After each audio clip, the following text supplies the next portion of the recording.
Hello, everyone. Hello and welcome. It is amazing to have all of you here who are watching and supporting us. It is Tales from the Foxhole. I am really excited for this, what we're doing today.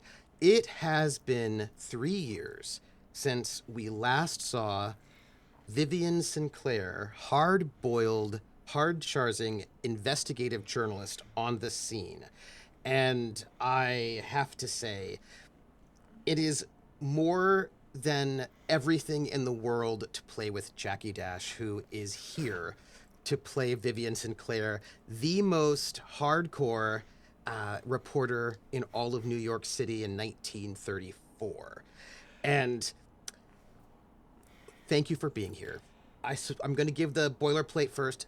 Thank you. We could not do this without you.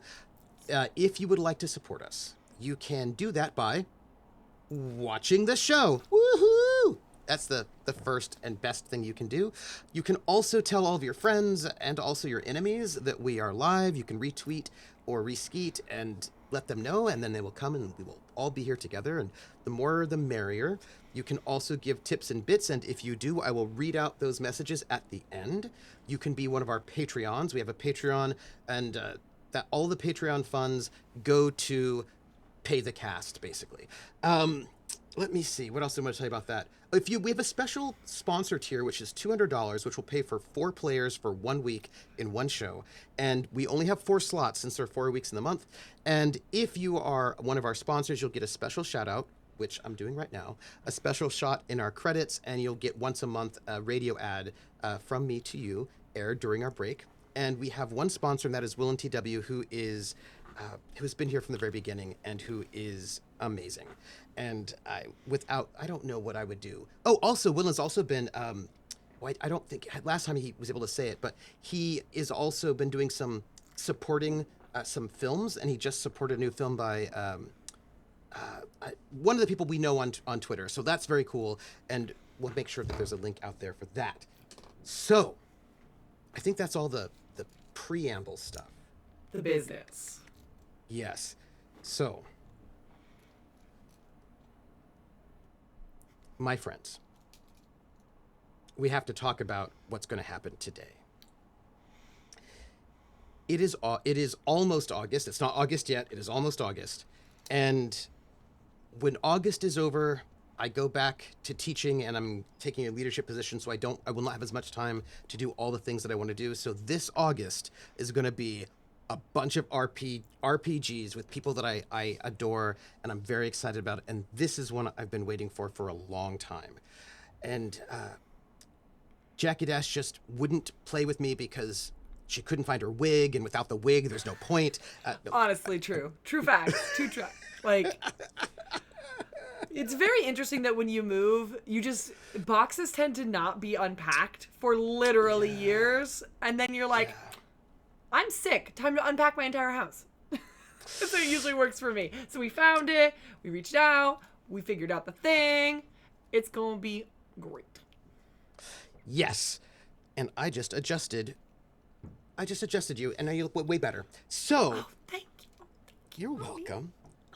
So for those of you who do not know what we're doing, we are playing Cthulhu Confidential, which is by Pelgrane Press, and it is... So Pelgrane has this system called Gumshoe System, which they use for Bubble Gumshoe, Ashen Stars, Trail of Cthulhu, Night's Black Agents, a bunch of games, and it's all about investigative games, which is really exciting. But they came up with this idea about adapting their system very specifically for one player and one GM. And there are many games you can play with one player and one GM, but this one is specially designed for it, and it's pretty brilliant, I think. Mm-hmm. And I started running. Cthulhu Confidential was the very first game I ever GM'd on stream. And really? Yep, it was with Marcus, and he was old man Dex Raymond, and he died at the end of his adventure. Yeah, that sounds right. Yeah, he died. So what's great about this, just a mechanic for those who would be interested, in this game, because it's one player, one GM, your character, the player character, basically can't die until the end of the adventure. unless they jump in front of a train or something ridiculous, right? But generally speaking, they're not going to die before the end of the adventure. But at the end of the adventure, they definitely can die. Absolutely, they can die. There's a lot of choice. Yeah, there's a lot of ways. Yeah. And it can get really dangerous at the end, so gonna note that. Yep.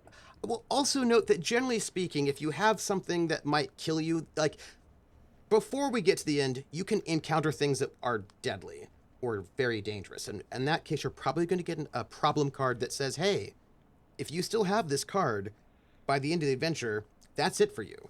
So you have to take time to counter those cards. If you get a problem, they're just going to stay there until you do something to get rid of them.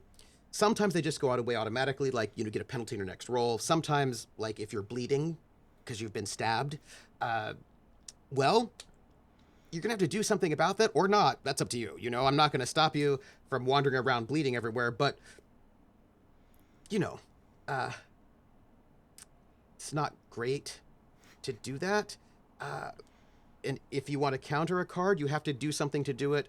In this case, probably go to the hospital or go to one of your medical friends if you don't want to go to the hospital. And to do that, it takes time. It takes time. And whenever you take time, the antagonists do stuff because no one's stopping them. You know what I mean? So it's just your balance of how much time you, like, how pressured you feel. But I'm excited, and I'm excited to revisit Vivian Sinclair, our hard-boiled detective. This is Cthulhu Confidential, which is Cthulhu horror and film noir grittiness together in a 1930s soup of saxophones and, like, black and white lighting and Dutch angles. Which is why the music's shadows. always so good. Like, legitimately, there's some really fun, like, I was listening through to get some notes, and I was like, ooh, look at that sting. Ha-cha-cha. Yes. Oh, so good. So, I thought before we started, I can give you some information, but I thought you should give me some information first. We can do it as a game.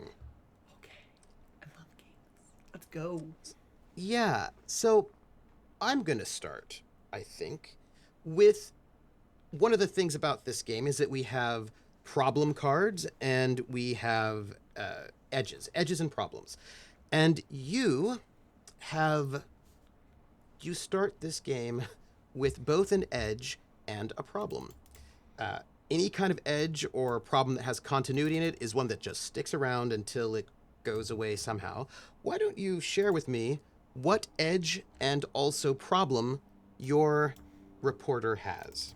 Awesome. So the first edge I have, which is kind of like the bonus, it's Marty's respect and it's continuity. Like, so Marty is a character who's a mobster from the Italian mob who I've kind of got a favor with, and I'm only throughout the journey, Vivian's only been doubling down on that. Like, I'm gonna get a big favor one day by helping the Italian mob, which is you've proven yourself one tough broad.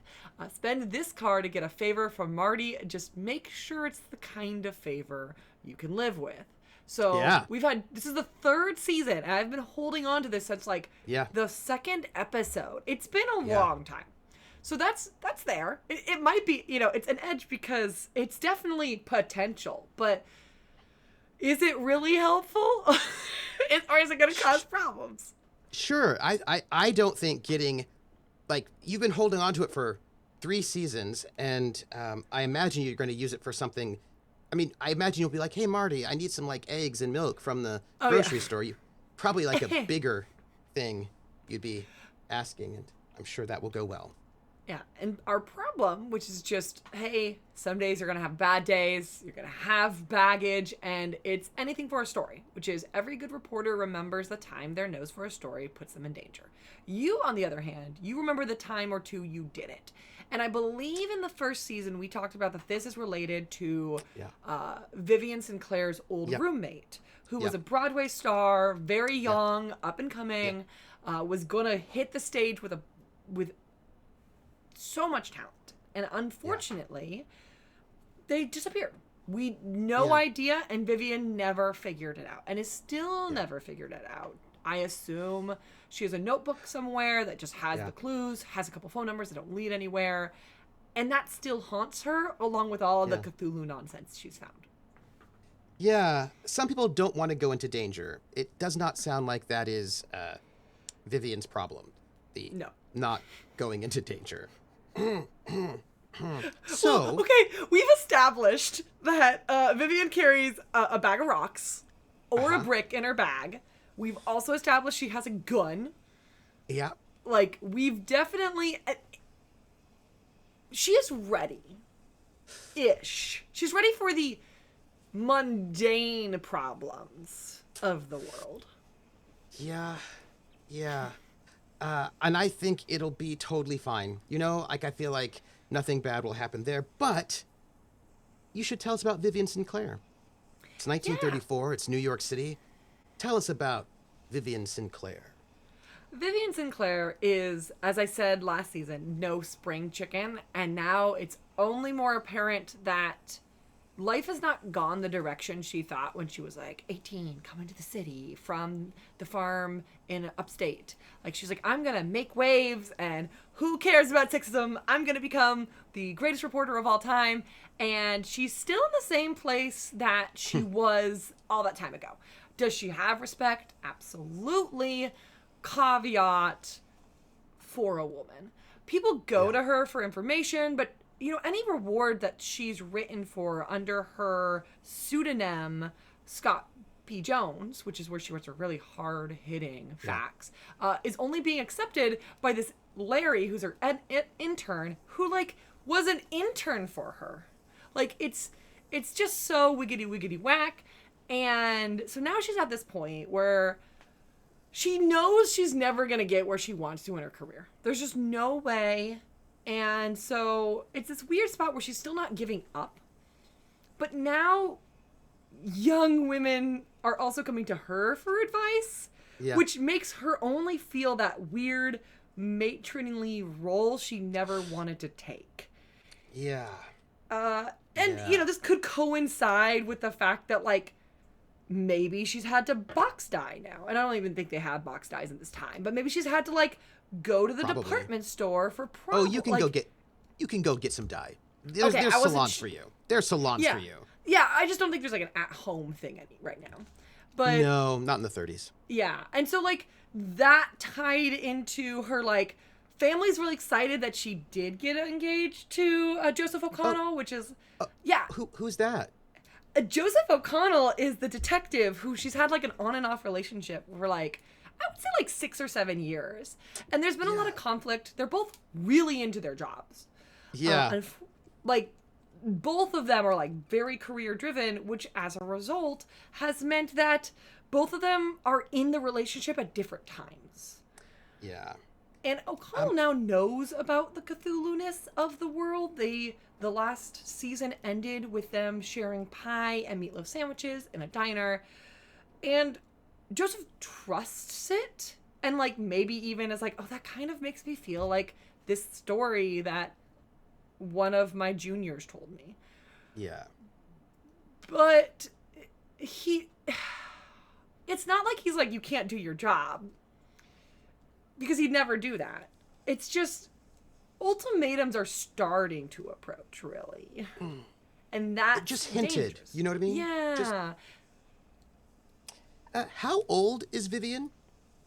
I would probably say, like, we hinted, like, in the beginning of everything, late 20s, early 30s. I think we're approaching late 30s now.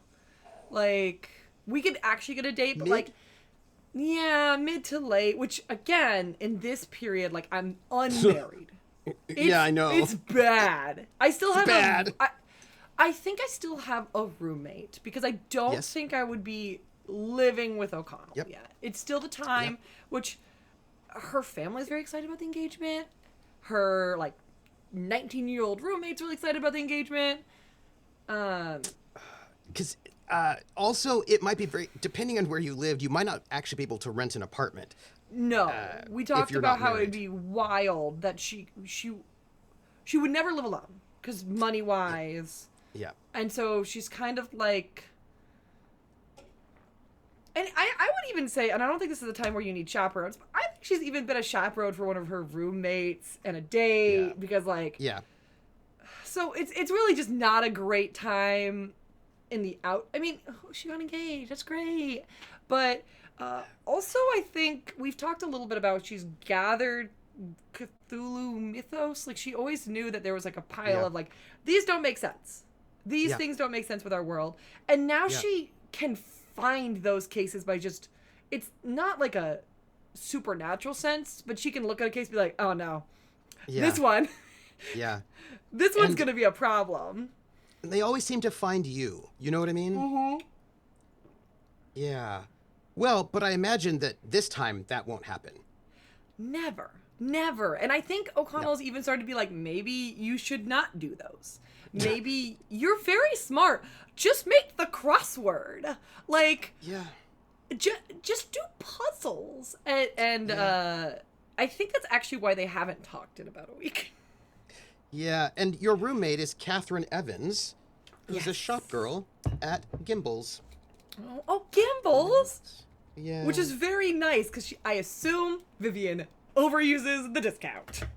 Yes, and, you know, she's a regular gal. She's like 20, you know what I mean, in the big city, looking very excited, and I imagine you've been roommates for about, like, a year or so. Yeah. But, yeah, you've got a lot of friends, right? These are important things. In this game, one of the most important things that you have are your connections. And your connections, by the way, I have made things already. So excited. Your connections are people who are your confidants, the people that you would speak to, the people who... I think I've got that right. Oh, I'll have to do this here too. That's so cool. Right. They can't see it yet, but now... Okay, well, I'm pumping them up. It's very cool. There we like go. the balloon. There you go.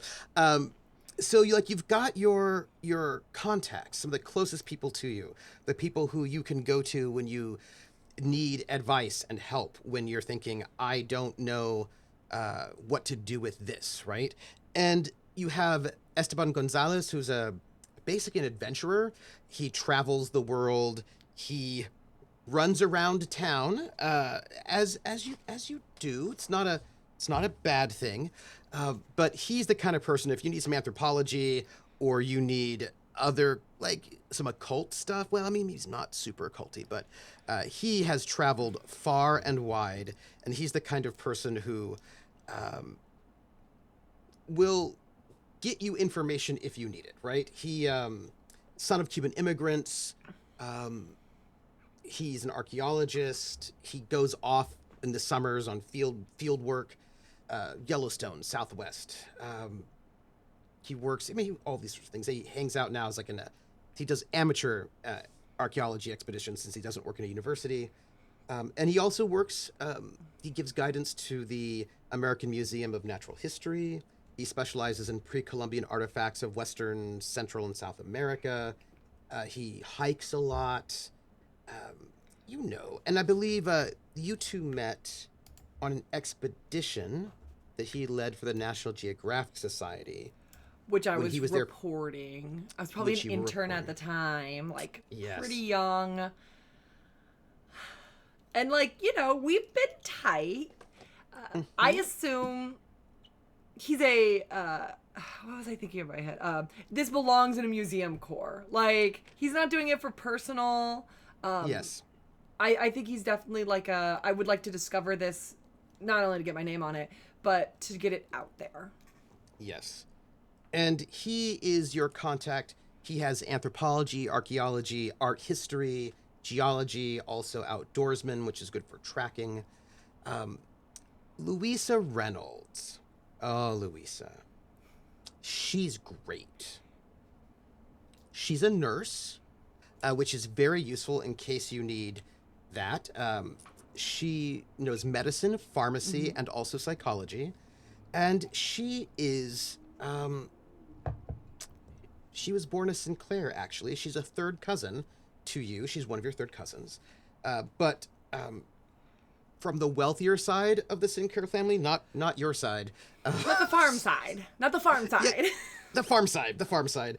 And she was inspired by stories of Florence Nightingale, and and so she rejected that kind of education you get that is just a finishing school, and she went to nursing school rather than, which as a family that has a lot of money wasn't particularly. That's not what they wanted. No, because she's like helping people, and like, why would you do that when you already have the money? Well, you don't need to pretend. Yeah, and she's also like working. She's not like throwing parties working. She's just working. No, I have another friend who does that. Yeah, weird.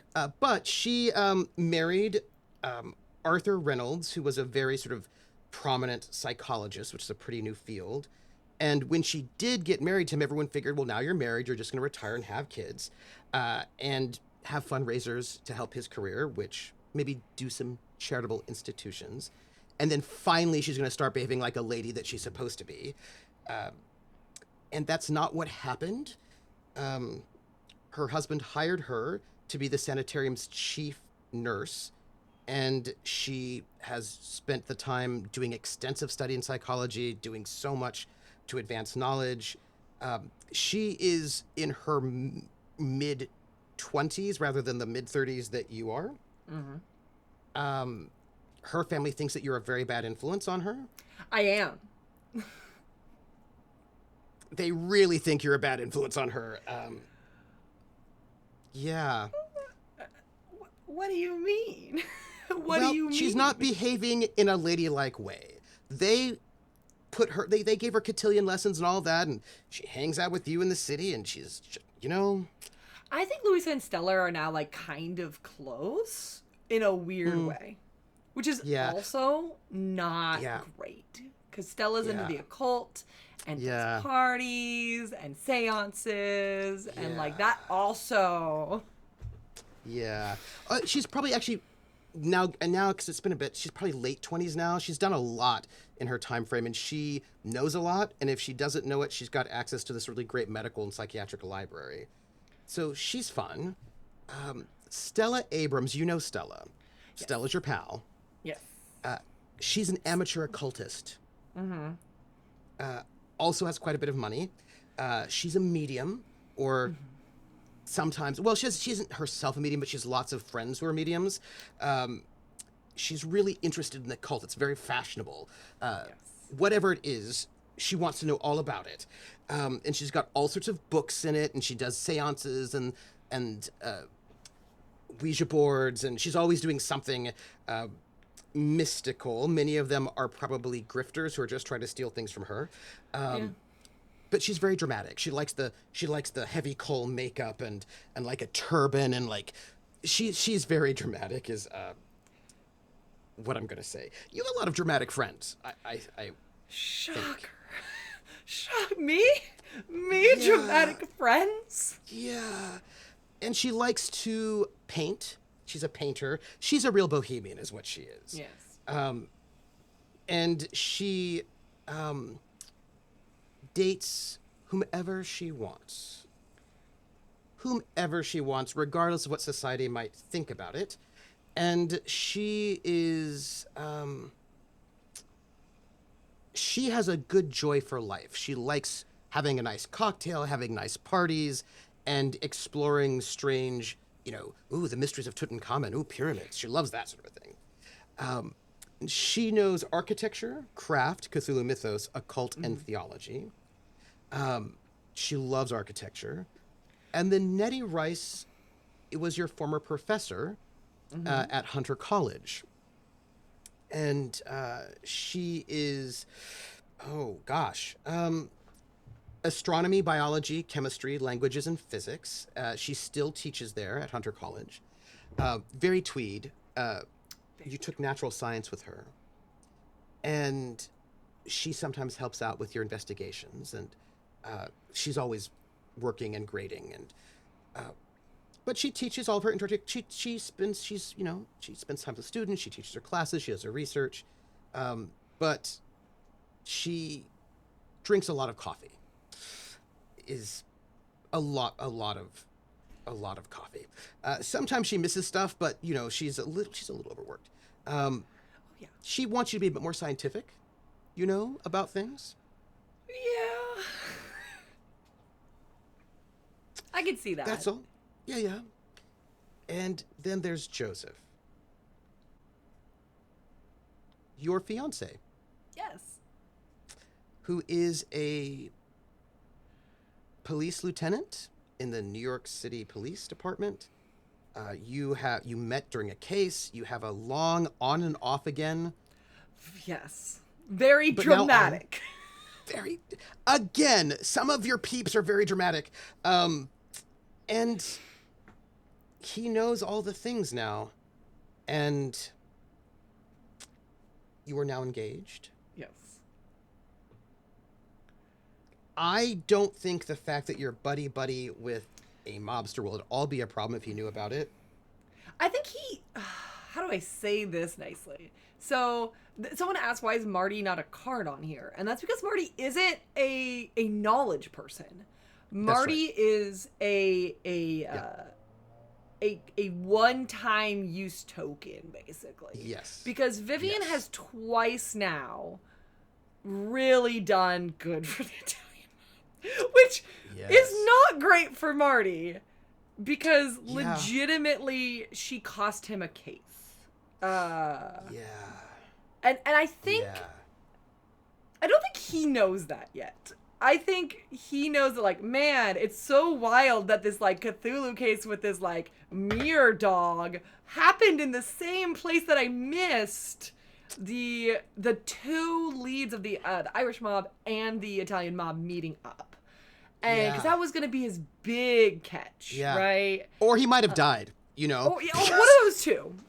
Yeah. So I think he's like, hey, you're not calling the Italian mob, and Vivian's like, I'm not currently. We're not friends. But I think she has seen Marty more so than she lets on. It's not like Marty is like a.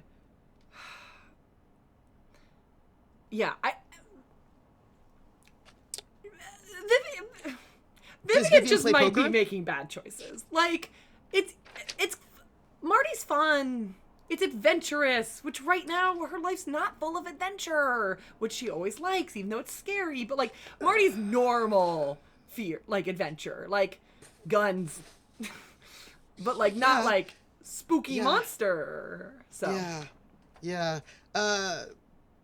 does Viv play poker? Or does she play bridge a proper lady? We did establish that she's an avid poker player and usually wins. Yeah. Because, you know, Marty has a poker game. I imagine, you know, you could play poker with Marty every once in a while. Yeah. I think that happens. And, like, you know, it's cards with the gals. So is that what you tell Joe? I think that's, yes. I think that is. But, like, he's a detective, so, like, this is not going to go well. Right. So you're lying to your fiance about cards with the gals. Yeah, Vivian absolutely is. Because if she ever gets caught, it's for a job. And maybe she's telling herself that. It's to keep connections going. Oh, absolutely. Yeah. I feel like none of this, I'm just taking notes right here. Just Oh, yeah. None of that's going to be a problem. I definitely, like, one of the fun parts about Cthulhu Confidential, and specifically when I do play a lot with a trooper, is I want to make, not poor choices, but these characters are obviously flawed. Bold choices. Right? Yeah. Vivian has made her way here because she's a little bit cutthroat, and she's willing to make these risks. Yeah. She's willing to negotiate the probably only engagement she's willing to have to keep publishing under Scott P. Jones. Yeah. And Joseph has got cop talk, forensics, intimidation law, and streetwise. Marty also has streetwise, you know, just in case you wanted to talk to him instead of your fiance. But I will say this, because I like to instigate. Yeah. The thing is, in a noir film or book, when you've got your protagonist, let's say it's a detective fella, Sam Spade or something like that, and a woman walks in and she's got legs that go up to her eyebrows, and she says, "Detective, I need your help. My husband is so terrible and I don't know what to do. If only, you could help me." Does he think, wow, I feel like she's lying to me and this is a bad idea? No. The noir protagonist thinks, I bet she needs help. What can I do? Why would she lie to me? Why would she lie to me? Maybe I should kill her husband for her. What I'm trying to say is that noir protagonists sometimes make choices. And that is very, very much in genre, and I love you for that. Yes. So much. But side note, anybody watching in the audience, if you meet someone, regardless of their gender, and they just actually know, they meet you accidentally, and then you somehow get the idea that they totally didn't give you to kill their partner for the insurance money, and that they can't talk to you for about a year while they have all the insurance money, just until the heat dies. Don't do it. Don't do it. Don't do it. Don't do it. Don't do it. Yeah. That's my advice. So, let us begin Ex Astoria. Our adventure for today. We've got 2 to 3 sessions to find out what good choices our Vivian Sinclair makes today. I want Vivian to live. This is the round 3. I want Vivian to live. I do too. That would be awesome. Mm-hmm. So,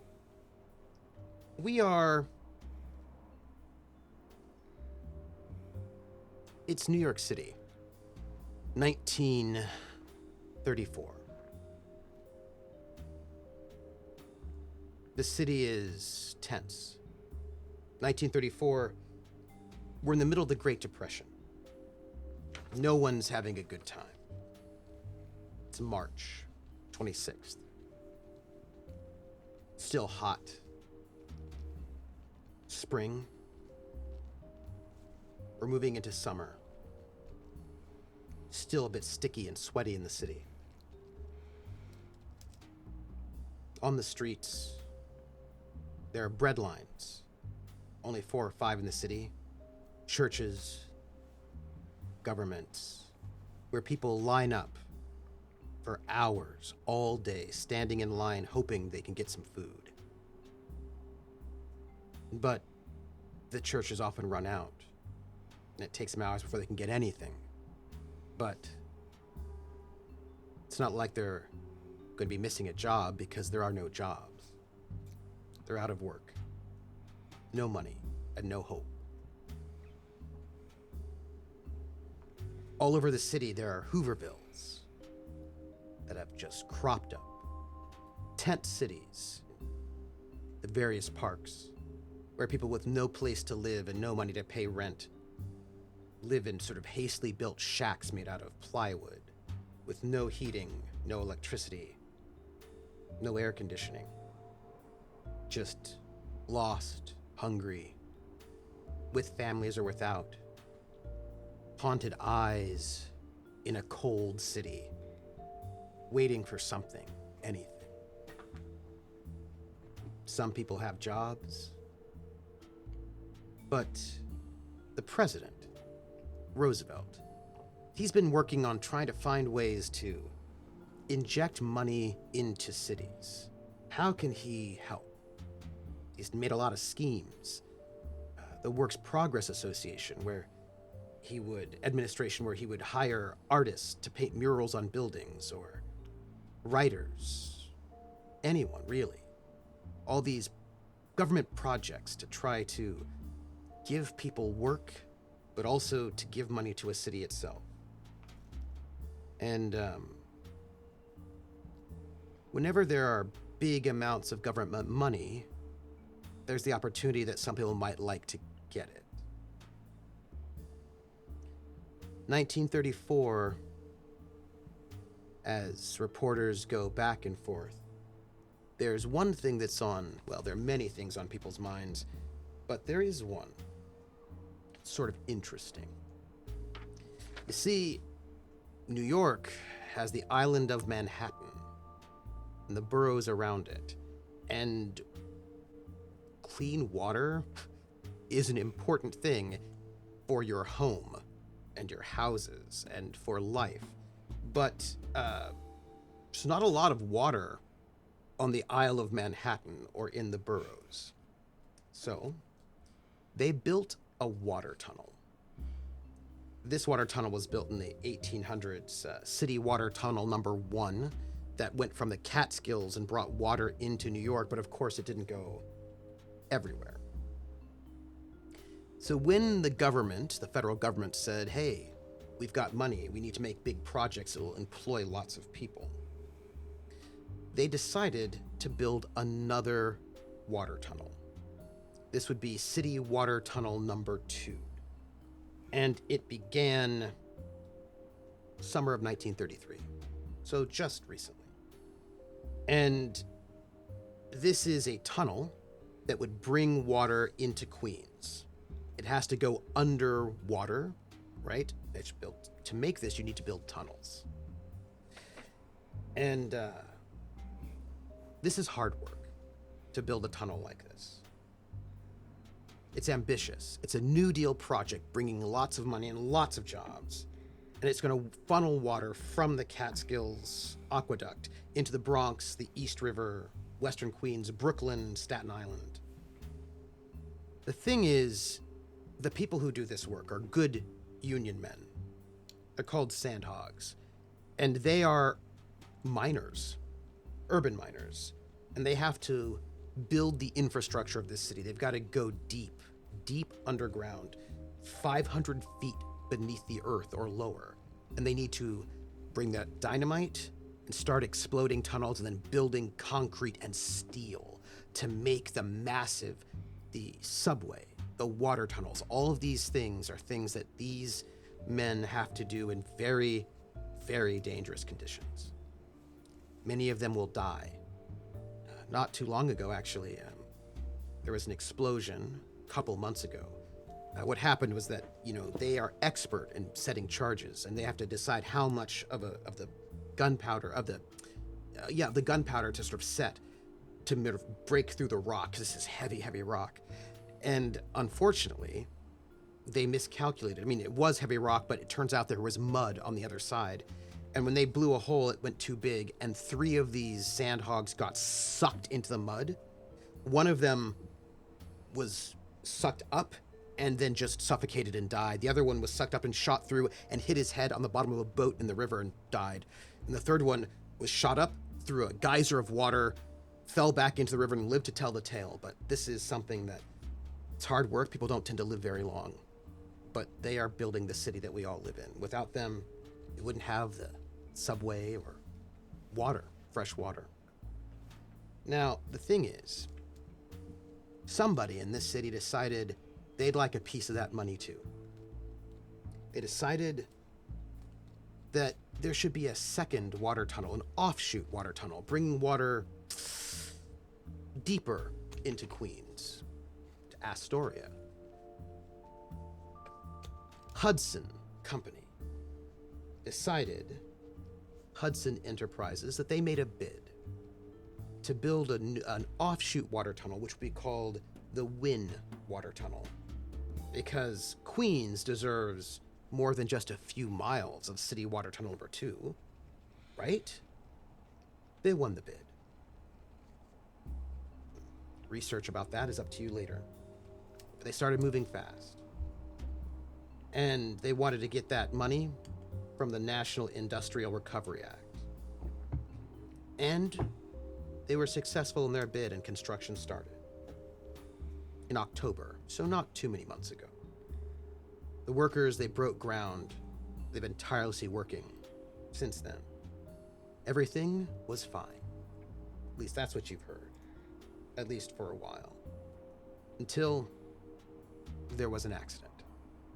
Something happened wasn't your beat, it wasn't your story. But there was an explosion that went wrong. Maybe like that mud thing, something different. Lots of the sandhogs got injured, or a couple of them did. And that shut down work.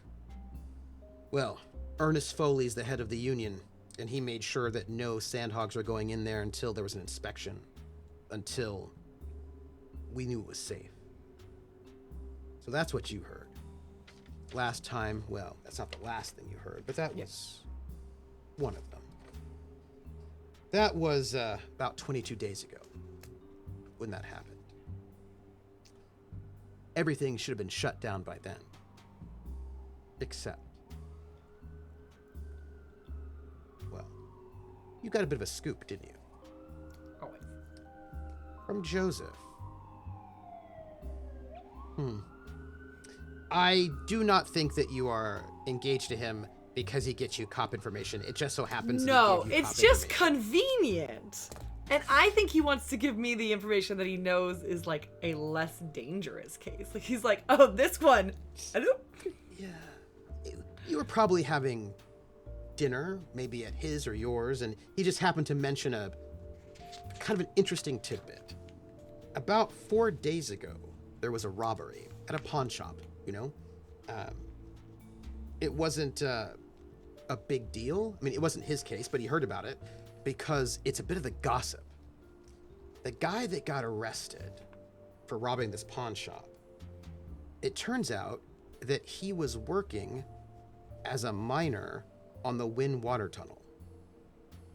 Except that the union shut down all work on that water tunnel 22 days ago. So,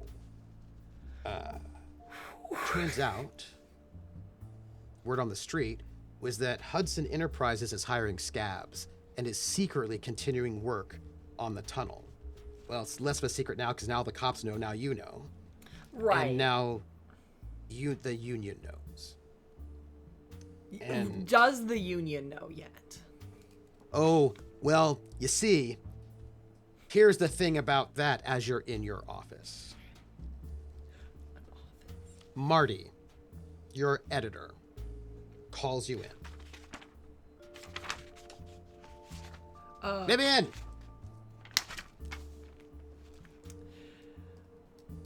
Sure. I think I'm just looking over some photos like that she took, but she'll get up, she'll go. Larry can wait. Larry can wait a little bit. I assume since this time, Larry has gotten a couple, like, his office is a little bigger. He brought Yes, me it is. along because Yes. he knows who Scott P. Jones is actually writing as. Mm-hmm. And I do think in this time, he's had kids. Mm-hmm. Mm-hmm. His Yeah. wife, by the way, comes in and she is,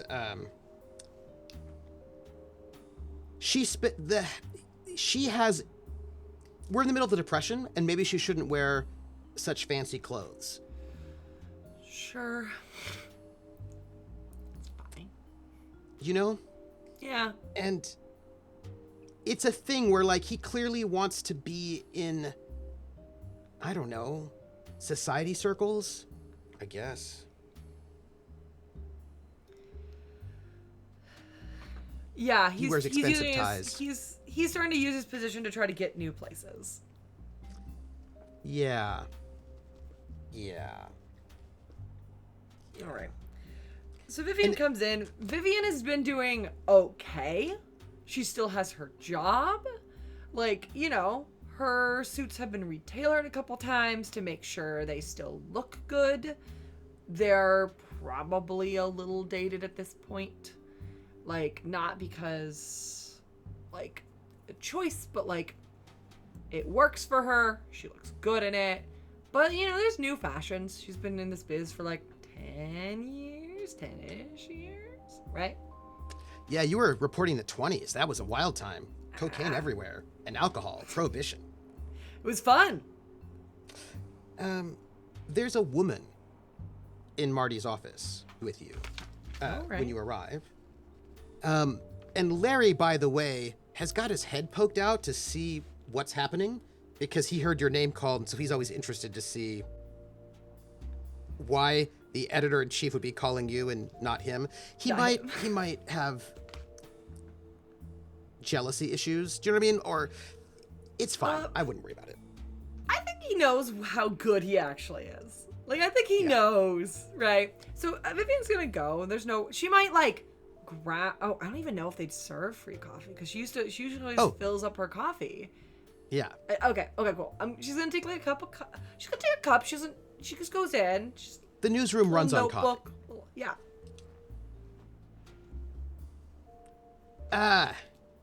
Vivian.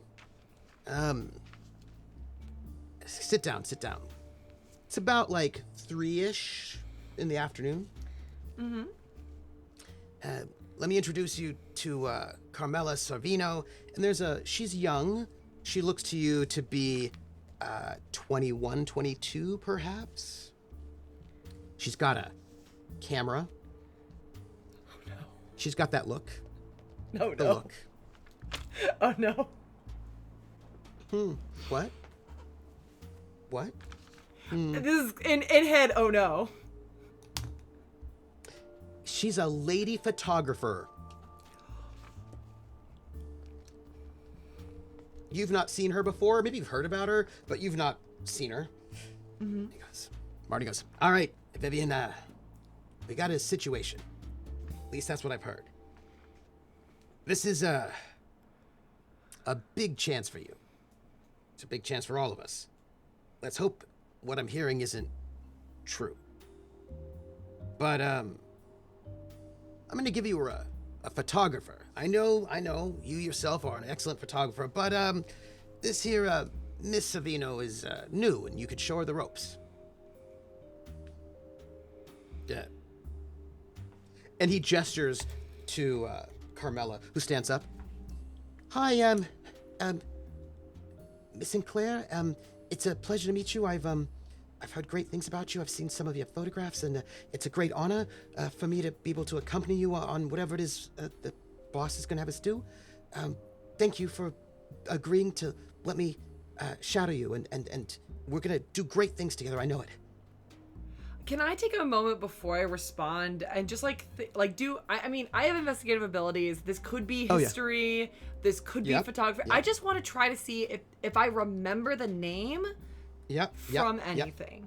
Like, cause I think I would recall if there was a woman photographer in this department. So all of those are great skills to use, and the answer is you do know the name. Okay. But she was on a different paper. She was at the Post.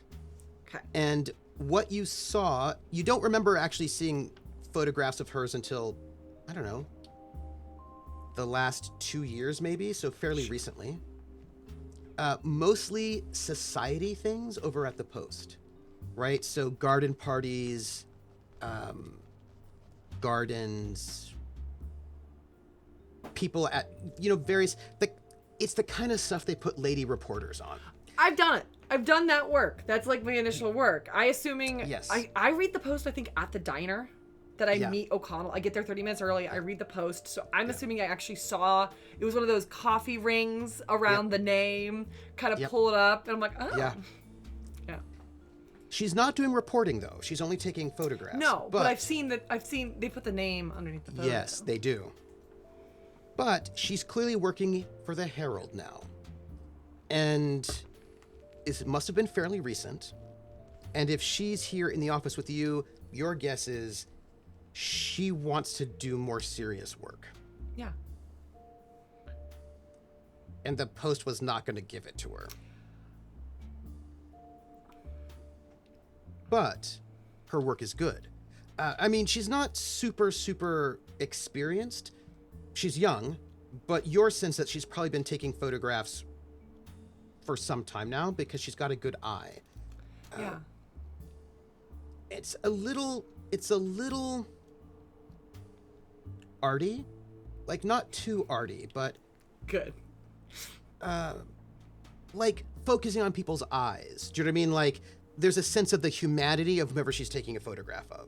She tends that extra bit. You remember there was like a photograph of people in bread lines, and she was able to focus in on. She got a good medium shot, but you got to see these sort of haunting eyes, and it was a pretty like effective photograph. Just a tad artier than like your average Joe who just goes and like snaps a photo and. Well, I think Vivian is a much more evidence-based, right? A lot more of her photos are through bushes. You know, they're a little bit more blurry. And I think Vivian's gonna just like, you know, seen your work, very excited. I'm looking forward to working together, and maybe even dabble a little bit about like, yeah, I saw this your photo for this, yeah, the work was good. I mean, the article. Seems a little starstruck. Yeah, the article was written pretty poorly. Know that guy. Your photo got it to the front page. Thank you. I got a chance and to come here and I jumped at it because I mean, I gotta say, the Herald's one of the only papers that's got women and doing better stuff. Like you got like 2 or 3 reporters now that are ladies. And the Post has just got... We're stuck on photographs. We never get to write, even. Yeah, the Herald put their neck out before anyone else. And I think this is actually truth. She's not flattering. I think she's actually being like, yeah, the Herald stuck their neck out. And then maybe say, like, the editor who let her in. Yeah. Like, he's probably retired at this point. Yeah, yeah. But, like, just, like, name drop. Like, yeah, like, they're on the right path. All right. No more of this jabber-jawing. We got a situation. Ladies with their hen talk. All right, look. This is what's going on. We're gonna have Carmela be a shadow for this one story, but you gotta go fast. So, there was a bit of what we heard. So, you know the Wind-Water Tunnel? Yeah. So, we got word that, the company, Hudson Enterprises, was using scabs. We didn't just get word about it, but also the union did. And so the union was out there striking and picketing, and the scabs showed up. And well, what we heard, phone calls coming in, and you can hear phone calls everywhere in the office. Oh, right? Yeah. Speaking of which, I'll give you that. Yeah, what we heard is, fight broke out. So we got Union and Scabs brawling fist fights in the middle of the street, and might turn into a riot. So, what I want you to do is to rush down there, take the kid with you, and find out if the picketers from the miners' union and these Scabs are actually in the middle of a brawl. And what's it like? Just go in there, go fast, phone back in, find out what's happening, and the phone rings, picks it up. Yep. Fire department. All right, yeah. I got one of my reporters on it. Yeah. That was a fire department. They've been called in. So, there might be some fires. You gotta go. Go there, find out what's going on, and then call back in. Cover the story. And you, Savino, do whatever she says. You got that? Yes, sir. Yeah, I think like Vivian's like on it, like already leading, doesn't turn around, going back to her desk. She's getting her her investigative reporter bag, which is notebooks, pens, a bag of rock. Oh no, one brick. And then I think when she stops there, I'm trying to think, like, yeah, I think she like goes in her drawer, grabs a lot of crumpled bills. Maybe they're from gambling. We don't know. Throws them in the bag. And then just goes. Maybe, and he goes, "Hey, Sinclair!" And he steps out. I want this all done by the evening edition. We don't have much time before the evening edition comes out, and if you do a really good job, this might be a front page with your name on it. For tomorrow's Vivian's gotten like 2. I don't think she's gotten a front page with her name on it. Is that correct? Yeah. That is correct. Scott's got it. Okay, good. Yeah. All right. On it. Whatever name you want. Don't say. He says, like, he gave you that thing, then he's like, and he sort of pulls it back. Thanks, boss.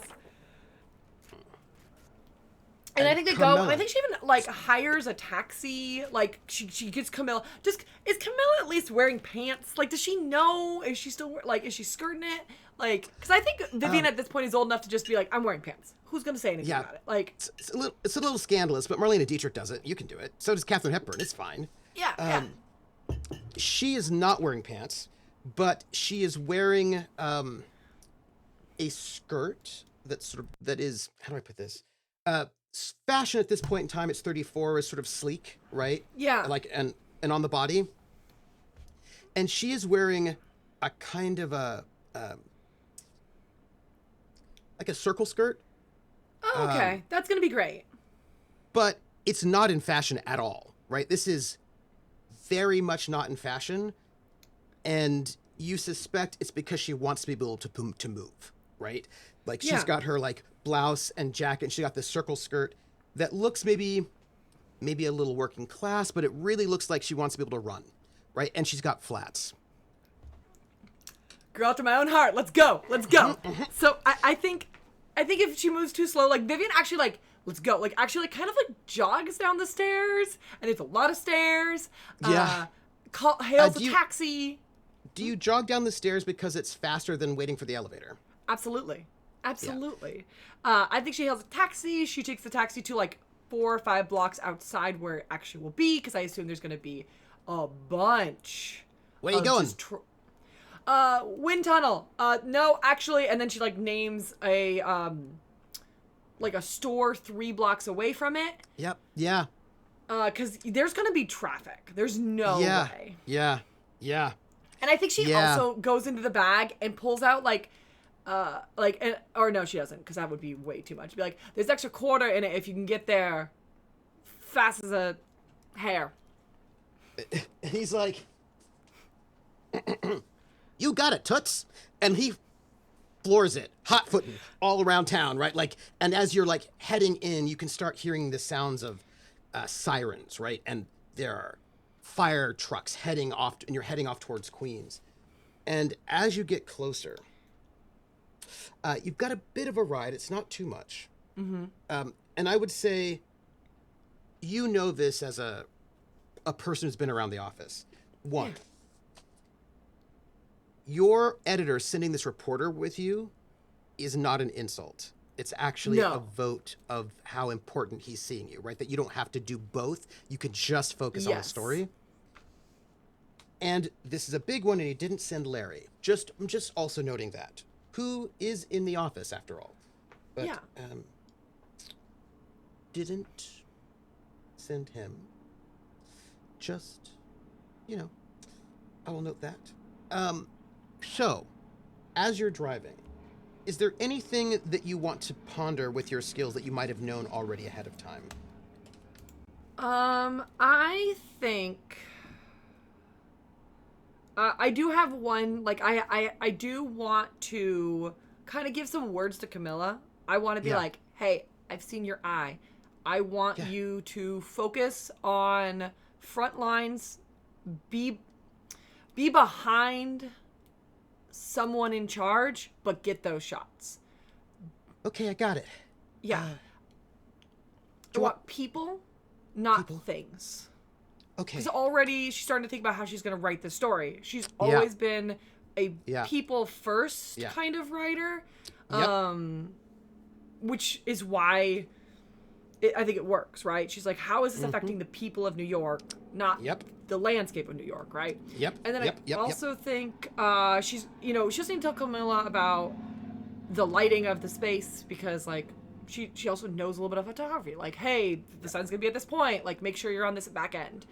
And then she's also, after she does that, she's going to think about what Streetwise what O'Connell mentioned, because this is, like, kind of the second hand she's heard of this. And specifically, Claudia remembers unions are kind of tied to the mob. A little bit. Just a little bit sometimes. Just a little bit. So, like, do I think this is going to be like when this brawl happens, how far do I think this brawl is going to go? Yeah.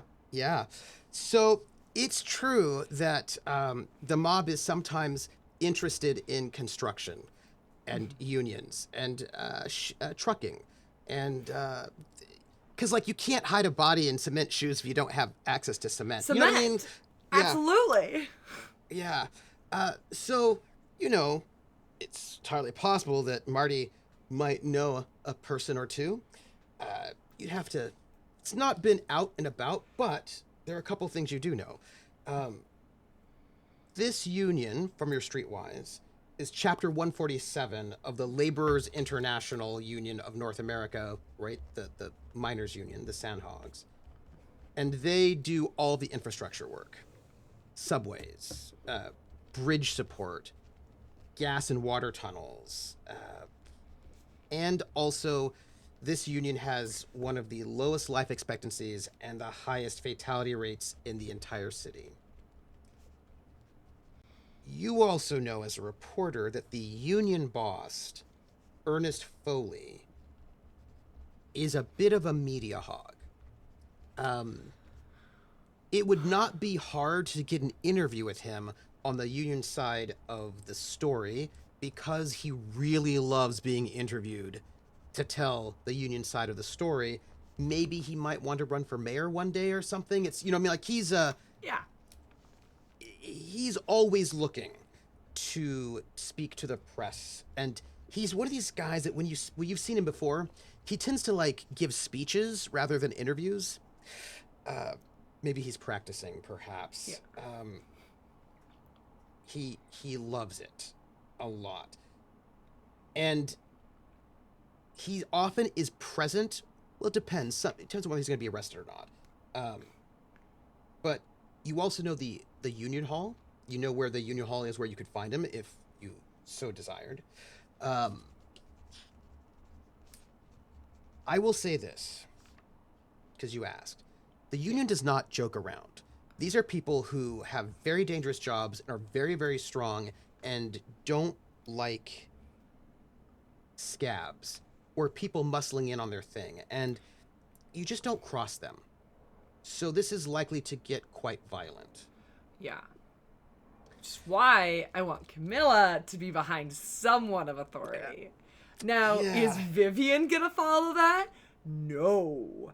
Because I think Vivian... I'm trying to think, because interviewing scabs is not gonna work. They're not gonna be like, yeah, we're scabs, right? I mean, maybe you could get something from them, but I don't know what the... Yeah. They're probably going to be desperate. Desperate's good. Desperate's good. Because there are a lot of unemployed people. You know what I mean? Yeah. Who might want to take those jobs. What kind of skills they have is a different question altogether.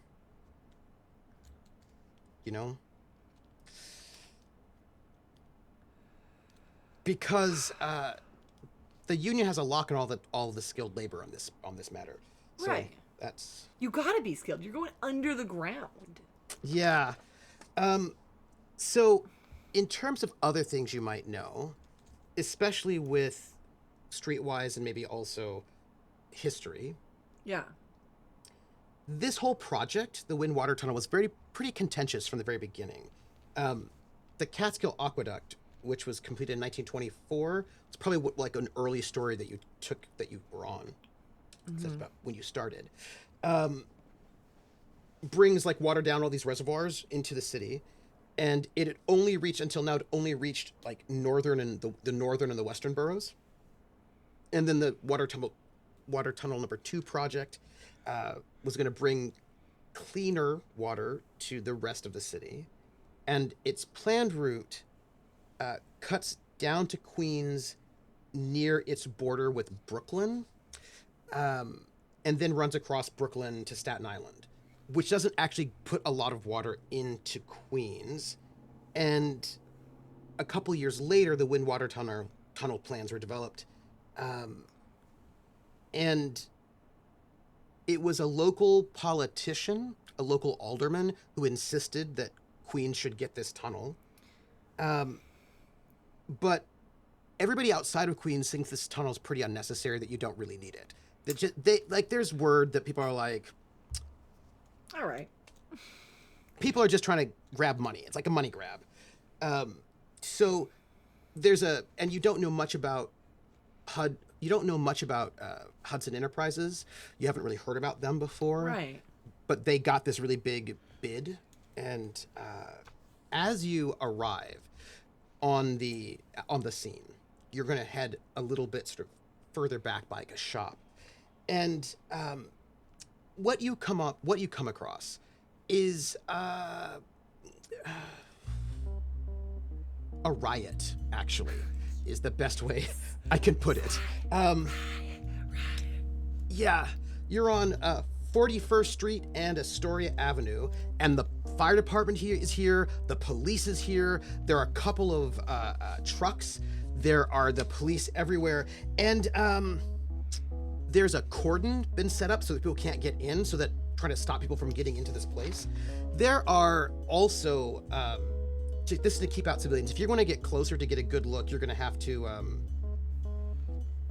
stealth or athletics, right? Stealth to blend in and sneak in, or athletics to climb up and get a good sight.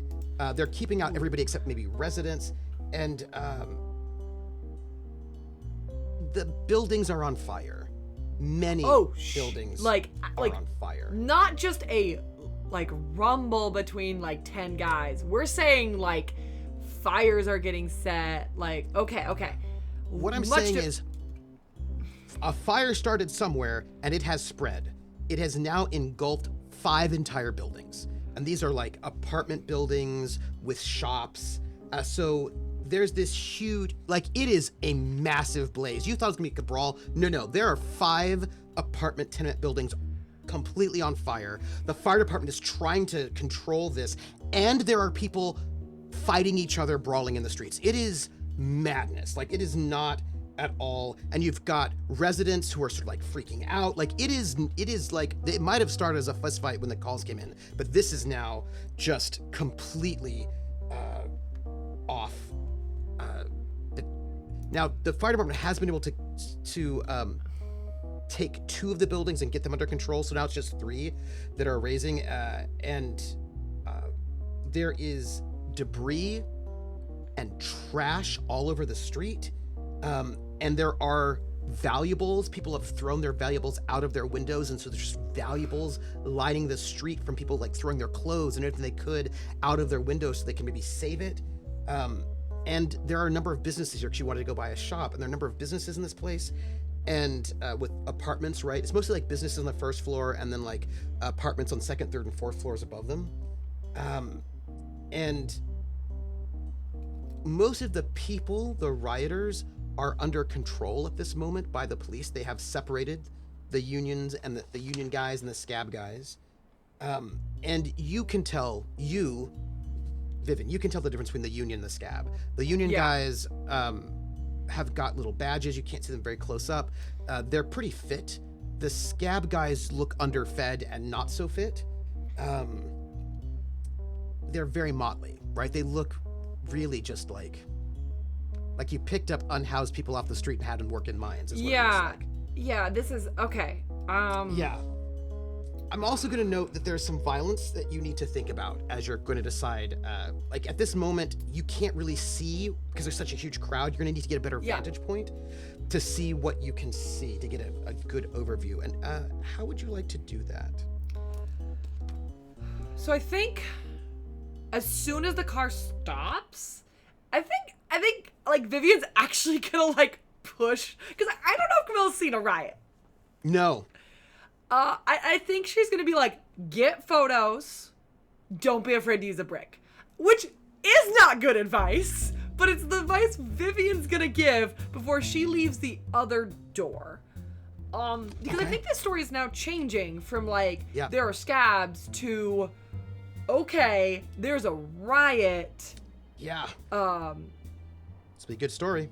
Yeah, it's gonna be a really good story, and I want eyewitnesses, which means I gotta talk, so I can't talk to people who are actively fighting. That doesn't make sense. But you can't see. You need to get a better vantage point, because right now you're sort of behind the cordon, and to get in there to see what it is, you've got to get a way in. so that you can actually see what's going on. Because it's just like you see fire, you see madness, you see crowds of people, but you need to get in there. Okay, I'm trying to. I've been here for. I've been in the city for a while. I know the city layout. Yep. I don't want to go climb a building. I don't want to, like, that's a lot of time. And then you can do it. You could get in the fire escape. I assume there's a building that is maybe across the street from the fires. Yeah. And I'm gonna just go. Like, I assume I've got kitten heels. I can run in those. Yeah. Oh, yeah. Yeah, and I'm just gonna, like, actually start, like, climbing a fire escape. It's like a 3-story. Like, it's just gonna give me a better. I'm not gonna invite Camilla because I actually think Camilla's shots are gonna be better from the ground. Because that's where people are, right? I want the story to be on the direction of, like, how are people being affected by these companies going to scabs? And that's the kind of things that I'm thinking, like, that's what Vivian's thinking about. Because, there's a fire. That's level 1 reporting. There's a fire. Level 2 is there's a fire because these things. So I think I'm going to have to roll... Athletics. I'm really good at fleeing, but I don't think I can consider this as fleeing. No. It's just some athletics. It's a 5. It's a quick test. Just a simple test. Advance is 5? No, there's no advance. It's just a quick test. It's either yes or no. Oh. This is like a simple. So no problems, no edges. Oh, great. Good start. Good Boom, start. 6. Boom. That's it. Boom. Yeah. So I'm afraid I'm going to have to ask you to describe how you expertly weave through a bunch of cops who want to make sure no one can get anywhere, and also get up onto a fire escape so you can get a good overview. Yeah. Because that was really good. Here's what I'm doing it as. I think Vivian has gone down this fire escape before. And so she knows which one to go to. And and so I think this is one of those she was investigating, and she had to get out really quick because maybe she wasn't supposed to be there. That sounds like Vivian. Yeah, and so she went down. And so I think when going down, she accidentally, she just kind of lowered the ladder. Mm-hmm. And so now she's like, I know where that ladder is. And so I think she starts going up it. Yeah. Now, is she going to be winded at the top? Absolutely. She's not 20 anymore. Yeah. But Yeah. I just feel like Vivian causes trouble, and I'm about it. That's all I want to say. I'm about it. When you climb up onto this fire escape, this kind of like metal fire escape, right? Yeah. The outside, all sort of very old school. You can climb up and you can actually then get to see over the crowd, and you get a really good overview of what's happening inside. And it is...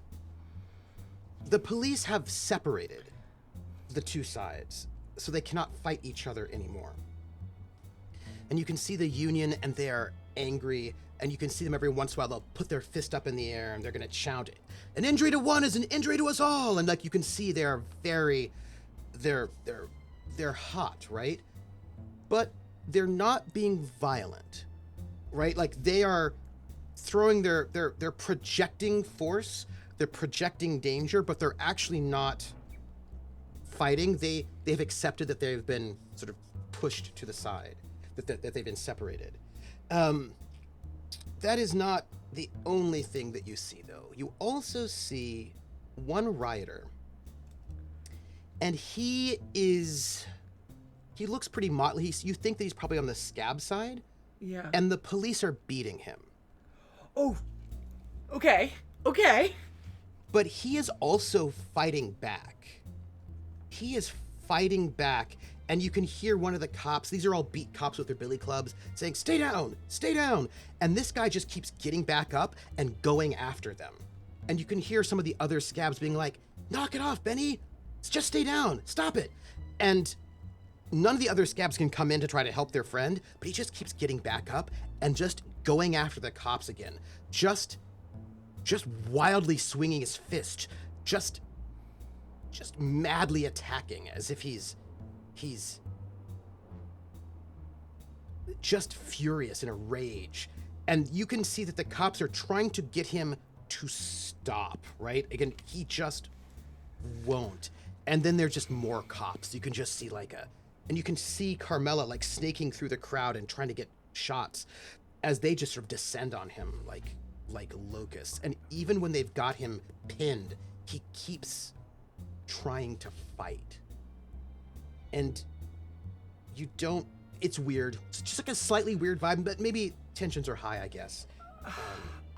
Yeah, this is like, I hate to do this, but like, I think she clutches the mirror bracelet as she's looking over this, the one that's made of like garbled, gaudy mirror pieces. Yeah. And Yeah. I don't think she's like that's suspicious. But also, more wild or desperate things have happened. Like, a guy just desperate. Constantly getting back up. That is not... Like, that's just like, oh, dude, like, get down. Yeah. Yeah. And that's the vibe. Everyone's like, just stay down, right? Yeah. And as you're there, you see a woman. An older Italian woman. You said that you wanted to stop by a shop. Right? That's where you wanted the taxi to take you off. Yeah. And this woman is the shop owner, Gemma Leone. And she's this, like, slightly older than middle-aged Italian woman. And she is right below you, right? And she is pacing back and forth in front of this cordon and the shop. And if you look at the shop that she's pacing in front of, the windows have been boarded up. Oh. And you can tell that the place has been hastily, the windows are completely smashed. And when you look, actually many of the shops on this street have all been vandalized in this riot. So looted it's just, or just vandalized? It looks to you like most of the shops have been vandalized but not looted. Like, people were throwing rocks and things got broken. Okay, cool. Because I was like, I would, with the union, the union wouldn't be looting, right? And, no. And like, okay. But when I said the other shops do not look like they have been looted, they don't. But she and her shop, it's a little bit different, right? She starts, you can see her, and she's yelling, right, at these rioters. More so, she's yelling at them, right? And she's shouting. She's shouting, what do? You come here, you had to come back. What, it wasn't good enough the last time? You want to take everything from me? Everything? I'm going to lose everything. Why, you couldn't just, why'd you have to come back a second time? You bastard. And she's like yelling, and you're getting this sense that, you want to make sure everything I have is gone? You want to take everything? And, then she turns.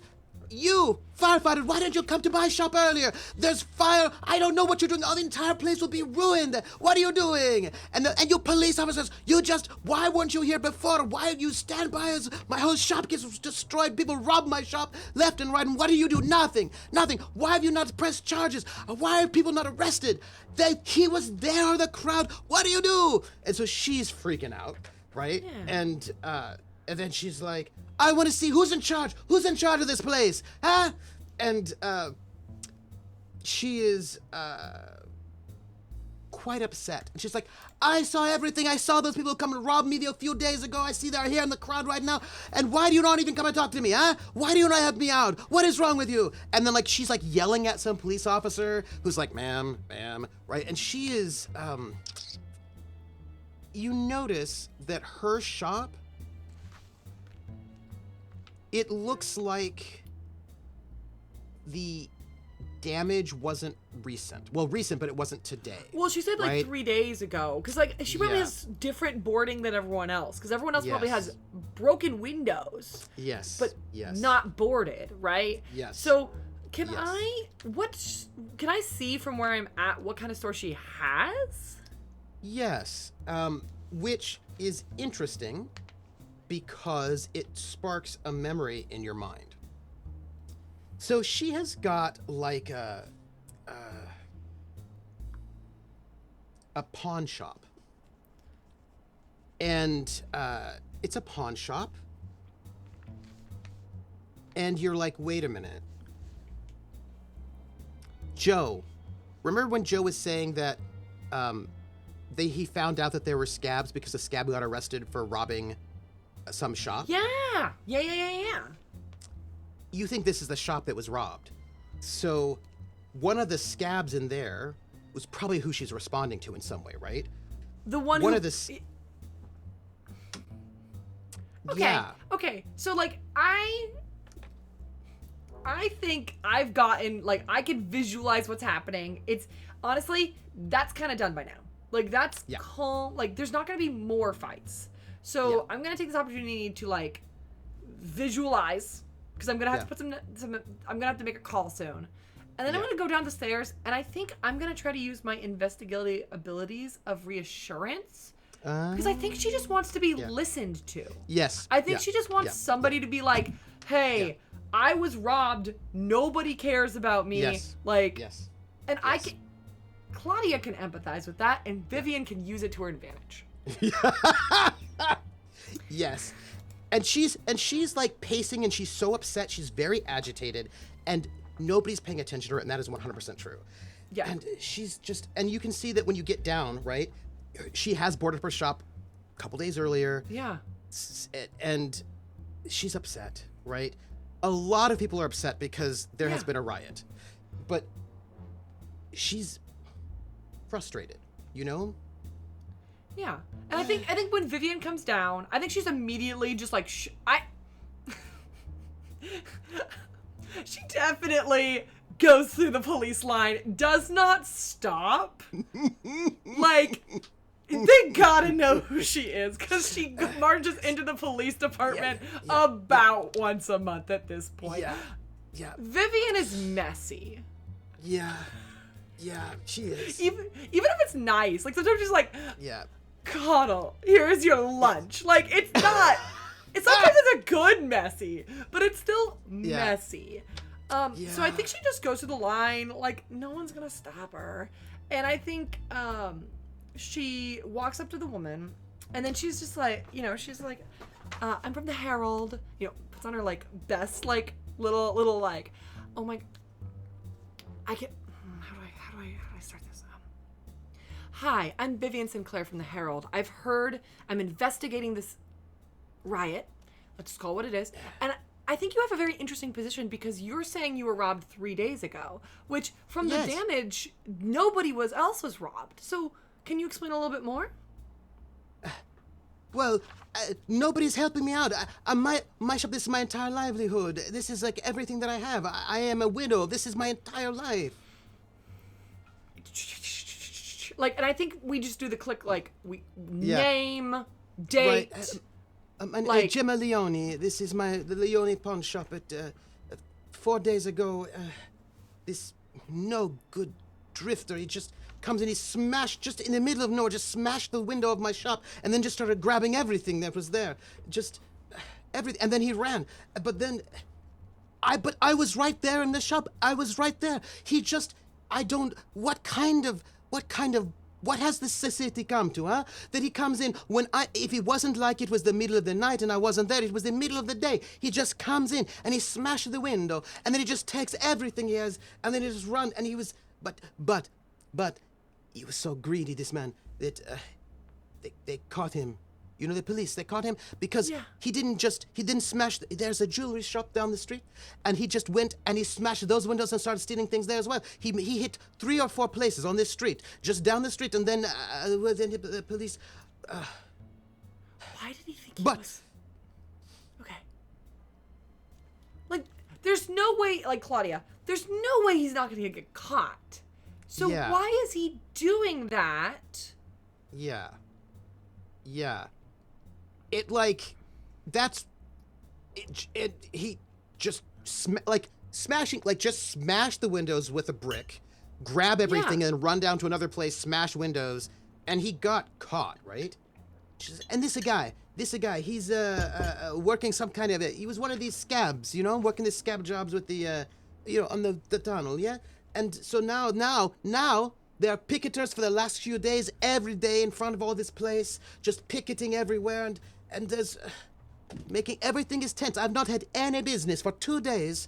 Nobody's come into my shop. I've had no business at all, and then now they get into this fight, these scabs, and it comes down my street, and everything explodes, and now there's fire everywhere. And now everything in my shop is ruined. And you know why? Because the firefighters, hey you, why you do this to me? The firefighters come in, they spring water everywhere. And you can tell that there's water damage, right? Because the building had sort of started catching on fire, but it's no longer on fire. It was but then there's water damage everywhere. And she's just like, and look at this. And you can tell, the building's wet. There's water damage. There's light smoke on her building. And she looks at the scabs and she just she gives them this dirty look, and she gives them the evil eye. And she's just, you can tell she's angry, but underneath it you can tell that she's sad. She's sad. So yeah. I think Vivian's gonna get this information. This is really important to know that hey, this is not just a one-day thing. This has been stirring slowly over time. Yes. And I saw everything. I was here and I was trying to fix my shop when everything goes crazy like this.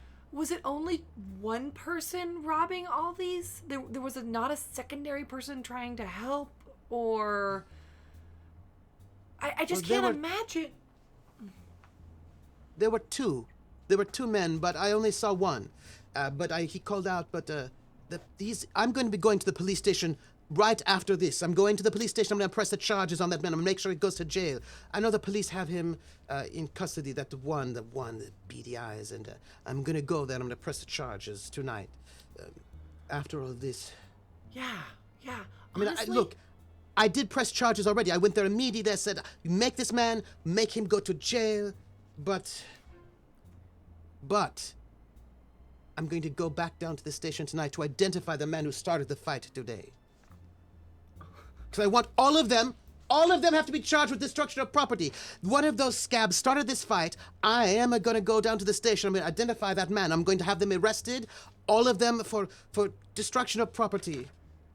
And Vision's gonna turn around and is it that one? And it's the one Billy who just can't stay. I assume at this point Billy is down. Yes. Okay. Yes. All right.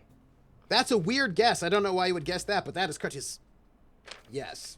And you can see him being pulled, right?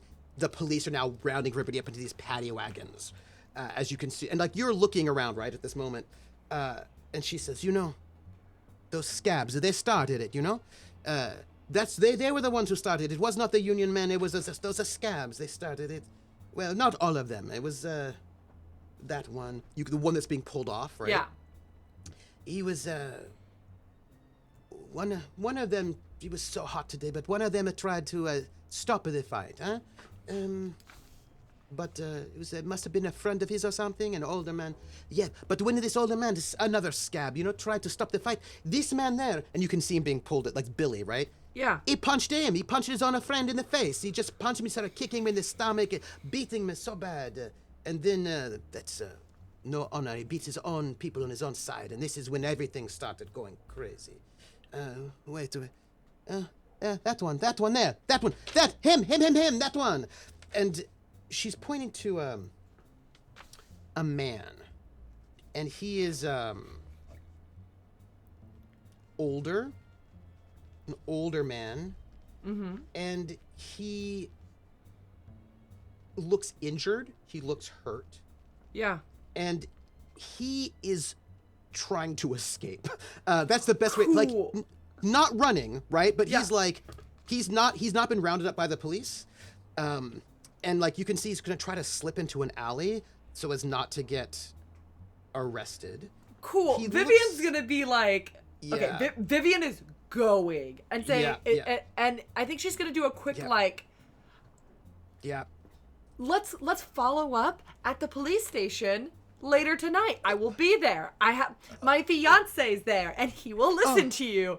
Oh, and then Joseph she like wants to grab your hands, but you're gone. But like she wanted to grab your hands to say and I think thank she's you. already just like sprinting. And here's how I'm playing this. Are you ready? A lot of like sprint walk, trying. But I think she's going to play the game of as soon as she gets next to him, do the arm in arm to be like, walk with me.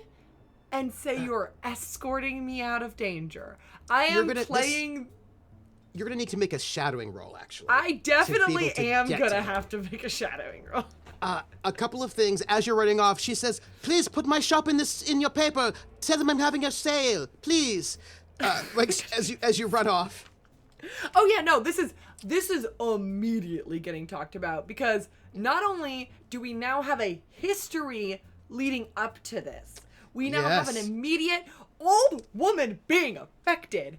And I want to interview this guy as like, tell me about how this riot got started. And like, man, I really hope Camilla is taking photos because I cannot find her right now. No, you cannot find her right now. No, it's a bunch not of a madness. mama hen, just going. Yeah. She, I will say, she's upset. She apparently has witnesses to the robbery. She saw who started the fight. It was that angry guy there that's being pulled away. She thinks the scabs did it. She would like advertisement for her shop. And this man that you can see slipping off into an alley, you can see that he has a limp and that he's cradling his arm, right? I can go faster than that. And he's got like, you can see he's got a bit of a black eye and he's got like a bit of a bloody nose. I need you... because the police are very much distracted and she's still yelling. This guy is trying to make himself scarce. So I need a shadowing roll. Oh man, I don't think this is going to go well. Your advance is 3. Oh. Yeah, because let's do it. He's a bit injured. You know what I mean? Like, he's a bit injured. There is an extra problem if you need it, but you may not need it right now. I don't think I'm going to need it. I'm feeling good. I'm feeling good.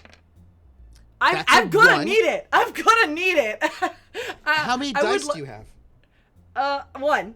I have 1. Shadowing is not... Vivian is not known to be like... I mean, she's sneaky. She's good at leaving. She's good at punching her way through. So I think an extra problem. So here's the problem. A problem. If I stop now, I don't get a solution and I get a problem. That is correct. But if I can roll and take a problem to advance. And so I think I'm gonna do that. Right? I can do that even after I roll. So you rolled. Oh, absolutely. You can always get more stuff, right? Yes. You can always get more stuff. I just need to get you the card. I've got a card for you. Why are you doing it in this order? Give me joy. That's 10. Oh, I know what they did. Should really be here. Oh, here we go. Here, I've got a present for you. Oh boy. Is it a problem? It's a problem. Please, would you flip it and then read it for us all? Yes, I am right now enhancing so I don't have to lean close to my screen. And if you hit Z, it pops up. But yeah. I am harried. Ooh. Please read it out for our audience. You nearly lost him in the subway crowd. The near miss left your nerves on edge. Succeed at a difficulty 4 cool quick test to avoid snapping at the next person who irritates you, whether Escalante or your boss. Or take time to get your head straight and out to discard this card. So it is going to be a future problem. It's a future problem. So you get 1 more die. Please roll. Oh, please. I just need a 2. All right. I advance. I'll take it. It's great. You advance. Yes. So you advance.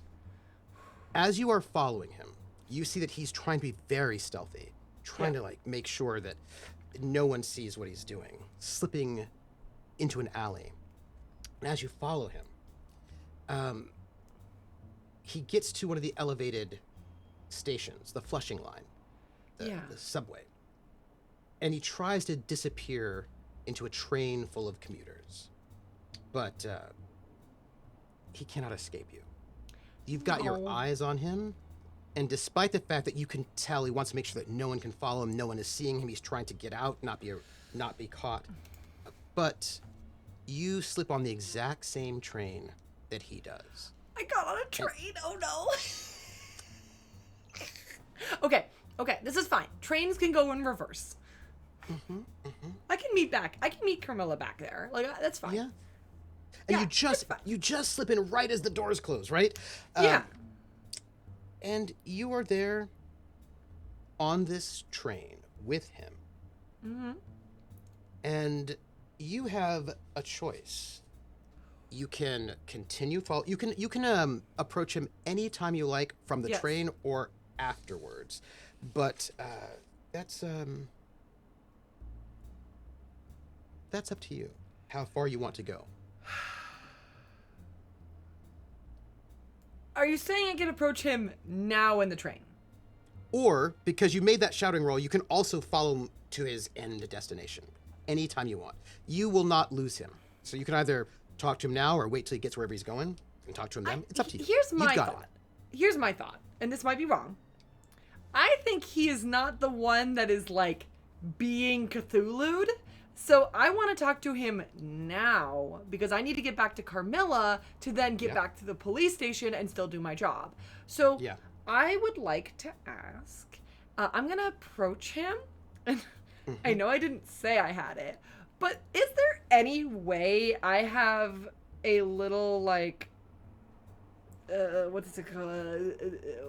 The little canteen? I don't know what, flask of a flask of something.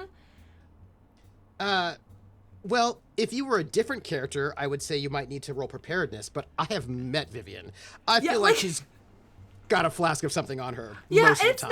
It's not like, I think I'm just gonna offer it in a, like, I'm gonna go up to him and offer it as, like, almost like a first aid roll.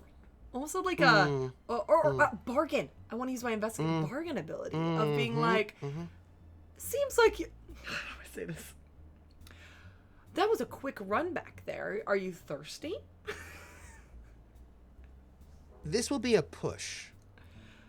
I will give, yes. I think a bargain push? Absolutely. A bargain push. I will use one of my 4, like, I am going big, going home. Yep. Okay. So I'm going to take away one of my tokens. I only get 4. Yes, please. That's correct. All right. But you might get more later. Yeah. As you approach him, you can tell, right? You've got Streetwise. He's injured. He's injured. His injuries don't seem to be the injuries that they're not. If he were beaten by the police, he'd look different. Yeah, no, I mean, I got told he got punched by his friend. So that's what my assumptions are. Yeah, it looks like he was a bit more than punched by his friend. Okay. His arm looks injured. His leg looks injured. His friend probably stomped on it a little bit. Yeah. And your sense, if you're thinking about Streetwise, is that he doesn't read to you as a criminal, right? Yeah. He doesn't read like he's wanting to escape because he did something bad, but just because he's afraid of being arrested, you know? I mean, I'm making assumptions. He's a scab. Like, there's a riot. Like, so I think offering offering the flask, just be like, hey, seems like... And then I think she's gonna be like Vivian Sinclair, like, once he's drinking, being like, reporter, I will offer confidentiality, just talk to me. You could tell he was not going to go for it, right? Yeah. You could tell, you know people like this. They're not going to talk to reporters, especially a scab. There's no way the guy was going to talk to you. But you offer the flask. What's in it, by the way? I think we mentioned in the last adventure, scotch. Yep. Like, we were like, it is always scotch. And I think that's actually from O'Connell. Like, I think that's a habit. Yeah. Like, you two are so healthy for each other. Yeah, it's going great. Yeah. I'm just glad he wasn't there. Yeah.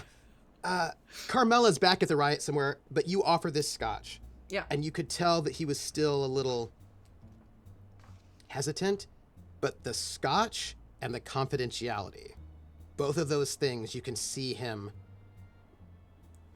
relax a little bit. And he goes to reach out for the scotch, and then he like winces in pain. As you can tell, his arm is probably, it could be broken. Or it's probably bad. Like whatever it is, it's not so great. And he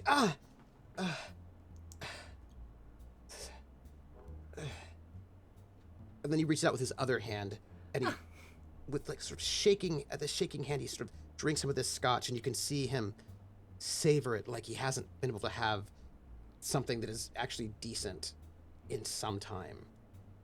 And he hands it back to you, and you can see he's got dirt on him. He's clearly like washed, but you can tell there's like soot, dirt right in his fingernails and his hands, dust. You know, like he has been working hard and has not had a nice hot warm bath. He says, I have to go back to my home to make a sling for this before I can talk to you. To you. I have a better option.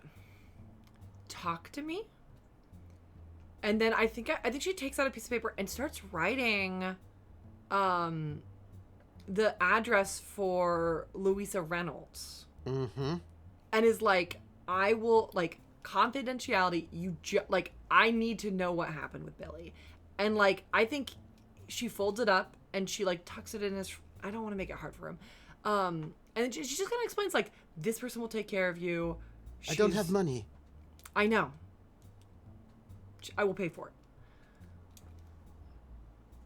O'Connell's gonna be really mad because that's the honeymoon money.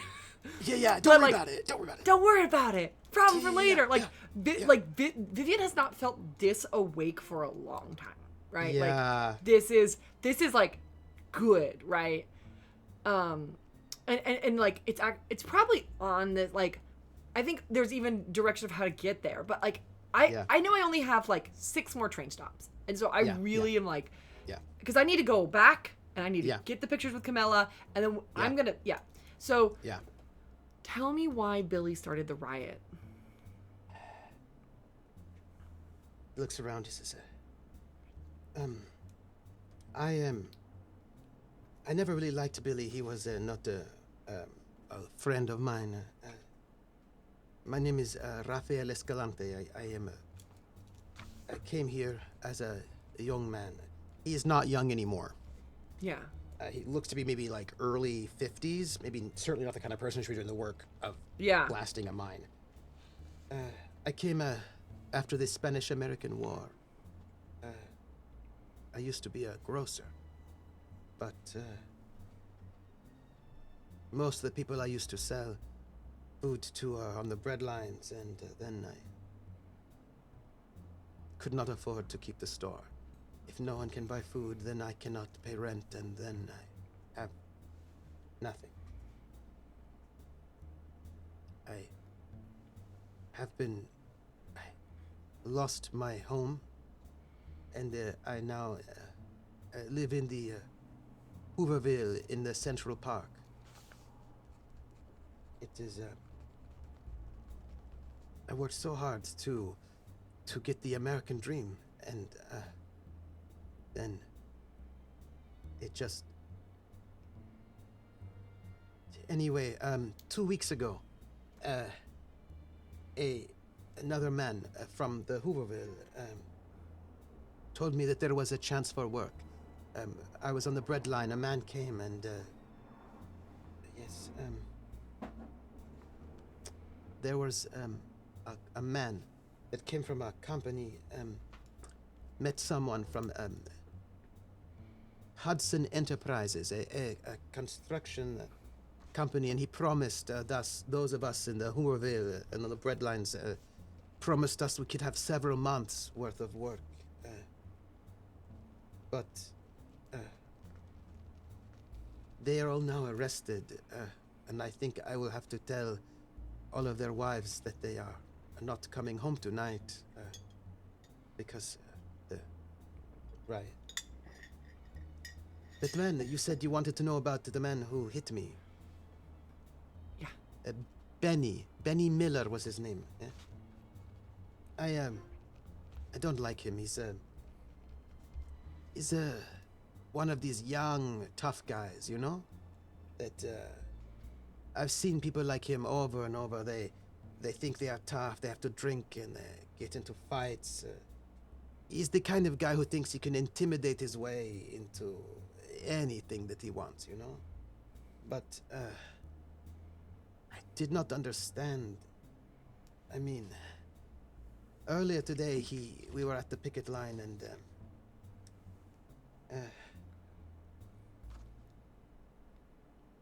he started this fight. He started just yelling, screaming, and but he's working with me, all of us, me and Ira Graber and Dan Willard. Dan Willard was the man who robbed the little old lady, the Italian lady. She did not deserve that. Dan Willard robbed. Yes, okay. yes. But Benny, Ira, his friend, and that Dan, they got special favors from the man from Hudson who hired us to work there. Mr. Arnold was his name. Yes, it's Benny Miller. I don't understand why he got so violent with the police. It makes no sense. Because, I mean, they were just going to beat him until... I mean, he's always been a bit of a tough guy, but he did not normally do something like this. I mean, all day he was just starting fights and fighting, and I don't... maybe he was drinking, I don't know, but...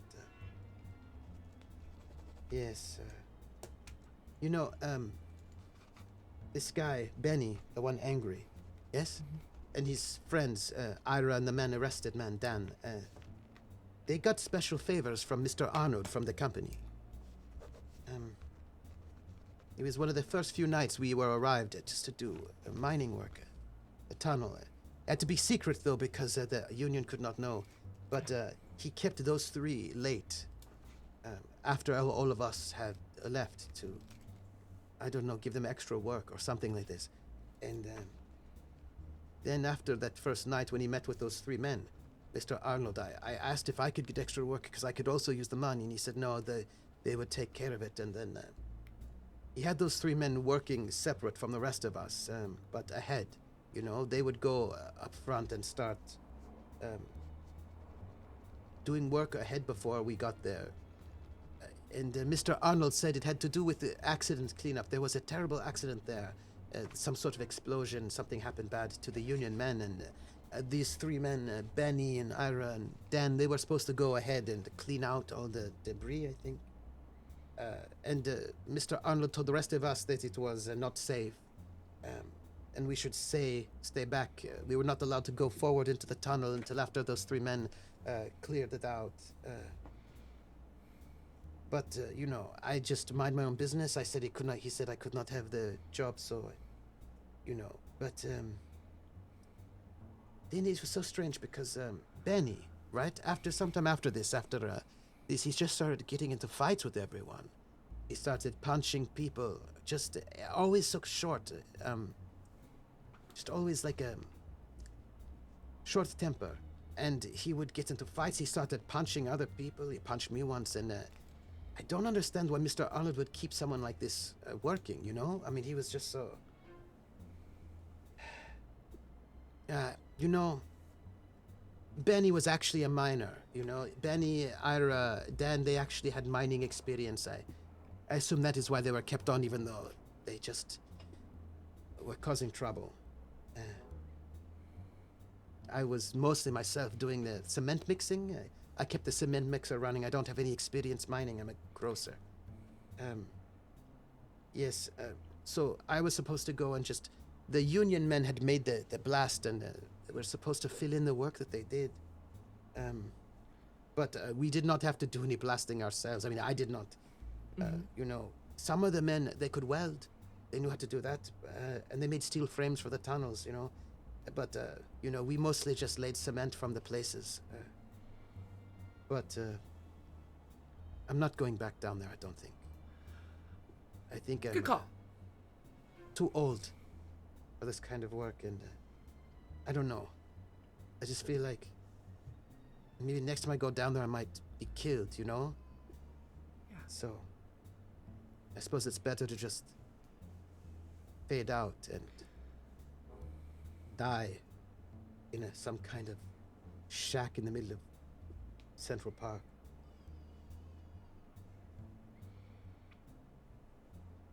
Thank you for your story. It is brave to be honest. And this is really helpful. And I think she takes the next train stop to explain, go to this specific hospital, ask for this specific person. If there's questions, just say Vivian sent me. And I think he actually just gives the rest of the flask to him. Oh. And I think she's like, don't go back to the site. Like, I think you're correct. Sometimes work, you can get too old for work. And I think, but that's never gonna happen to me. And I have to tell you, most of us don't have experience to do this kind of deep tunnel mining, you know. And it's hard work, and it's painful, bad headaches, and I just think, and it all went so bad. But this guy Benny, he's a bad sign. He's so angry all the time. You are kind. You get an edge, by the way. Oh. I'm gonna turn it over. I'm just excited to get this next, this is a big part of the story. Oh, I'm warm-hearted. That's never been said before. Read it out. Vivian is, you're a force for good in this world. Spend this card to take a +2 on your next cool test. I have a feeling these are gonna balance. So I think with this, I think she, as much as unfortunate it is, she's gonna lose a little more time to make sure. I think it's a couple more stops before his stop, and I think she gets off with him. And it just says gives the directions. Yeah. Handshake, again confirms confidentiality, and then goes exactly the other side and starts taking the train back. And as she's taking the train back, she is writing the story on a piece of paper. Yeah. Yeah. The direction she's gonna take is scab work is actually confirmed happening. There is and the scab work is by Hudson Enterprises. Yeah. Now he mentioned that this guy, he gave you the first name, Mark Arnold, was the guy that recruited them. Yeah, and I definitely gonna put that in there. But I'm also gonna talk about how this is bad for the this is bad for for the area, specifically because the woman is being affected. Right? Yeah. So then there's a little side piece of this is what's happening because they're scalpers. And so here's the journalistic intention. I want to say who started this riot. And I think the Dan Willard thing, if I say that, they're going to okay. So I think it's going to be started by the scabs. I think I'm going to put that there, right? Not the name. And I'm going to be who specifically did late night work, which means they're even pushing the scabs harder, leaning to more injuries. So I think this is a extra big problem. Yeah. And do I want to? I think I do want to just be Mark Arnold, ooh, we're gonna follow up. And I think there's gonna be yeah. And I think I'm gonna put that I think I get all of that written down. Lots of hurried scratches, cross marks. When I get out of the tunnel, back to where I was, and I'm going to be looking for Carmela now. Because Carmela was left on her first job in a riot, being told to pick up a brick. So... Yep. Yeah. When you get back there, it's sad, right? Yeah. It has sort of dissipated some. There are, like, the fire department is still sort of working on it. Most of the buildings have been somewhat under control. There's still one burning, but they're working on it. Most people have been cleared out. You imagine that almost all those people have been arrested and sent down to the police station. And you can just see Gemma Leone is not there. She's probably also headed down to the police station because she said she wanted to press charges, give her eyewitness testimony. She seems to be that kind of person. Yeah. And you can see people walking through the wreckage, right, of this destroyed place. And there's a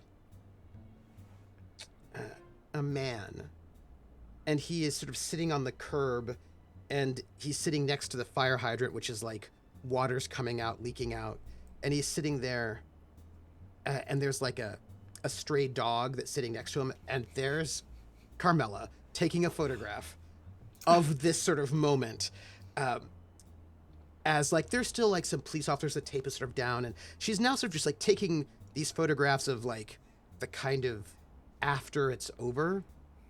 Yeah. I think Vivian's gonna, again, quick hurry jog back up, and before she even starts, she's like, are you okay? Because that she could recognize that this might be hard. There might be a little bit of shell shock going on. Well, it's not a garden party, but I signed up for this, right? So what? A lot of people are going to lose their livelihoods.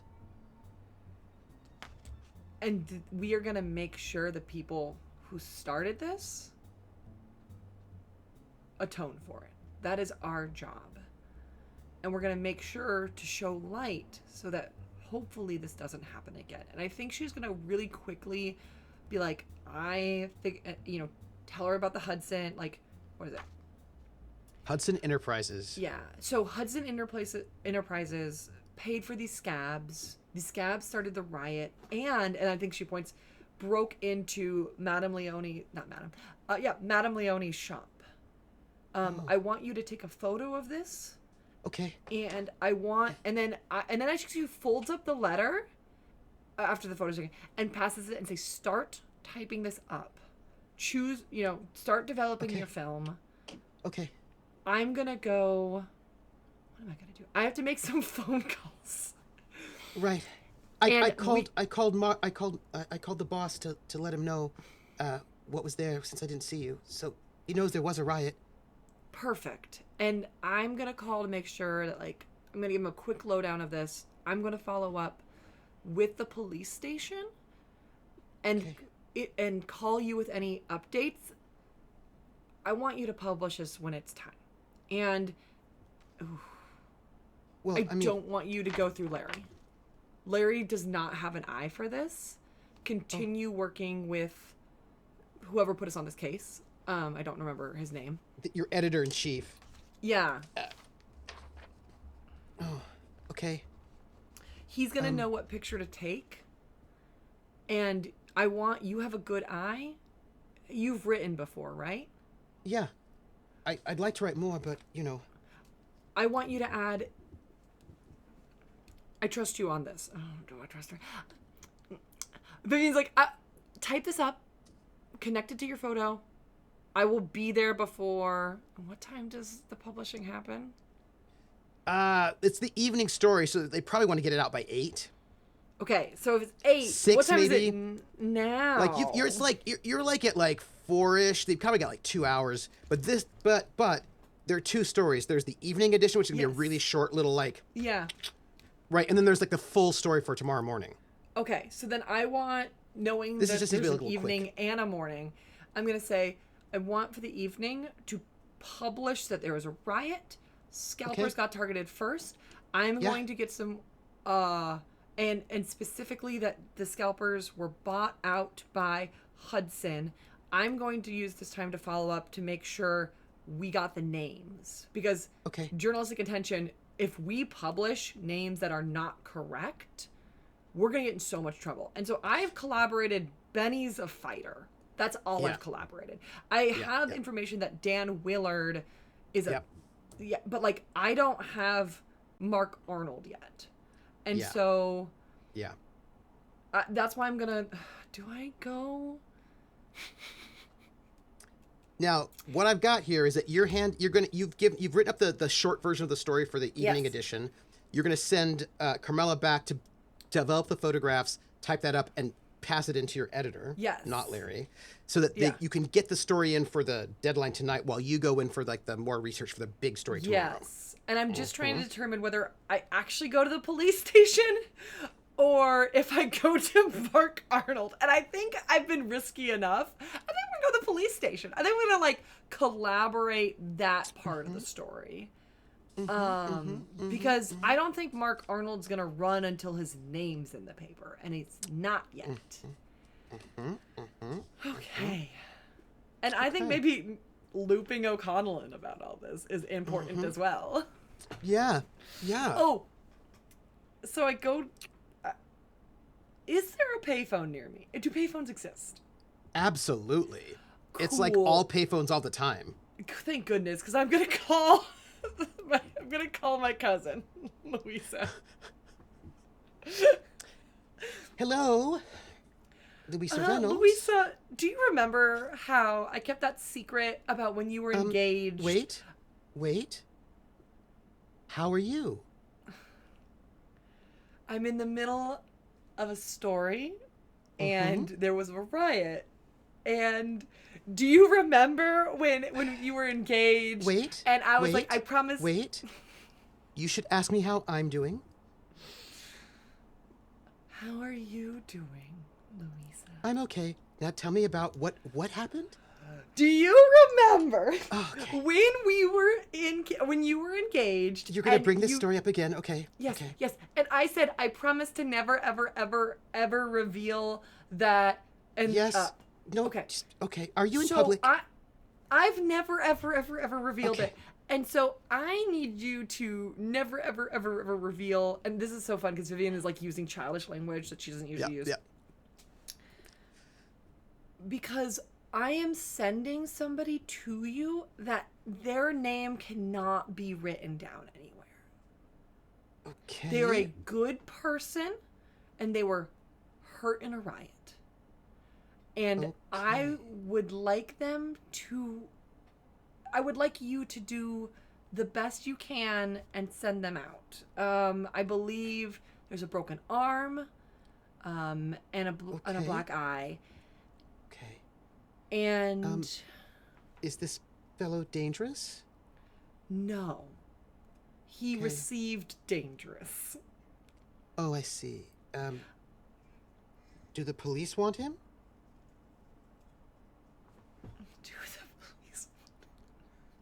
Am I going to get in trouble?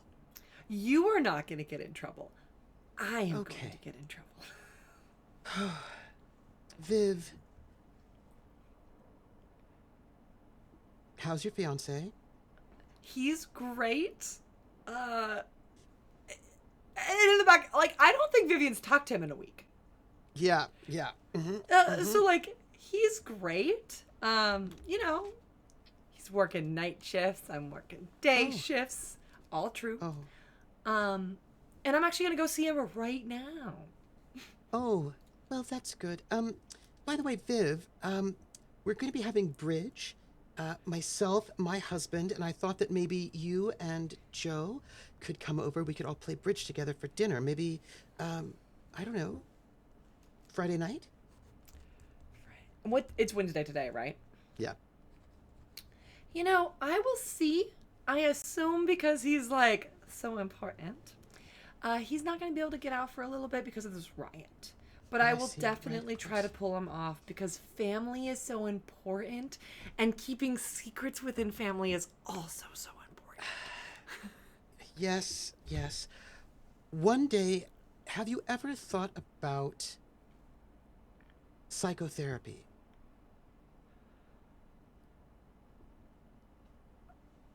You know, oh no. Oh, we got cut off? Oh, oh. Darn lines. Just the lines. There was a riot. There was a riot. Oh man. Oh man. Oh no. Man. Oh no. Vivian, I just out of context. Vivian is being so Vivian right now. Like I know she is. She's so the best. usually okay. But I think what's happening is she has not felt enthusiasm for a non-spooky case. There's no. This is a normal, exciting. This is a normal case. Yeah, this is a case that she's never gotten the opportunity. She's mentoring a young reporter. Like, this is the dreams. Nothing bad can happen. And she's going to see her fiance, who absolutely misses her. Oh, this is great. And we have to go on our break, of course, when we know... This is a perfect break time. Yeah, but I will at least set the scene. Yeah. Oh, please. You make it down to the 115th Precinct Station in Queens. And as you walk into this station, right, it is full. There are a lot of people here. And as you sort of walk in, you see a lot, right?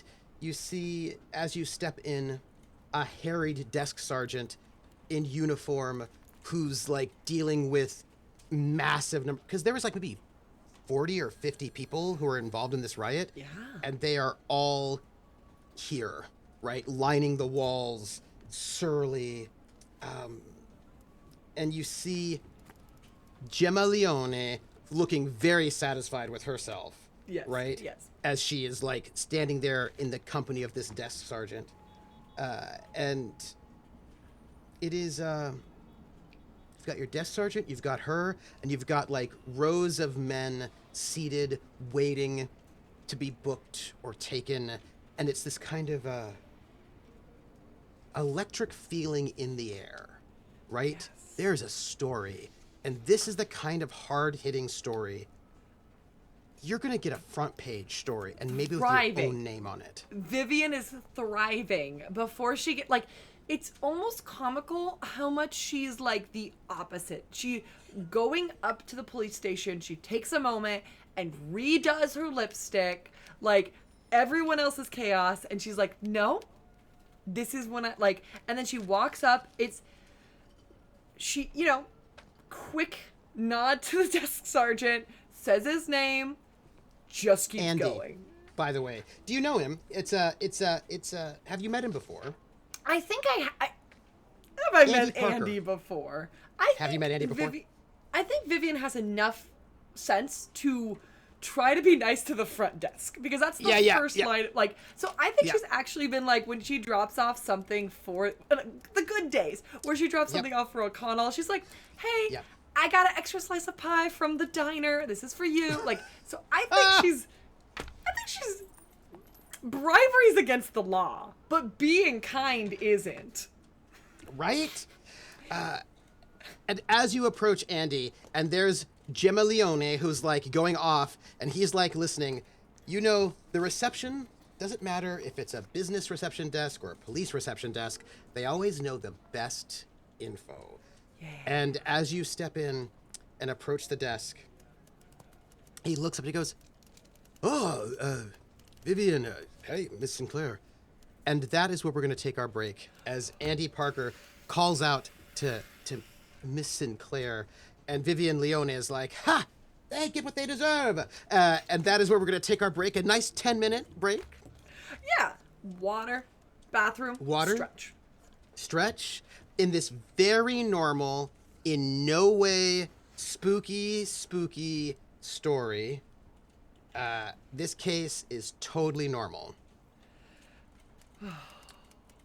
It is very interesting being here. You know, watching through these seasons, the beginning of it is like, it's normal. Vivian's in her element. And then we get to like, what do you mean there's a dog that licks out your insides? What do you mean ghosts, jellyfish can talk through the radio? Yeah. And so I love that Vivian thrives in the first half because she needs all these edges to save to the last half. Yeah. So, my friend, we're going to take that break. And when we get back, you'll be dealing with your desk sergeant or, well, you know, got to get the info on what happened. There's some crimes to report on and nothing creepy whatsoever. Nothing creepy. And anyway. No. During our People break, just please be enjoy mad. some fan art by Void Smoker. Including one of Viv. I saw it today. It was very kind. So good. So kind. We'll be back in 10 minutes, everybody. Hydrate before you dihydrate.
Everyone, we are back for part 2 of our first episode of Cthulhu Confidential X Astoria with JakiDash as Vivian Sinclair, our warm-hearted, it says right there.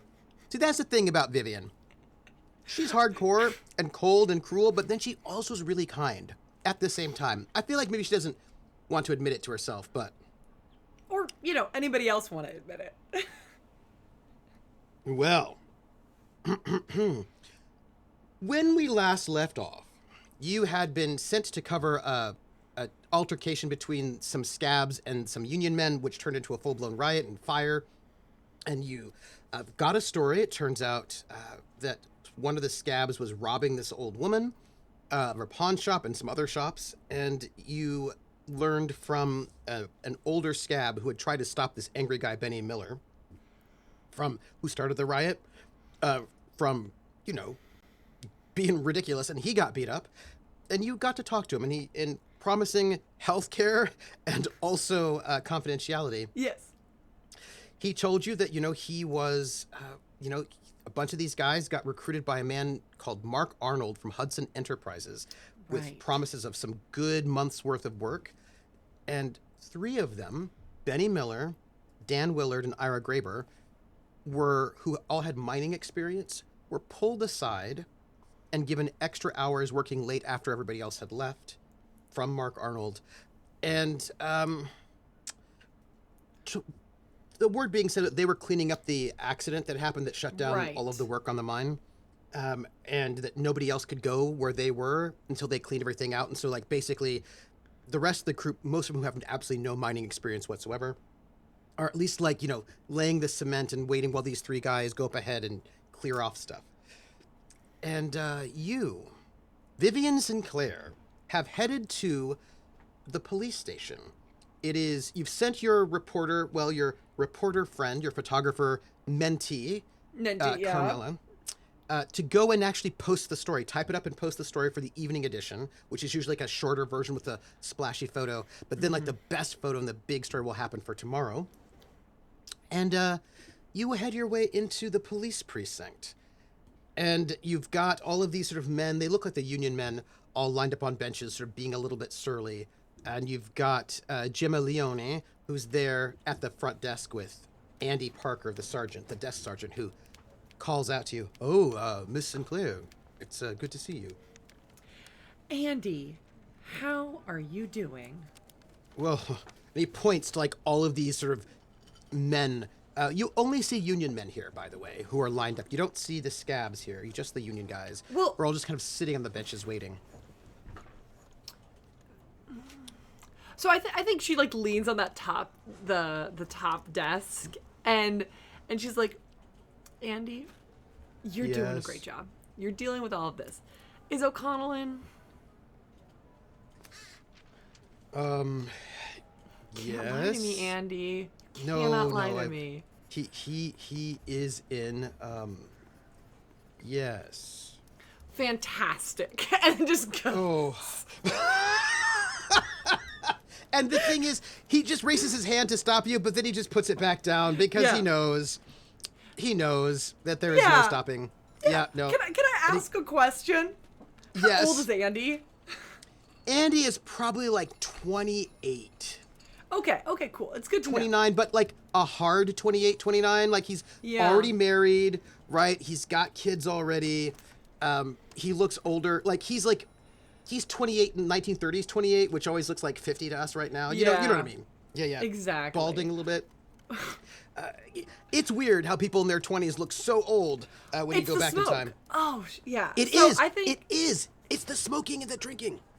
Yeah. So I think Vivian is gonna she knows her way. She knows who and I'm making the assumption that they separated the scab and the unions in the police station. Yep, and that's exactly right. So I'm gonna check at O'Connell's office first. I'm just doing a little peek. Mm-hmm. And I'm assuming he's not there because he's probably doing an interview. It's interesting because he is in his office. And you can see him, he's on the phone. And you can tell as you're walking in that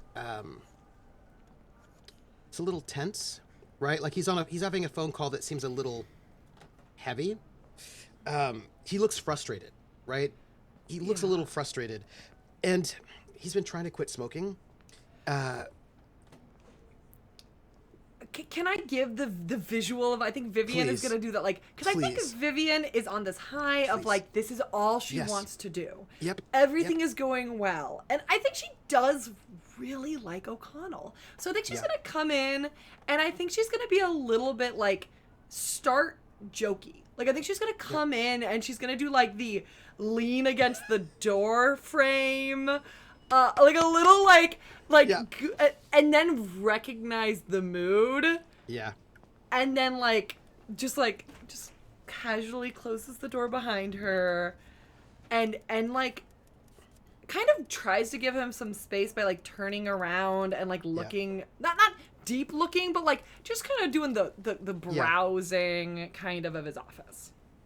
And he's sort of when he sees you, there's this initial smile, when he sees you, and then there's this sort of slight awkwardness, and then he has to go back to this phone call. Yeah. And he just puts up his finger and he goes, "Look, I think you should definitely bring your own men in for security because we cannot control this sort of thing, and I definitely recommend you stop any kind of work with scabs. That's just going to lead to more trouble." Yes. Look, for all I know, you might be fined for this, so for any damage. That's on the chief. That's not on me. There's really no need to yell at me. But I'm going to tell you this: what you did was irresponsible, and you should have known that. Well, if we're not going to go and be your private security, so if you want security on your sites, then you're going to have to hire them yourself. Well, it was a pleasure talking to you as well, Mr. Rush. Thank you. And he hangs up the phone. And he stands up, and he goes to walk over to you, but then it's sort of awkward, and then he sort of stops, and then he gives you a kiss. I think they do hug. I think and then Yeah, I think Vivian steps forward, like, around probably the chair he has before his desk. And I think it's a real hug. I think it's, like, a deep hug. I don't think... She has not seen the O'Connell in, like, a week. And so I think there's this, like... Yeah. When she grasps... When they hug, like, she's... Like, she can smell the scent that she's forgot. Like, it's and almost he's calming. Tense. Yeah. He's, like, super tense. And then when you actually... Because he didn't know if you were going to hug him or not. You know what I mean? Like, there's that whole tense... And then once the hug happens, then you can feel his muscles relax and him just sort of, like, melt into the hug with you. Yeah. And it's a little bit long. Do you know what I mean? Like, it's just... I think they both just, like... Yeah. I think they're not bringing up the last conversation they had. Yeah. I think they're taking the moment to just kind of relish existing in the same space again, because they don't... Yeah. They live in similar worlds, but not the same world. And it's like a moment of like just a lot of things are not being said, right? I miss you. Yeah. I'm glad you're okay, because we both knew we were at the riot. Yeah, yeah. He says, what's that perfume? It's the same damn one you gave me a year ago.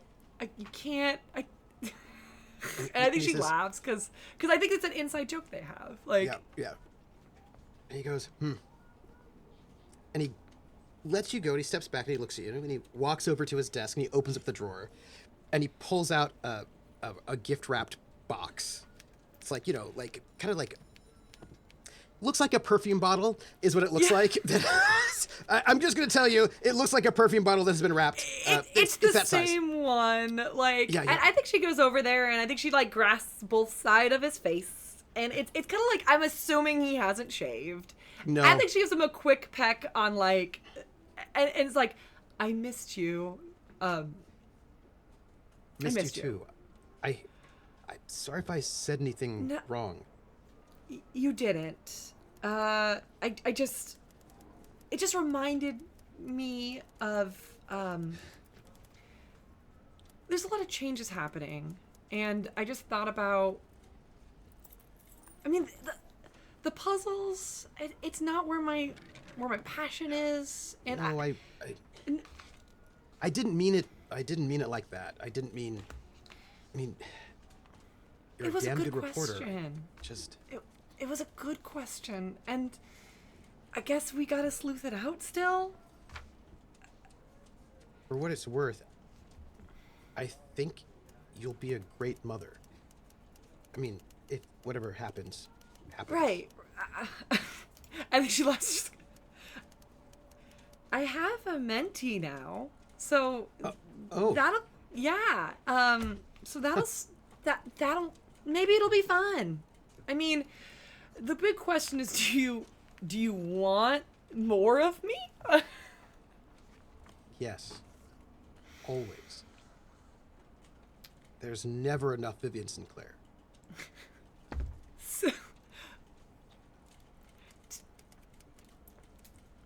I think she believes it. Like, I think she's just like not. She doesn't have anything witty to say back to that. Yeah. Like, that just was nice.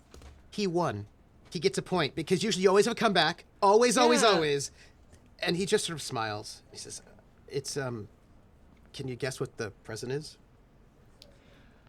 Is it that same damn perfume? Yes, it is. I'm glad. I'm running out, actually. Well, you said, do you remember? It was like 7 years ago you said you loved it. And we were at Coney Island, and I never forgot. I mean, you smell good, too. I think she's still kind of fumbling over the words. Yeah. It doesn't smell like you haven't smoked at all tonight? Like, that's kind of incredible. It usually hangs on your jacket. Yeah, no, I've been, and, like, he pulls out, like, this like, pack of gum. Chewing gum.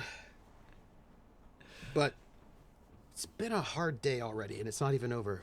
So, I am going to guess, by the smell of your perfume and smoke, fire, that you were... Yeah, okay. Are you okay? So you weren't stationed on 34th and Salisbury, I'm guessing. No. Nope. I'm dealing with the aftermath right now, actually, because I'm a lieutenant, so that's what I have to do. You're damn good at it. You Well, really are. getting a bit more politics than I'd like, you know? Yeah, I didn't come here just for this. I did want to see you. I want to see if you're okay.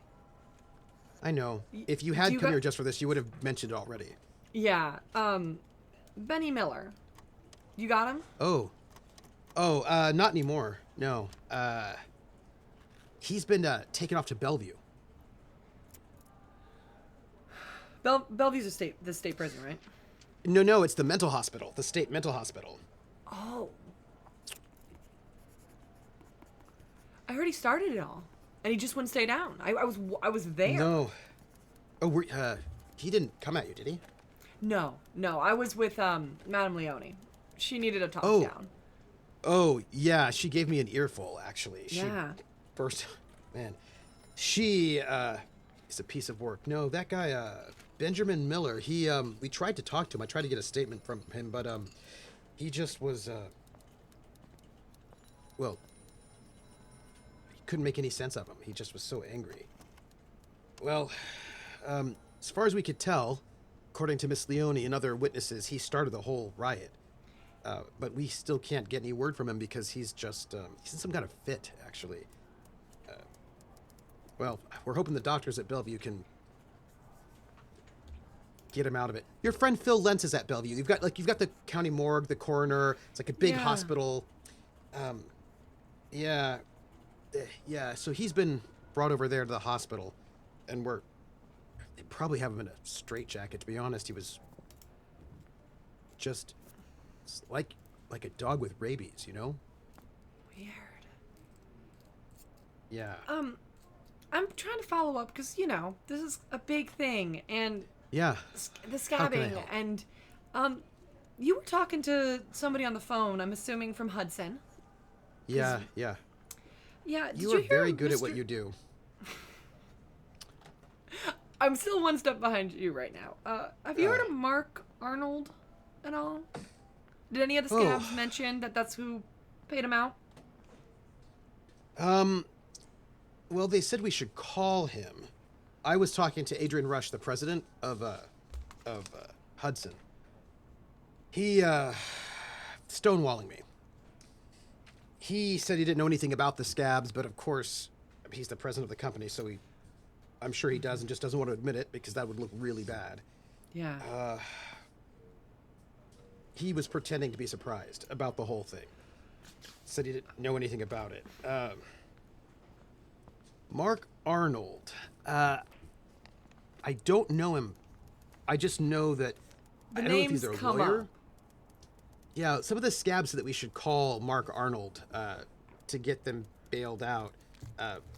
Mark Arnold said he didn't know anything about it. Interesting. Yeah. Interesting. Yeah, so neither Rush or this Mark Arnold guy seems to know anything about the scabs, but a couple of the scabs, 3 or 4 of them, all name-checked Mark Arnold as a person we should contact for bail, but, Mark Arnold's not going to post their bail.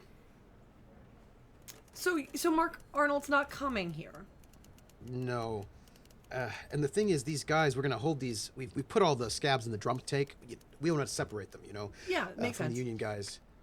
But, we're going to hold them overnight, but I bet most of them can't even make bail, so... I'm going to just let them go. Probably tomorrow evening. I mean, I don't think they're going to get bailed out, and we just can't keep them here forever, so... Hey, do you got like an IRA or something? No, we don't have an IRA. He just goes through his paperwork. I know, supposedly, and, I just heard something. There was 3 guys leading the charge downstairs, down in the tunnels, and Yeah. you've already met 2 of them, and you know patterns. Who? Benny Miller and Dan Willard were up front doing a lot of the exploding, clearing out the damage the accident. Most of these scabs were just working the back. So I really want to find that. Mm-hmm. Oh, you told me about him. He died. What? Yeah, he died last night. Yeah. What? Yeah, we were holding him. And you know I'm on night shift and I was out. He apparently just stole some things from another inmate. We were just holding him, right, and he stole something from one of the fellow inmates, and that inmate shivved him. He died late last night. Doesn't make any sense because you don't steal things from hardened criminals while you're in jail. But he did.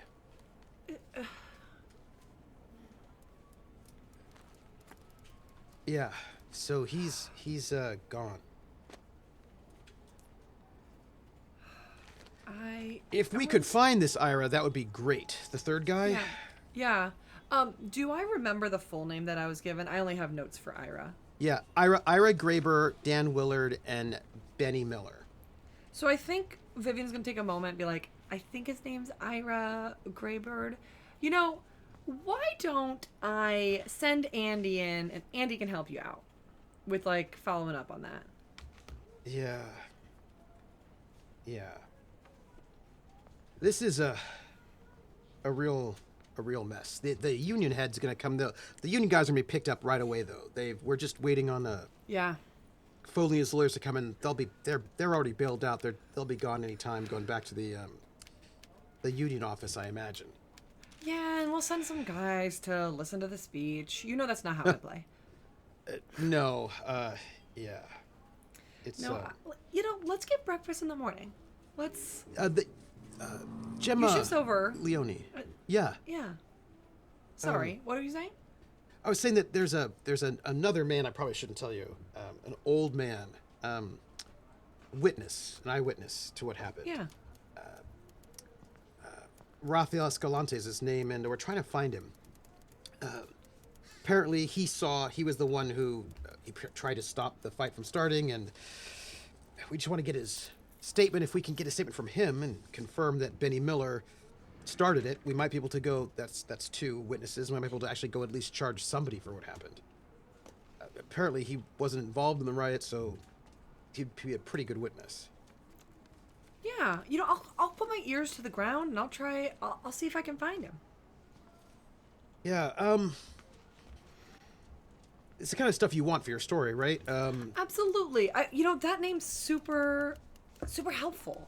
I appreciate that. So about 5 buildings had major damage. 3 more buildings need some sort of a reinspection. Also, houses north towards Astoria Boulevard, they had broken windows, mostly because of the throwing rocks and back and forth. So that, I don't know if that'll help. A lot of property damage. No, I mean, all this information is really helpful. I got a front page morning edition. Oh, you know, it's always been my dream. Yeah. That's amazing. Real name and everything. Real name. Real name and everything. Okay, so this means, I'll tell you what. Yeah. We should be at the diner, and I think there's a pie with your name on it. I think so too. I'm looking forward to it, and then, yeah, I'm really excited that we'll be able to talk. Hey, I don't know if it'll help, but Adrian Rush, the Hudson Enterprises president, he promised that there'd be no more scabs, that they'd shut everything down until they could negotiate with the union. So hopefully this will be the last time we hear about that. Honestly, putting that in there is going to relieve a lot of people. Yeah. He still claims he didn't know anything about it, but if we can get a fine at least, that might be something. I think no, all of this has been really helpful. And take care of yourself. Don't put yourself in danger. No. That's rich. Yeah, I know. Future Mrs. O'Connell. Oh. We haven't talked about that. Hey, I'm sorry. I know we haven't spoken in a week, and It just was really awkward. I'm sorry. We both took the convenience. I don't blame either of us, but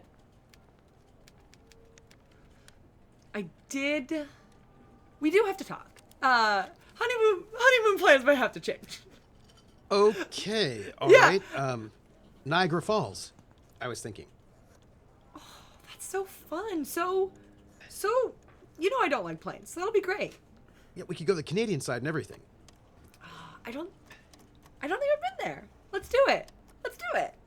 Hey, And I think seriously though, this Riot thing, it seems like it's a safe kind of story. So, I mean, if you just don't take any wild risks, I think you're gonna do good work. It was all already wrapped up, right? Like, you're basically done.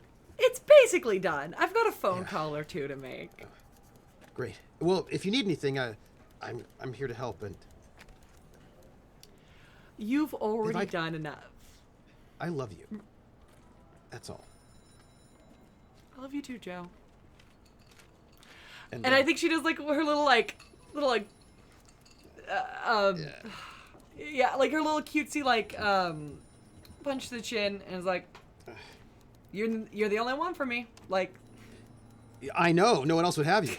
exactly. Seriously. All right, I've got to go and find Dan Willard's next of kin and let him know that he died. So. And I think she does, like, before they leave, like, does another big hug. And then Maybe a he's kiss. Like, he's gonna dip you in that most dramatic films kind of way for a big kiss. Yes! It's been a week. It has been a long time. So, tonight, are we seeing each other tonight, or? I mean, actually, I'm just here all night. Tomorrow morning. Breakfast. Okay. Maybe after breakfast. Okay. All right. I know how you get. You have a story, right? So, I will make sure. Massage temples. I'm after very. Your nap. I think she like leans forward and she whispers some things in his ear before she leaves. Yeah. And he gets a little blushes a little bit. And he's like, Yeah. I will see you in the afternoon. Yes. After pie. And like he kind of like sits, and you can tell he's probably not going to do any work for like 5 minutes because he gets a little bit dopey. You know what I mean? Yeah. When it comes to you, he gets all like Twitter-pated. I think Joe actually brings out the softness in Vivian. I think she's gotten a lot more warm-hearted because she sees how Joe does it. Yeah. But she's also makes choices. Yeah, so I think I'm gonna go. I love that you have never lied to him. You know what I mean? Never, I love that. Never. Yeah. They never lie. She is gonna go up to Andy, and she is going to just say, "Andy, I think they need you." Well, actually, before I go up to Andy, this is a lot. This plan's in the works. Is there a Yellow Pages? Absolutely. Yellow Pages and White Pages. I'm gonna get the phone number for a Mark Arnold. And I'm Would you like actually the Hudson Enterprises number? Yes. And I am going to find a open police desk. And I am going to make a call requesting that Mark Arnold is needed for questioning.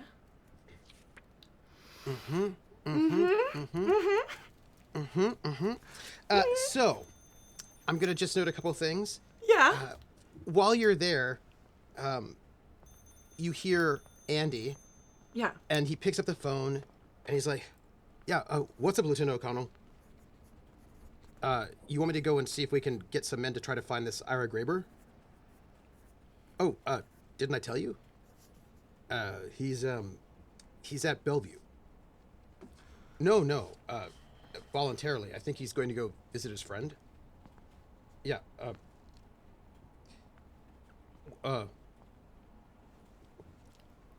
right.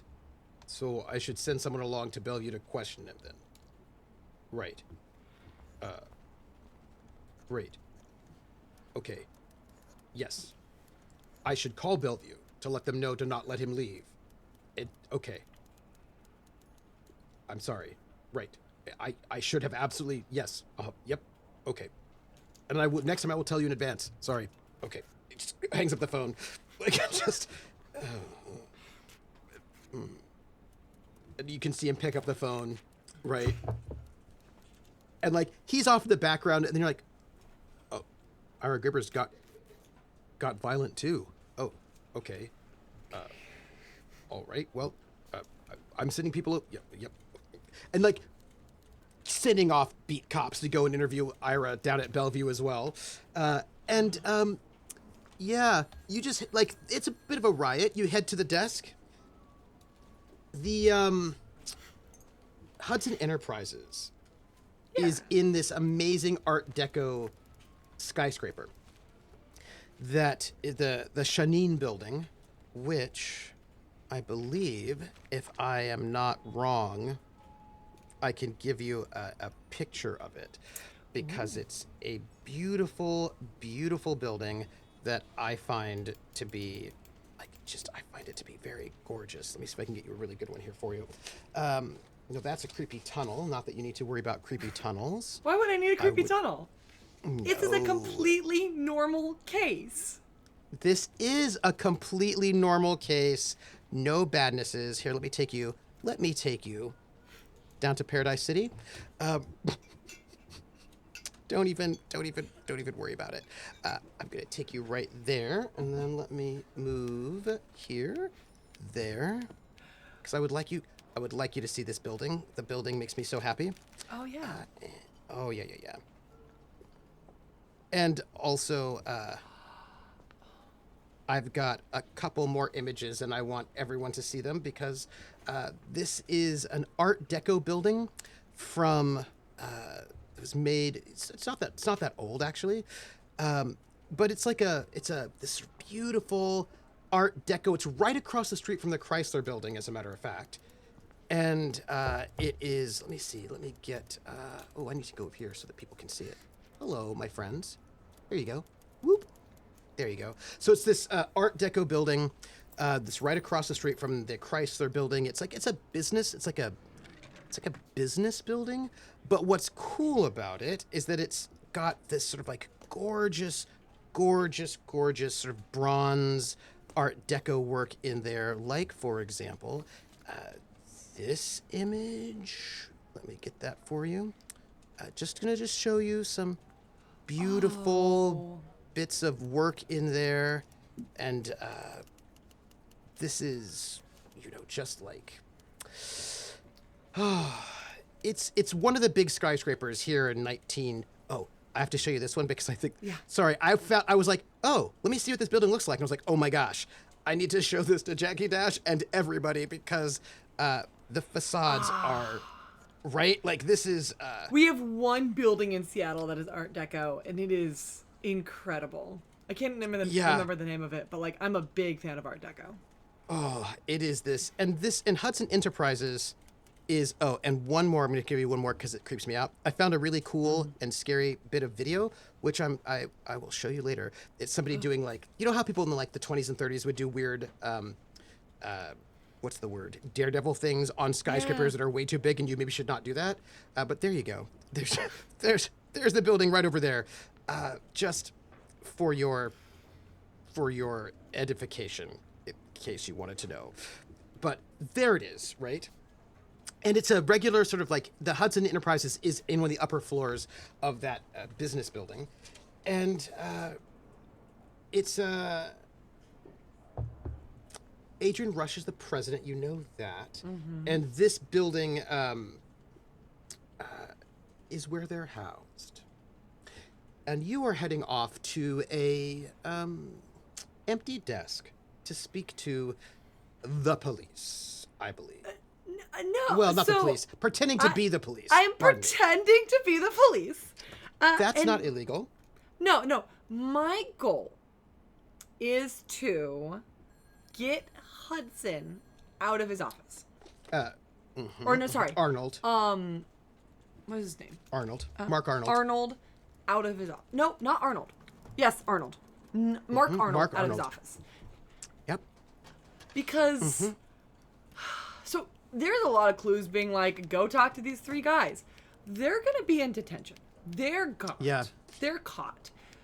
I want to know what's happening with Mark. I want evidence that actually suggests that he hired these people. Because somebody needs to go down for this. People got hurt.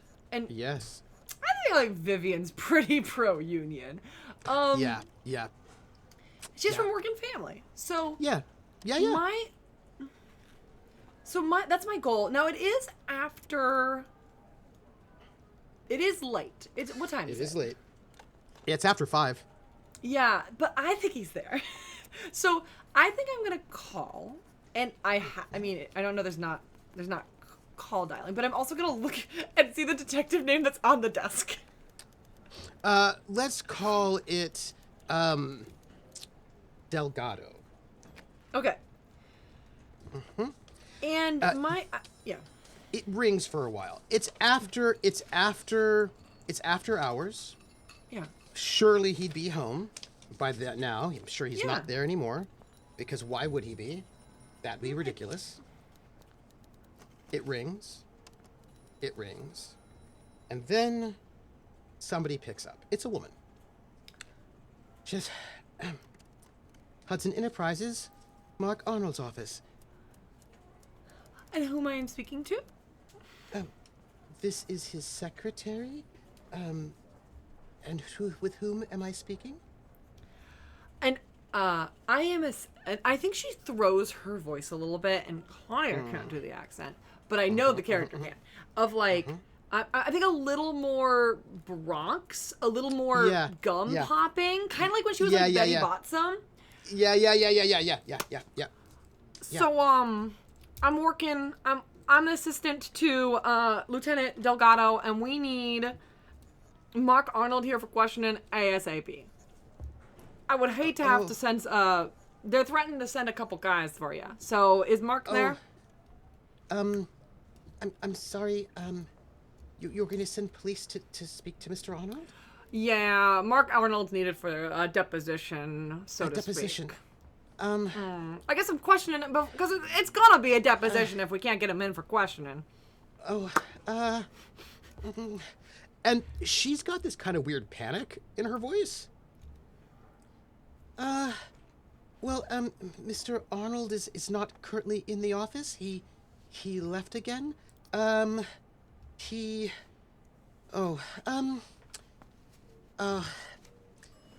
This is normal for him to be leaving. He's doing work outside of the office at the moment, and he gets very angry if I try to. I don't know when he'll be back. He usually doesn't get back when he works outside of the office. He doesn't get back until 11 or 12 o'clock at night sometimes. He's a very reliable man, and I'm sure there's no need to send police over. He's just he's out of the office for the day.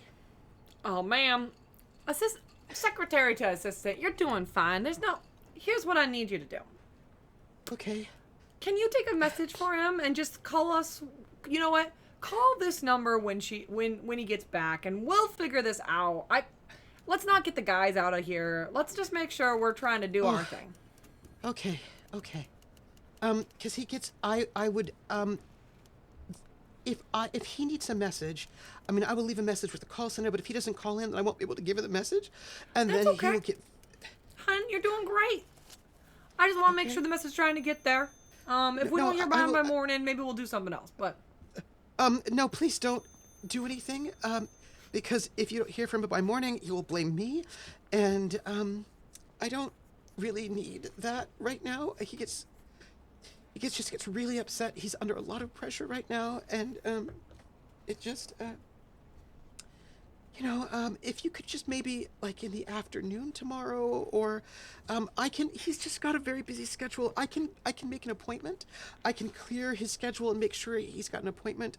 That would be great. Let's get that timing on the calendar. Let's get a whole 2 hours. Okay. He doesn't like to leave his office except when he goes out for his other things that he's doing, his remote work. Can I make an appointment for you to come in, or your detective or whomever? Sure. So anytime tomorrow. Okay. I don't want to make it too early because he often is out very late. How about? Because he's out right now, right, ma'am? Yes. He's gone out to do out of the office work. It's very stressful for you to be working this late. Are you doing okay? Do you need to take a break?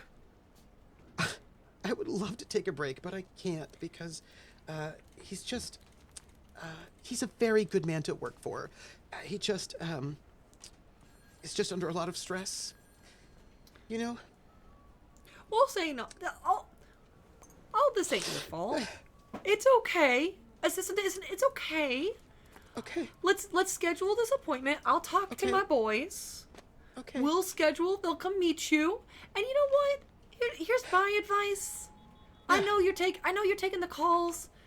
Yeah. Leave early. Leave early tonight. If I leave early, he comes back and I'm not here. He's going to yell so much.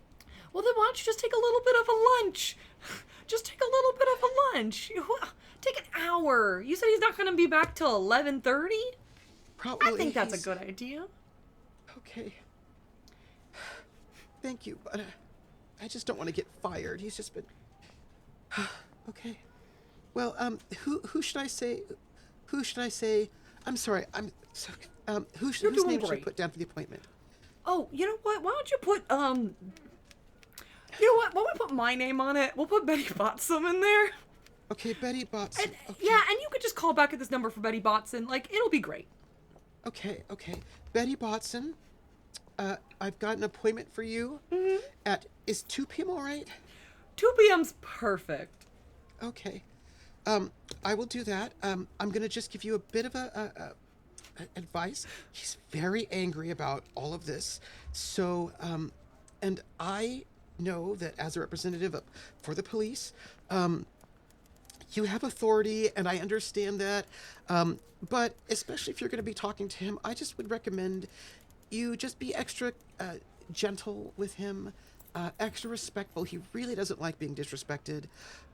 So, and I know that, I understand that as like a police person, that I know that there's like a thing, but you I just would not, My boys are the best. This is gonna be fine. This accent's definitely staying consistent. It's the best accent. I love it. And honestly, just take that dinner. Just take that Okay. dinner. Assistant. You're All right. you're under a lot of stress. He's under a lot of stress. Okay. All right. just, Well, my boys will be there at 2 p.m. tomorrow. Okay. All right. I will make sure he's here. Oh, and what floor should they? What suite number? How do we get to your? 46th floor. He has a huge. He just got a. You'll notice the door. If you go down the hallway, it's suite 107. You'll notice because he got his nameplate changed. It's very large now. You will not miss it. Thank you so much for your help. And what's your name, darling? Maud. I'm Maud. Maud. Yes. You just have a great night, and you know what? Thank You know you. what? There's a great diner that's near your. Just have a full cup of coffee, and I love a cherry pie. Okay. Thank you. It's just so, assistant to assistant. It's just really hard sometimes, and he was a much better boss. He wasn't always like this. It's such a tragedy to hear. Why are men doing this? You know what I mean? I don't know.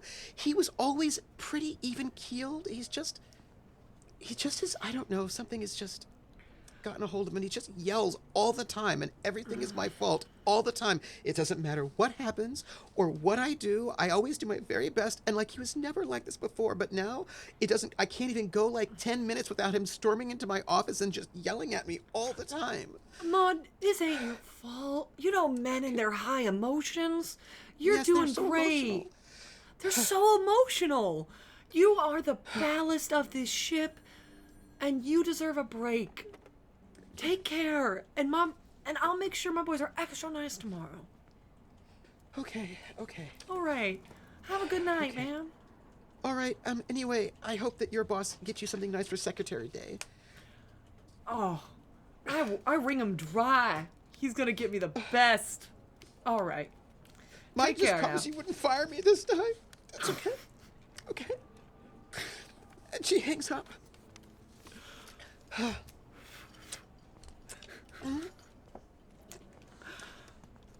Getting into trouble? Just so much trouble. Yeah. Okay. Yeah. So I just want to She confirm. seems a little stressed. She's a little stressed. Yeah. Mark's Yeah. not going to be back till around 11 midnight normally. Probably. I've leaned into the concept that Yeah. she should go out for about an hour. That's true. That's true. I you now have. have his suite number, and You do. I feel like I should go. Yeah. Also, want to shout out to the Raid just popped during my great accent work. Thank you so much. Hey, Raid. You got to see the Underdog, best lovely accent to see work. you.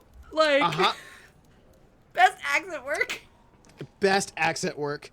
I just Yeah. really appreciate before the stream, you're like, man, I hope I remember the accents. And I'm like, I hope I can keep an accent through one conversation. I feel like you should not limit yourself. You know what I mean? Yeah. I feel like you should not limit yourself. No. Yeah. So I've made a lot of problems because, I know for sure O'Connell knows that synonym. Okay. Well, that's a problem for after pie tomorrow. Yeah. His secretary, who seems to be under a lot of stress recently, is gonna go get a coffee and a thing of pie because her boss won't be back for any time recently. Because he keeps going out to do out of the office work. Yeah, very suspicious. So No, it's not. It's fine. I mean, you know. what? I don't think I have my gun. Because I've been all out and about today. And so I didn't think I was going to do a riot this morning. And I probably don't keep it in my desk. Because that's Right. right. Unwise. Unwise. But I also don't think I'm going to need one. I think that's suspicious. I'm just going to keep my brick around. And I'm going to go... I'm gonna go to the building. I'm gonna. Before you do you want to do any research on Hudson before you go, or Arnold, or any of that stuff? Well, my fear is I only have an hour. It's And true. so I'm just asking. It would probably be helpful. I do have his. Wait a second. Yes. No, it wouldn't. I'm really trying to think about this because also buildings- you do have you're at the newspaper, so there is the newspaper morgue as well. But again, it's about timing. it is about to. I only have that hour. I gotta go because I don't want to get Maud in trouble. I don't want to get caught. Yeah. And I'm just currently my goal is to find solid evidence before he burns it up that he because again, normal case. All I'm doing This is is a normal case. Yeah, It's a normal case. I'm just finding evidence that he hired. Maybe I'll make a photo. They don't have photocopies. Maybe I'll Yes, I just want to confirm that he did, so that when I report it. And then maybe I'll go swing by because I want to see Ralph, and and I want to ask if it's okay if I give his information to the police while keeping him anonymous in the paper. So that's my goal. Let's go. Hey, I'm very good at sensing trouble and so I'm gonna take a cab. And on my way in the cab, I would like to disguise myself a little bit. How you doing? Good. Now, you know what? It's a busy day. How you doing? I'm great. What are you doing back there? And I think she's just like, what do I have? I think she's trying to redo her makeup a little bit to look less like herself. So like covering up the mole. Yes. Yeah, like you have disguise. Maybe. Yeah, I have disguise. Covering up the mole. Maybe trying to make herself look older. Of course. And maybe I think just trying to make herself look older so that she can look like an exhausted secretary having to do some work. Just having to do work. Yeah. Sure. And he's like, here you go, Toots. Shadeen building. That'll be 2 bits. 2 bots and just yeah. Taxi Thanks cab for your driver hard work. drives off. Yeah, no. Always. He knows something's going down. You just gotta he's go. like, not gonna ask. Not even gonna ask. I probably tipped him so he didn't ask. Like, Yeah, no.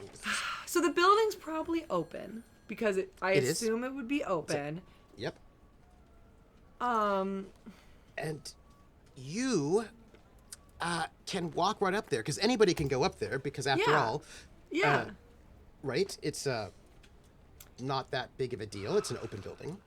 As I'm going, is there like a pile of papers anywhere that I can like scoop up so I look? Absolutely. Okay. Great, I will do that. I just need to look like I'm a little bit busy. Yeah. And this beautiful building with like amazing grill work in bronze, it looks sort of like tentacles just moving upwards. You can get up there to the 46th floor. Mm-hmm. You can go down to now when you're going down the hallway, you're in the sort of the floor of Hudson Enterprises, and you can see they're like little nameplates on multiple doors. It's like a pretty big company, and then one nameplate has been, it looks like there's some scuff marks on the door. Interesting. As if somebody pried off a nameplate, and there's a new nameplate that is much bigger than all the other nameplates on the door in the hallway, and it says Mark Arnold, but there's no subtitle. Like if you see other ones, it says like, Jim Williamson, finance, or like all the other ones seem to have like subtitles telling you what their office is. Mark Arnold does not have a subtitle underneath his nameplate. Interesting, because they called him a lawyer. Okay. Yeah. Now, well, they said that he might be a lawyer. They weren't quite certain what he did. And usually lawyers are like, I'm a lawyer. Like, yes, very interesting. That is correct. They're like, maybe he's a lawyer? That's what the scab said. They're like, I think he's a lawyer. Can I do a quick, and I'm asking, like, can I do a quick Please. sense trouble to see if there's anybody looking directly at me? Like, I want to see, because I'm going to do something questionably illegal. And so I just need to know whether somebody's looking or not. Oh, yes, I have a plan, though. Not at the moment. Okay. Also, the door is locked, by the way. Oh, I know. So I think I'm going to do, like, a little set down my papers. Mm-hmm. I'm wearing nylons. I'm going to take out my lock-picking tools. I'm going to rip my nylons a little bit. Mm-hmm. And then I'm going to start trying to... Fix your nylons. Yes. Fix my nylons in front of the door. So my goal is trying to pick this lock. Yeah. So, for those of you who do not know, in the Gumshoe system, you never roll for information gathering skills. You always succeed at an information gathering skill, and lockpicking is an information gathering skill. Wait, really? Yes, it is. I'm panicking because everything's going so well. Usually these plans go so poorly. But this is just a normal case. That is correct. So, lockpicking, in order to get into a place to get clues, you do not roll for that. You can pick the lock. That's not going to be a problem. Good. I pick the lock. Uh-huh. And you slide inside the office, which is indeed empty. There's the front sort of office where Maud would be. You can see her desk. And then you can see the door that leads to Mark Arnold's office. And a second nameplate is on that door, which is a little bit weird, because normally you don't have nameplates on the interior door. Yeah. It's just been added as well. Yeah. Interesting. She's not here. Yeah. She's at lunch. Perfect. She's having dinner. Yeah. She probably should not be working right now, but apparently her boss is in a state, nightmare, as it were. Yes. So I'm then go. Can I go up to the second door? and do a little sense trouble. Like, I just want to, like, just see, because I didn't know there's going to be 2 stores. So here's the thing I just need to point out. You know how I said that if you use your information skills, you're going to get the information as long as that information is there? Yes. Right? Yeah. But what I didn't say was just because you get the information doesn't mean that people won't know that you've broken into the office. Absolutely. Absolutely. But nobody knows who I am. Right. So I just would like to note, if you would like it so that people will not know that you broke into the office after the fact, you're going to need to give me a push. Otherwise, there will be evidence of a break-in. But my big fear is that if he's in the office, I'm wasting a push. That's true. You can wait. You can wait until you leave. Okay. Okay. Cool. You can wait. I'm just reminding you that that is a thing. It seems to be quiet, all quiet, inside the office. Okay. Cool. Then I will approach the second door. And it is also locked. Gosh, darn. I think that she just says that, like, and I think she does lock pick it again. Easy peasy. Yeah, this is fine. No problems. Do you look over the secretary's desk, like, as you're passing by? I should. She seems to have been crying quite a bit. Like, in her wastebasket, like, you can tell that, like, I was like, oh, that's mascara. Okay. Okay. Yeah. Is her drawer unlocked? Yes, it is.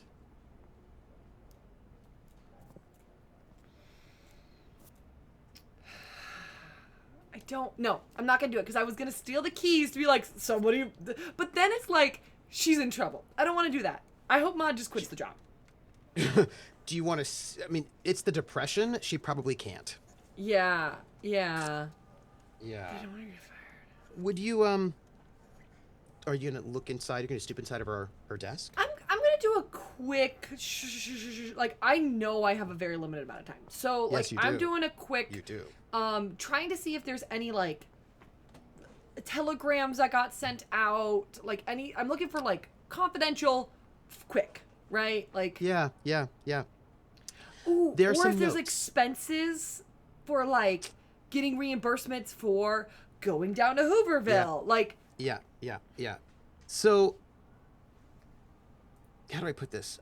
You have a very quick brief because you want to go into his office. Something that you notice is, one,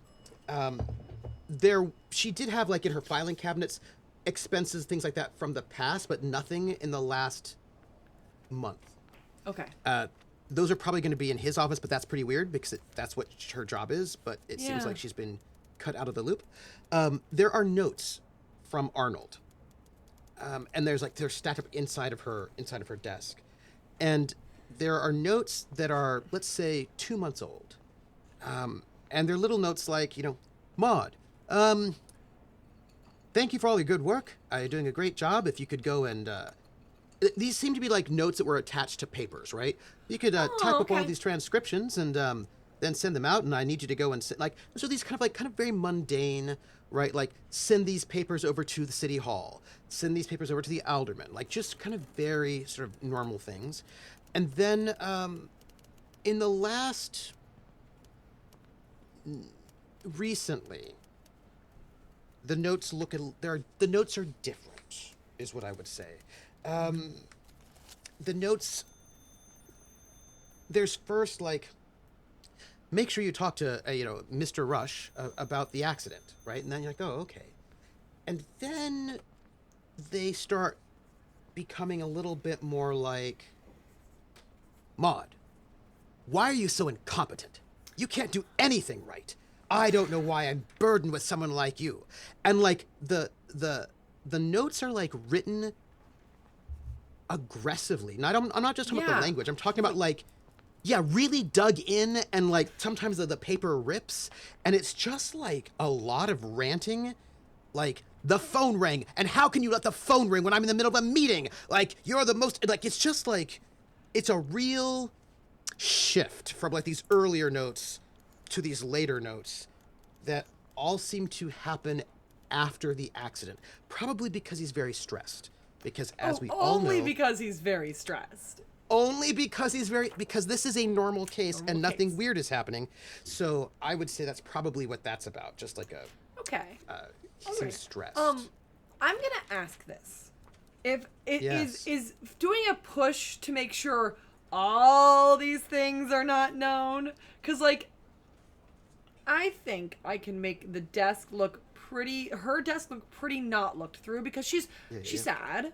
And when you're sad, you're looking at less details. Whereas I want to make sure the push of like, she's gonna notice when the lock got broken, right? Like, I should. But if you give me the push, it will take care of your entire I'm just gonna investigation. Do it. I need to not die. I will say though, for the record, if you use information from this place that you could have only gotten here in your story, that will be noted.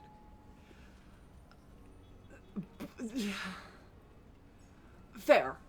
That is fair. The push means that no one will know that you broke in. Yes. But if you publish confidential information in your story tomorrow morning, yeah, no, it's they're gonna look. Vivian, problems for after pie. Those are later problems. Those are after pie. Yep. Yeah. Okay. So, I'm gonna you go to his office? I do go into his office. So, how good are you with art? I will see. I do not You don't have art history.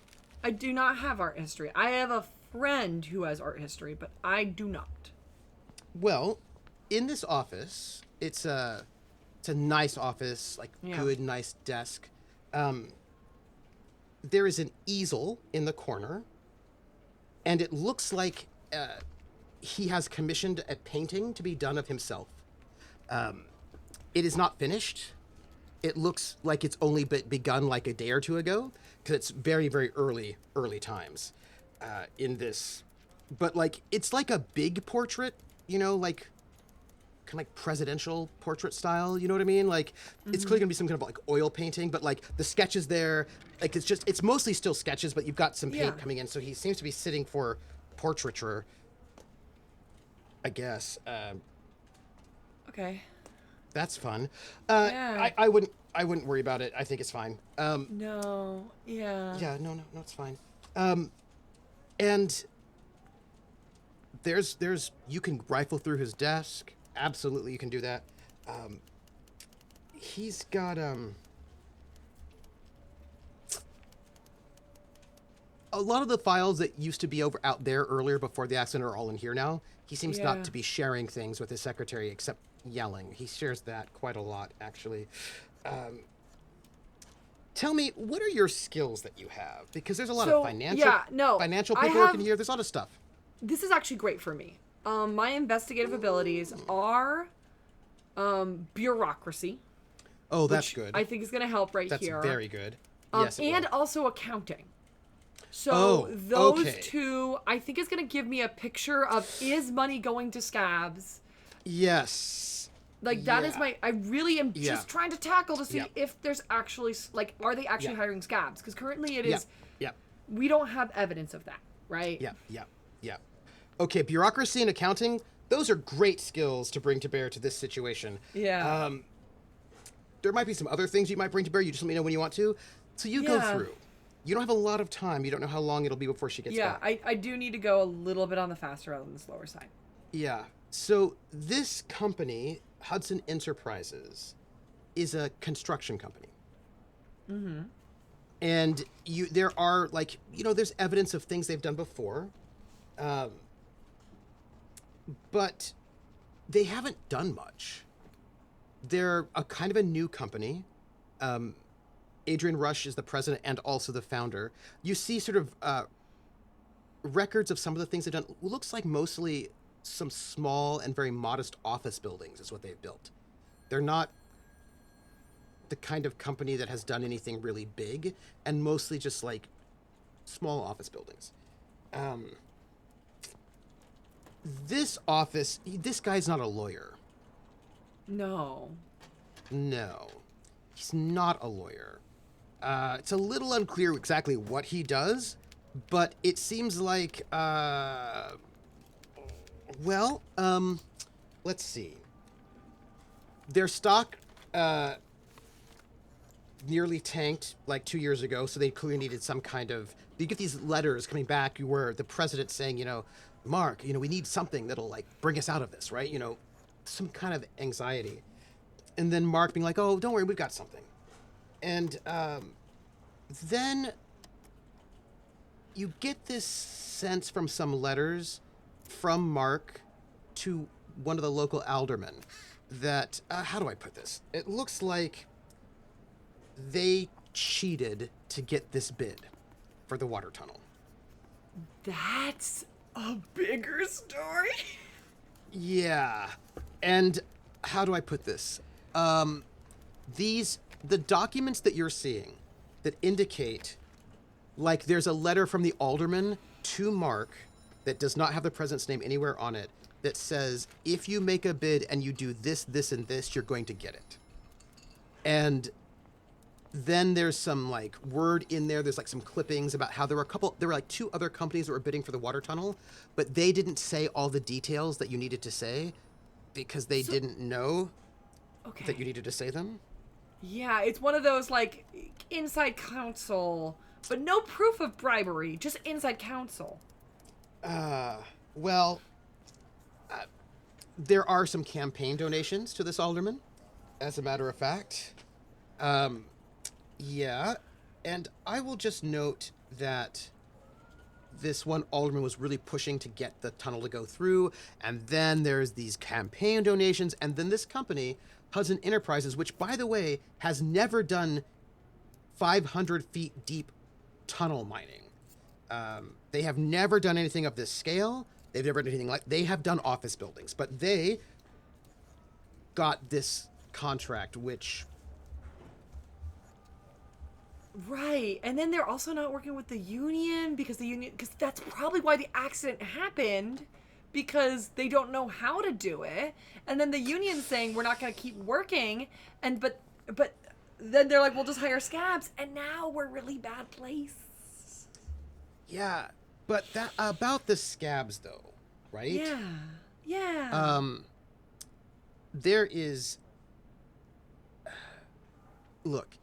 From your bureaucracy that that they got the contract through insider trading. Absolutely, this was just a fix-up. And they're going to get a lot of money for this. And it also looks like you got some photographs of from a hearing about the contract. And you can see this blonde mustachioed man, which you can tell from the portrait is Mark Arnold, and the president and this alderman. They're all like at the meeting, so you can see it says it's like a little newspaper story, right? Yeah. And the newspaper story refers to Mark Arnold as Hudson Enterprises' former chief engineer and current vice president of operations. Wait, but why wasn't that on the sign? It's a good question. Okay. But he apparently is their vice president of operations and an engineer. Okay. And if you look, it doesn't seem like they have any other major contracts besides this one. This is like the one they've got. And you notice it's got, if you look at sort of messages and notes, there are 2 addresses you can see being listed on things. This building. And there is another smaller building, it's like the construction area that's just south of the Astoria Light Heat and Power Company plant. So that's where they're probably like staging all of their equipment. And you can see that he has got receipts. He takes the taxi there quite often at night and comes back quite late. He's there all the time. He wasn't there all the time before. He didn't. Yeah, this is this is based off of the accident, right? Yes. Before the accident, he wasn't there that often. After the accident, he's there all the time. All the time. It also seems to you like you can find... They're not conclusive, but because it's a lot to cache. But it looks to you like he is paying the scabs, right? That he is rounding up scabs from Hoovervilles and breadlines, and that he is paying them, and that that's probably why he's going to the staging area so often. But you can also see that he's like taking cabs down to like St. Francis, the St. Francis bread line, to the Hooverville, right? So he seems to be going out to pick up these people and taking them to the staging area probably, but he keeps going there quite often.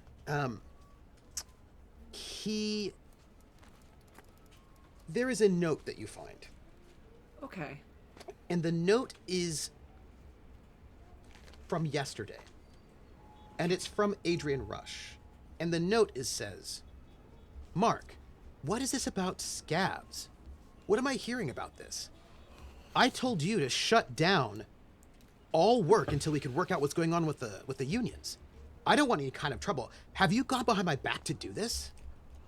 I want to speak with you tomorrow, and I want some explanations. By the way, tomorrow is today when the riot happened, right? Oh, yeah. No, that makes sense. Which is why Adrian's like, I didn't know about this, because he actually, like, was learning it. This is going to be very bad.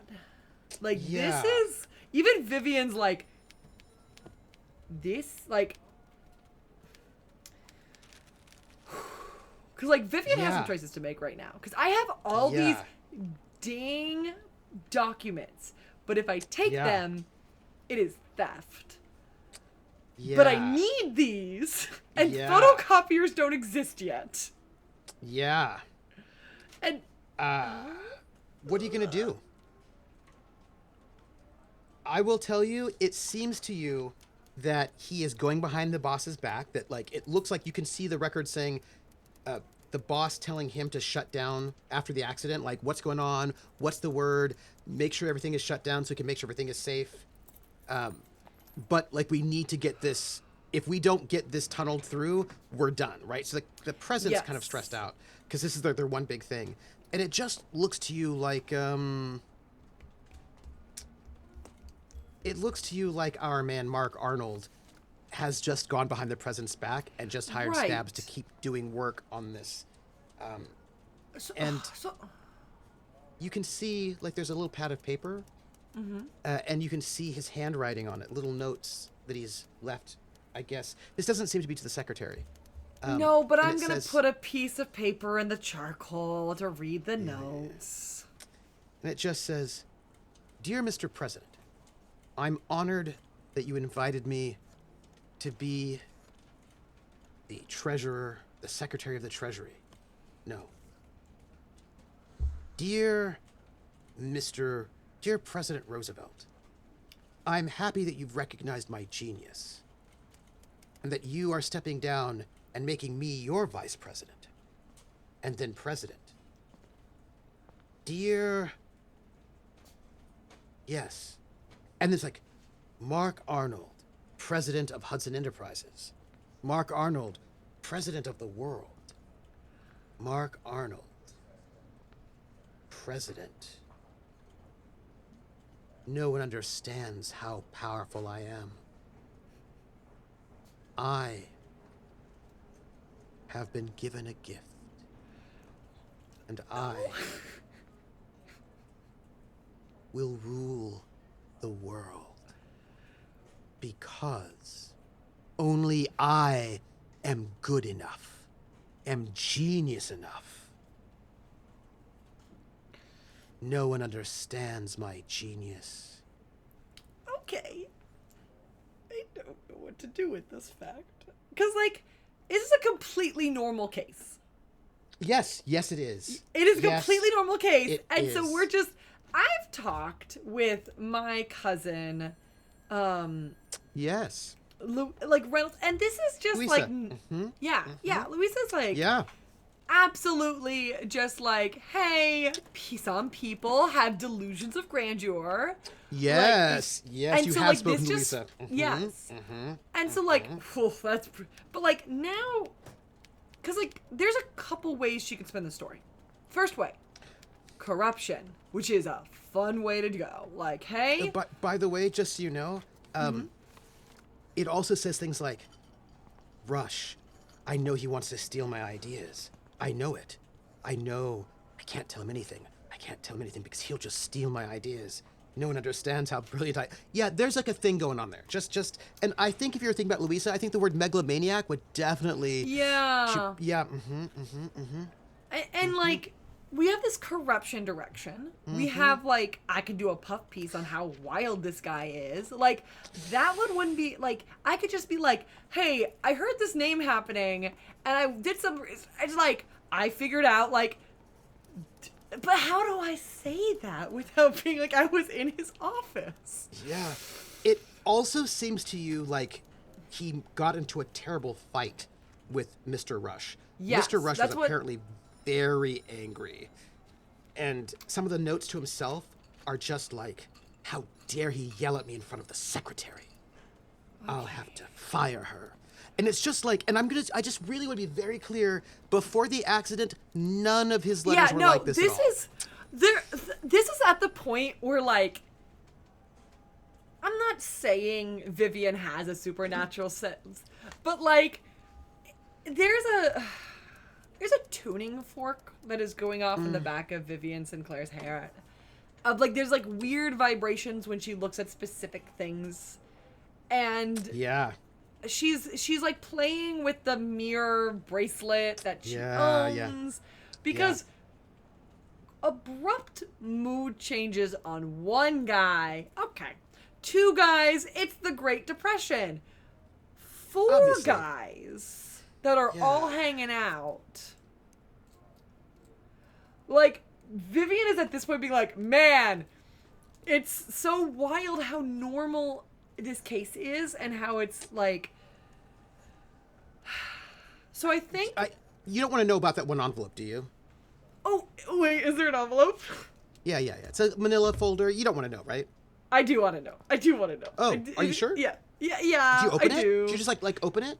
Okay. I mean, we've known that Continuity H will do anything for a story. Like, we're seeing that. If she's like carefully putting everything back, and then as she's closing a drawer, a corner of a manila envelope shows, she's gonna open the manila envelope. Oh, okay. Are you sure? Yes. Okay. Yes. There are photographs inside. Okay. Yeah, it's cool. What are they of? They're wet. Damp. They were clearly developed recently. Okay, she's developed photos before. That's very normal. Very normal. Vivian is going to look into the photographs, and I'm assuming she's kept the lights low. Mm-hmm. It's kind of dark. There's only a little bit of light because it's what month is it again? March. So we're getting very little sun coming from these none because it's like 8, 9 o'clock. So she is going. She clicks on a desk lamp. Mm-hmm. And she holds the photos underneath the light. Mm-hmm. Mm-hmm. Mm-hmm. What does she see? Would you like the older ones or the newer ones? I'm assuming it's stacked new to old. Yes. So it's the newer ones first. Right. So there are some photographs of the riot that happened earlier today.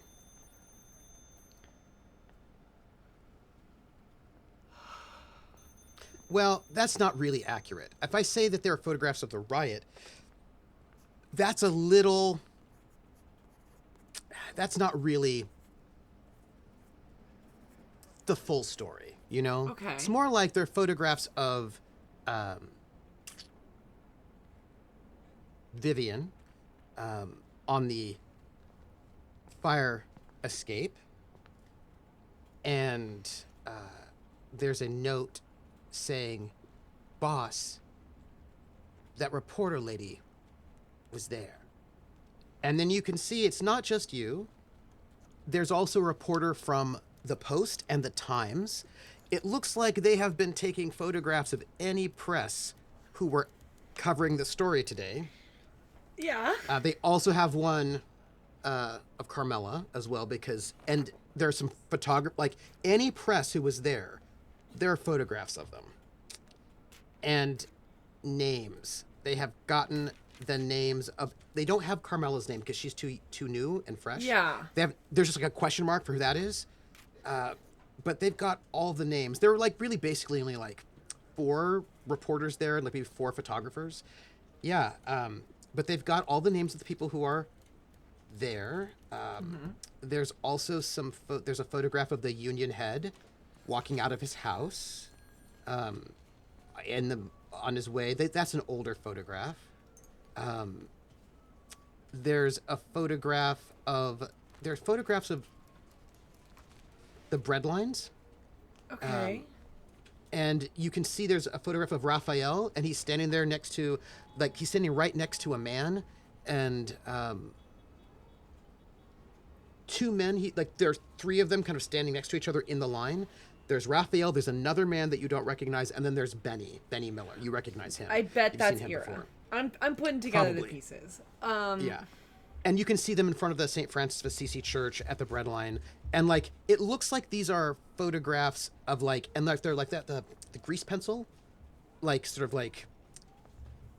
you do not think that Mark took these photographs. You think he has people who took them because they're these little notes. Like, this one has no family, right? This one has mining experience. This one is no good, too drunk, right? Just assessing various people to maybe approach.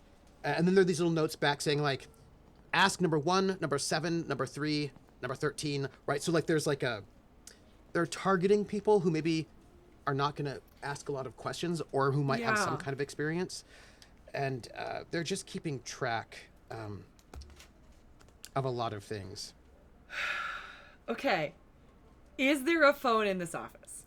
Yes, there is. I am going to, this is completely going to blow it, but I need to do this. I am going to call. Oh wait, I'm gonna go to make sure the door's locked. Then I'm gonna call the police department. And just say, I don't want to make O'Connell worried, but I am gonna be by the way, just so you know, I don't want to bother you. But you know, in some of those photographs, there was Arnold and Rush with the alderman of Queens, also the chief of police, at a dinner. I just wanted to make sure that go ahead. You so wait, there's more. O'Connell's not. Well, that in was those just photos. general photographs. These are okay. surveillance photos. But when the other photographs, when they were doing the photographs for the trying to get the government contracts, right? Clearly, Rush and Arnold are glad-handing, and they seem to have made friends with various politicians and police chiefs, and I'm just gonna call Go on. still. Yeah. And I'm gonna call Andy. Yes. Not O'Connell, but Andy. 115th Precinct, Sergeant Andy Parker. How may I help you? And I'm gonna bring my voice low. I'm gonna say, Andy? Yeah. No need to worry. Oh, who is this? It's Vivian. Yes. Hi, Vivian. How are you? If do you want me to no, get, I need you. Oh. I need you to. How do I say this? If I go missing, What? I need you to look into. Okay. I What's should his get name? Lieutenant O'Connell. No, you shouldn't, because he's gonna. Nope. Andy. Yes. know you went gambling when you told your wife you were going to church. I need this from you. Oh, okay. That I need you to just let O'Connell know if I go missing to look up Mark Arnold. And when I say look up, I mean warrant. This is yeah. Where are you right now? And I think I hang up. Oh. Messy.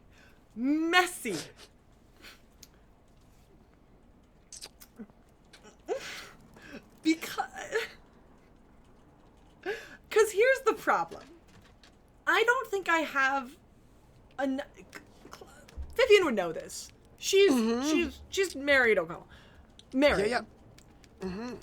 Me saying, "Hey, I was in this office. You should arrest this guy," is not enough evidence.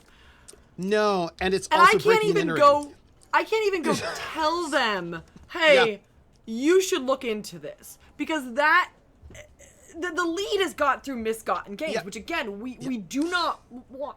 Like now there's just so here's the thing. It's a little tricky, right? Police can't do illegal searches and seizures, right? Yes. And they cannot use fruit of the poison tree. They cannot use evidence, although it's still the 30s, so they cannot use evidence that they got illegally.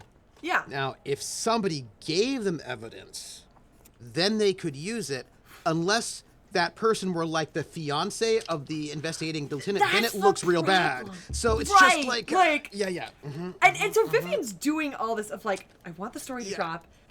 I'm gonna get in so much trouble. Like, but this is the story of a century. Like, this is a story that you write, and then like things change. Like, and I think Vivian also has a little problem with delusions of grandeur, because she's like, if I publish this, then not only is it about the corruption, but it's also like it's every single thing of change that Vivian wants.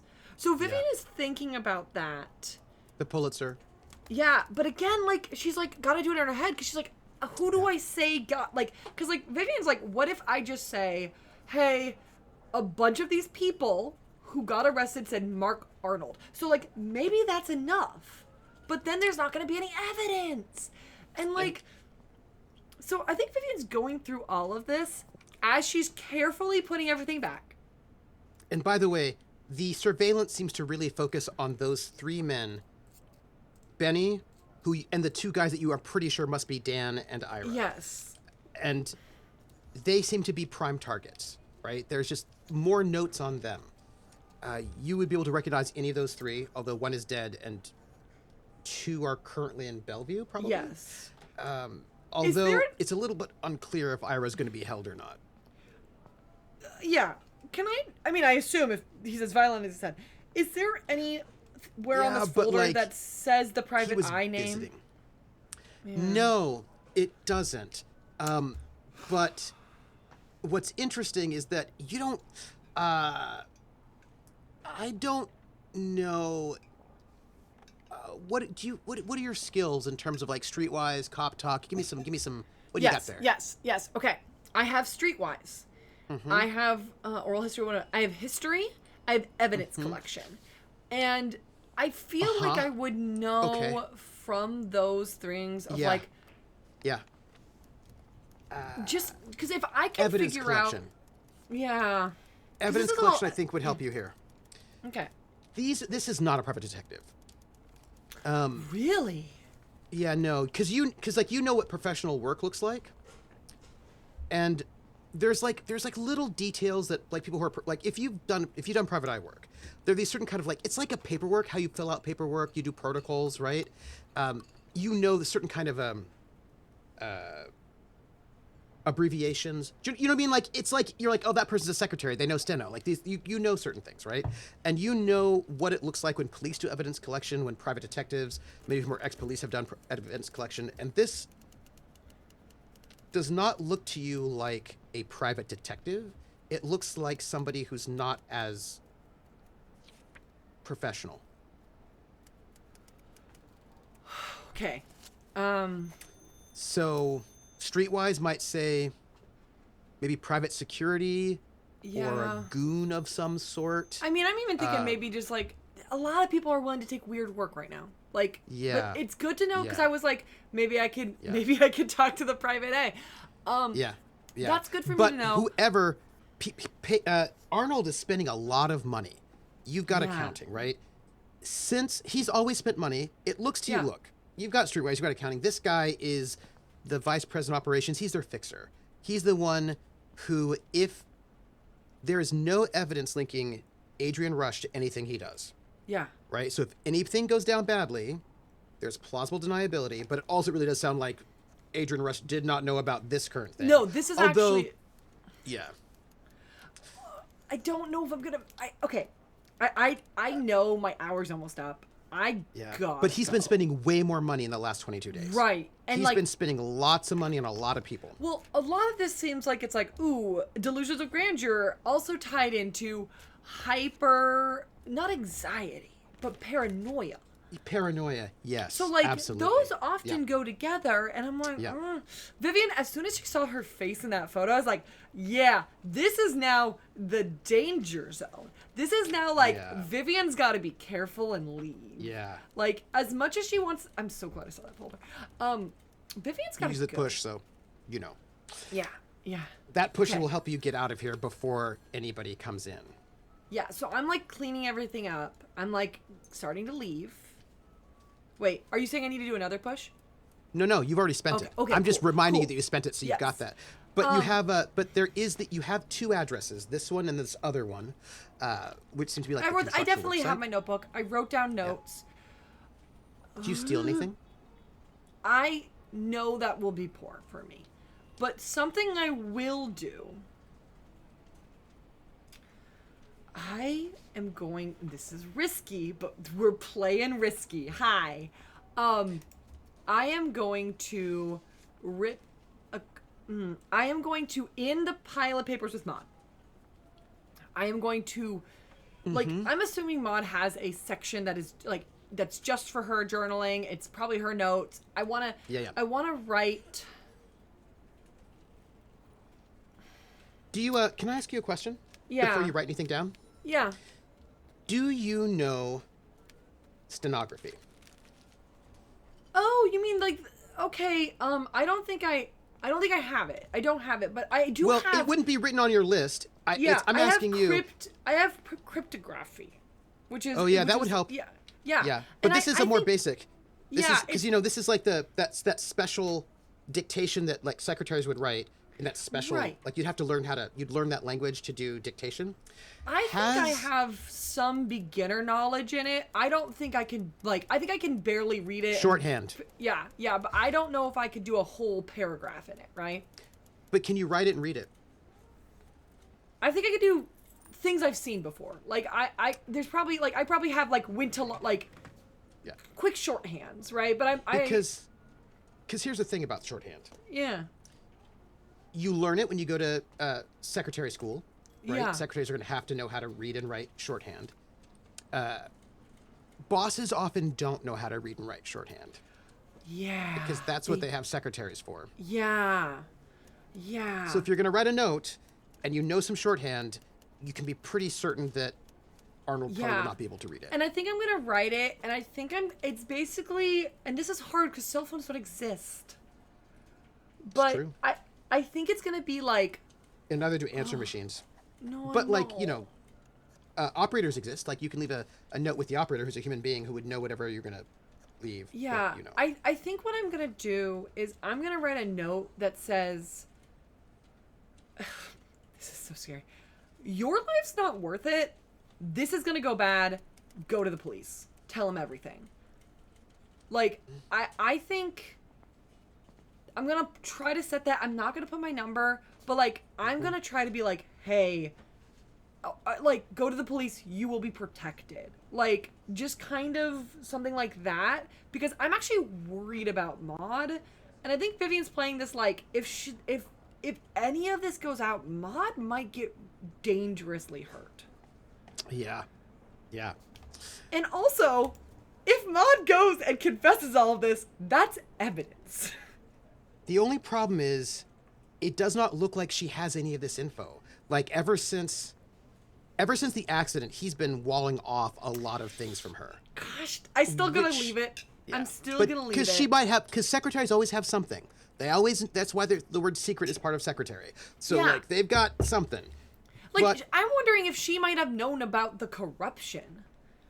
Right? That would be something because that she might be before. more likely to know about. Yeah. Yes. Yeah. Maybe I'll even put, like, maybe I'll even put a little, like, arrow and then says corruption question mark. Yeah. Yeah. I mean, because whatever's happening right now, she probably doesn't know about because he's clearly been weird paranoid. But the earlier stuff, she may not have been looped in, but she's typing up letters. right? So she Yeah, probably has an inkling about the earlier corruption. yeah, I'm definitely gonna put corruption question mark and like that. Like, I'm really hoping she takes that up. Yeah. I'm not gonna put O'Connell's name. I'm not gonna put any names, and then I'm just gonna go. I have already pushed my limit here. Like, Vivian is like, I don't even know what to do here. But you did spend the push, so you are not caught in the middle, and you are able to cover up your tracks. I will note that those three men, Ira, Dan, and Benny, they were clearly of extra importance. Yes. And Raphael said that they were being given this extra special private work, right? And they have been identified. Of course, it does note that Dan is dead because there's a big X through his face in one of the most recent photographs of them. Okay. Yeah. So they know that he died in the police station last night. They Yeah. found that out pretty quickly from someone, I guess. Yeah. Okay. And you slip out of this beautiful building. Yeah. Tall and exquisite. And as you're slipping out, you can hear a woman's voice talking to another woman. And the old woman is like, honey, you should not be working this late. You should just go home. And then you hear Maud saying, well, I know, but he's been throwing things. He's been so angry. If I'm not here when he gets back, I don't know.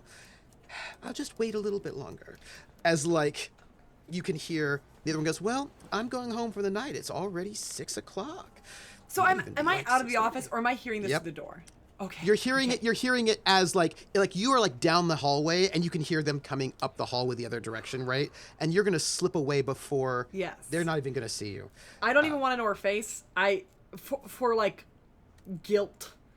Yeah. And as you step into the elevator, this older woman, she's like a older black woman. She's probably in her 50s. She's got her hat and her gloves and her purse, and she steps in, and she is she sounds like she goes, good evening, she says, and you've got your paperwork, right?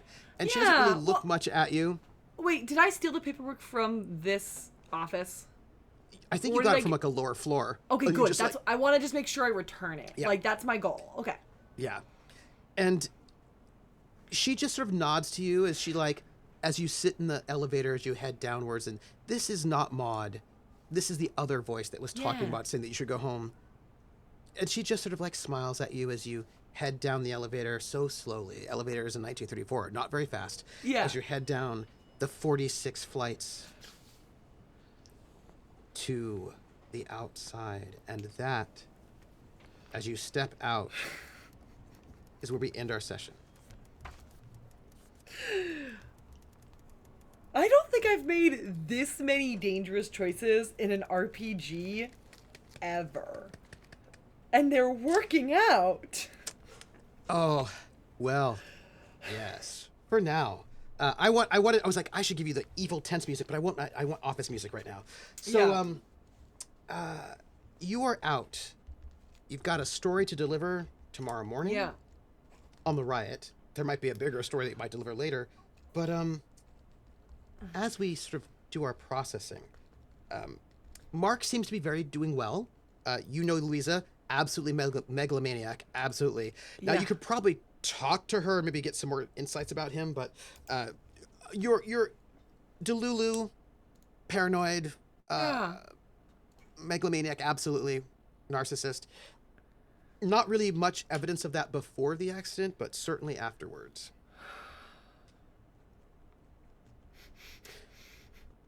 I'm trying to... It's a normal case. It's a normal case. And I'm really... As she's like... And I don't want to say she's not paying attention. But I think she is thinking about how is she going to give evidence that could have been told by the scabs. Like, what? It's like, yes, Arnold is a name that comes up. Coincidentally, based off a picture that I took earlier...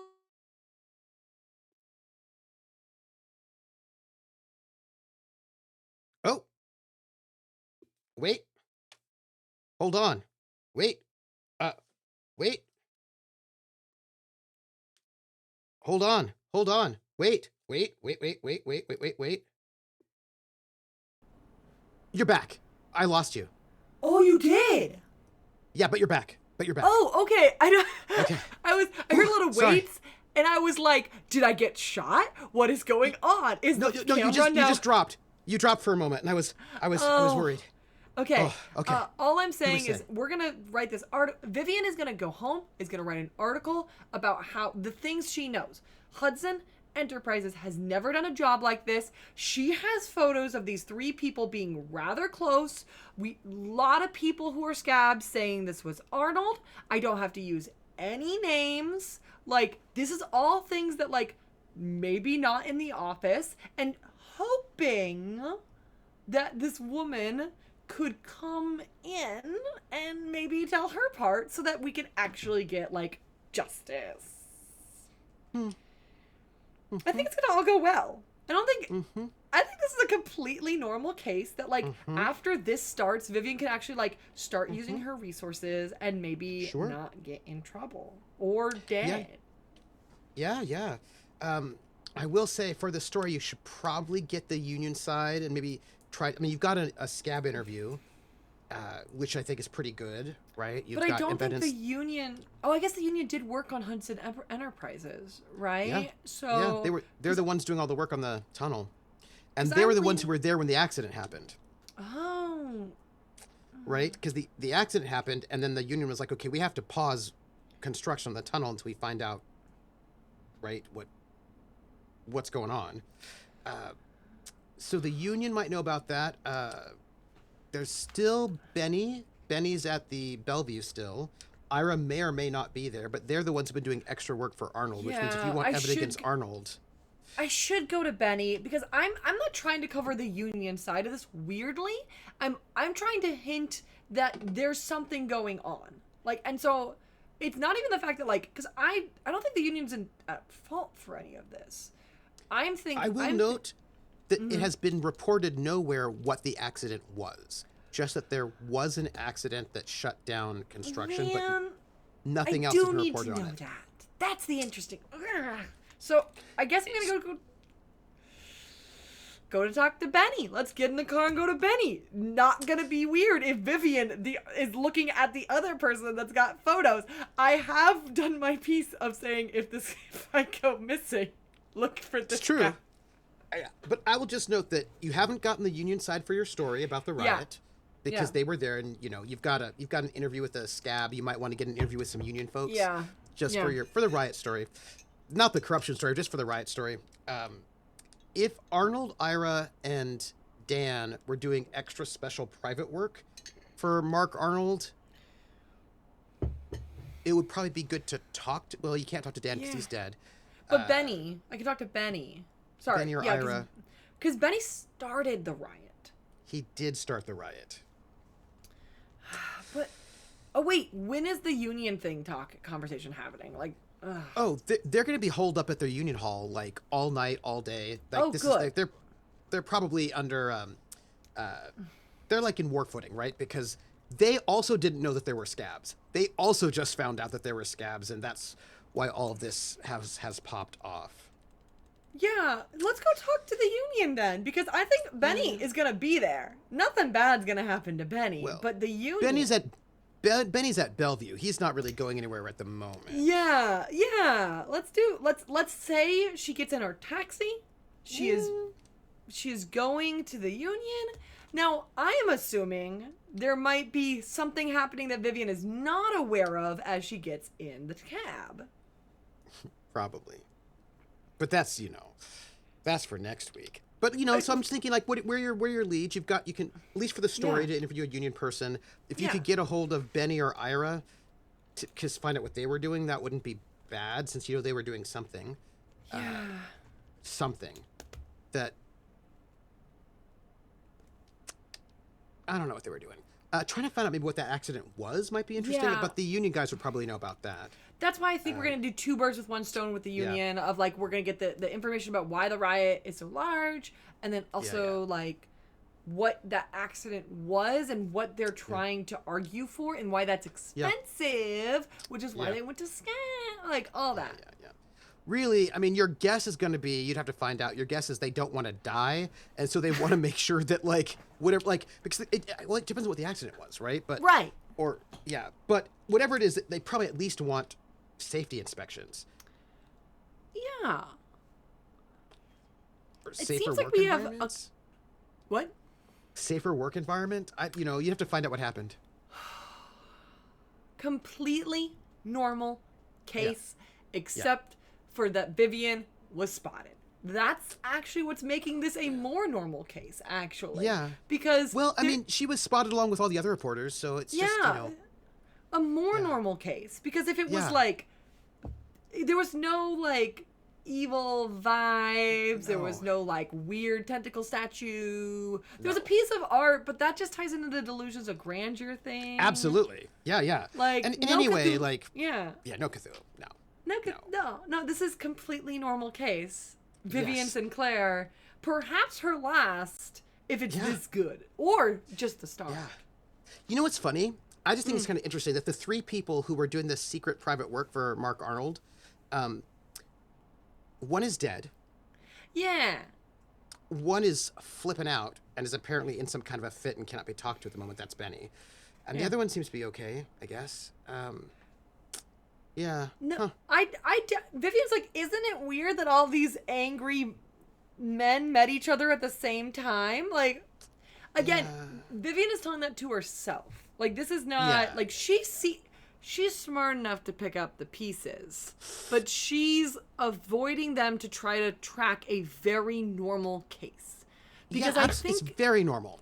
Yeah, because I think there's actually been other cases where she's like, this is not a normal case anymore, and like there's been like a tells to that point and then leaves. Like, I think she is starting to sense when they're not normal cases. Yeah. The tuning fork, right? Yeah. So you've got the staging area, that you've got the address for that. That's probably where they actually go in to do all their stuff. That's probably where they send all the people. Bellevue, the union office. Yeah. Talking to, that sounds pretty good, right? Yeah. We've got a lot of paths for next week. Yeah. I wonder what happened to the people who got injured in that accident. Well, we do know if Geyser, one got out. We don't know whose name. But that was a different accident. That was an accident that happened historically in real life. Oh, okay. So then maybe, I bet the union would know. Yeah, they would know. Yeah. But that was that's an example of the kind of accident you have that was reported about. This one, you just know that it shut down work, but you don't know what happened.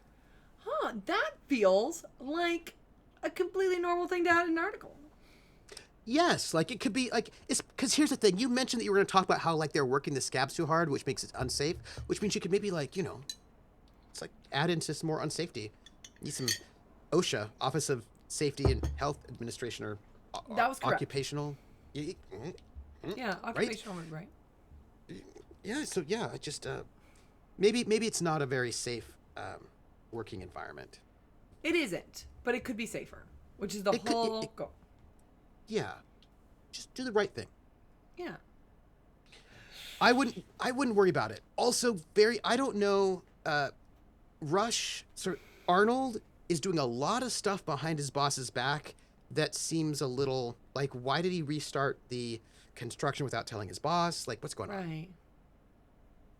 Yeah, there's a lot of questions. I'm sure it's fine. So, my good friend.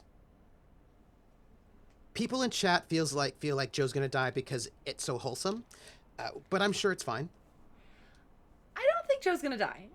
Yeah, I think Joe is. Look, we saw a picture of the head of the police department. Yes. Why would they attack my boy Joe? Right. Yeah. Yeah. Exactly. I think he'll be fine. I think he'll be fine. And Mark's not gonna immediately tell him. I threatened him. Yeah. Absolutely. Yeah. No, it's fine. It's fine. Yeah, I wouldn't worry about it. Yeah. So anyhow, we're gonna end it, and next week we will come back for part 2 of Astoria, when Vivian Sinclair who has learned some mysterious things, is going to dive in and finish her story. Just get it. Yeah. She's got, you got to tie up the loose ends, get the And union, then there's pie and a wedding, and everything's gonna be good. Right.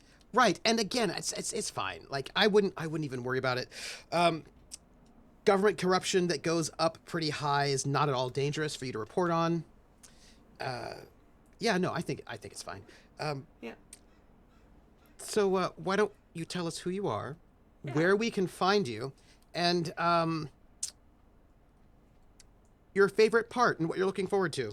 Yeah, so my name's JakiDash, JakiDash. Yes.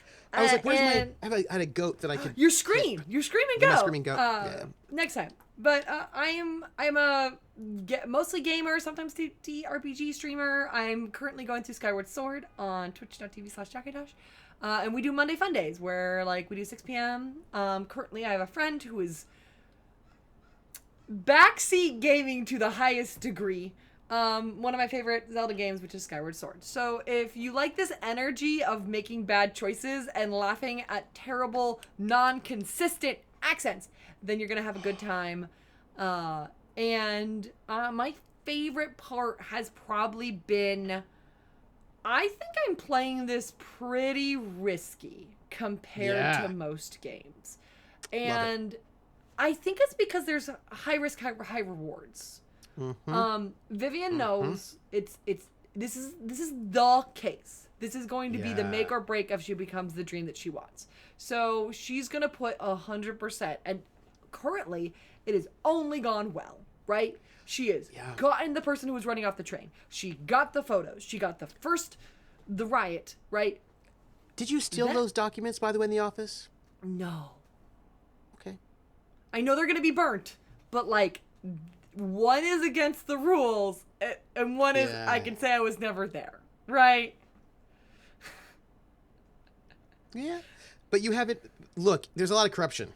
Yeah, there is, and here's my thing. It's pretty normal. Corruption is two directional. These documents are going to be on the other side as well. So that's my thought. Even if this guy burns everything down, the other side will have it, and I'm really curious what's going to happen at 2 p.m. tomorrow. Yeah, because you've got an appointment to meet with Mark Arnold. Yeah, the police have an appointment, but no one's going to show up unless we can get some actual evidence. Even then, will he be arrested? It's not illegal to hire scabs. Yeah, but but that there's part, there's a lot. Yeah, the corruption and also fixing, also the photography. Oh, yeah, sure. Buddy. Yeah, and you're in public. I mean, you're just paying attention to people. I think painting a life-size oil portrait of yourself is actually illegal. I think it's gonna get caught for that. Yeah. You haven't spoken to Mark, but I'm sure he would tell you that no one would ever arrest him because he's too amazing and powerful. He's too amazing, and he's gonna be president of the world. Yeah. Yeah, this is gonna be fine. Completely normal case. Vivian has not made any enemies, and I'm really looking forward to next week because I can't die. ... Until the end. Yep. I will just note that you still are harried. There's going to be I'm going to make you make that quick test pretty soon. Yeah, because I'm going to go to my boss pretty soon. Yeah. So good. So we have tips and bits. I want to read them out. Yes. Let me do it. All right. So, we got 500 bits from Hawkeye, who's amazing, by the way, who has a great Etsy store, makes homemade custom wooden GM screens. Sick. It says, hard-boiled Cthulhu. Better solve it quick so you don't get flayed medium rare. Mind flares. I get that. And then we got a $10 tip from Paladin Hulk, who's amazing, who we have known since back in the Geek Space TV days. Back in the day, yeah. Actually from Hyper RPG. As a matter of Yes, fact, he was in the yes. community then too. Who says, this stream is sponsored by unemployment. Unemployment. Find your own path in life. Yes. Yes. And then a wonderful 100 bits from Tamako, who says, I am here. And we had a wonderful raid as well. Thank you so much. Yes, thank you. I'm troopersjp. I am so happy to start this off. And look, this is a normal case. There's nothing weird. It's just some people who are irritated. And it's a labor dispute and a little bit of government corruption. That's it. Yeah, That's completely all. normal. Great article. Yeah. I wonder what they were doing, though, huh? We're gonna figure that out. There's We'll a figure little. it out. There's yeah. Yeah, just, also kind of sad that Mark Arnold's not going to bail those people out that he hired to go and do really dangerous work they were underqualified for, and then he just lets them sit in jail. That's messed up. Yeah. Well, actually, yeah. He doesn't seem like a nice guy. But he's great world president. Great world president. Great world president, which I'm sure will happen for him. Especially, you know what though? You could just like back off and let him do his thing. It'll be fine. Atali says, I still say this is somehow going to end with Vivian owning a pie factory empire after she gets corrupted, and the entire East Coast is going to be taken over. Hey. I'm into it. I mean, Vivian's beast is fame. Like, it's never going to be about money or anything. It's going to be like, Yeah. I own all the newspapers, actually. It's fame and respect. They're all mine. By the way, good call on having Carmela type up your notes, because now your story actually gets out, so you're not going to get in trouble with your boss. Yes. Yeah. Because I'm going to yell at him. So, you can find me, today is Sunday, you can find me on Wednesday at 8 p.m. Eastern over at Laugh Love Lindy's channel for Reading Between the Lines, our Good Society game. A lot of drama there. And then on Friday at 7 p.m. Eastern on my channel will be part 2 of Crash Jones and the Asteroid Dungeon of Peril.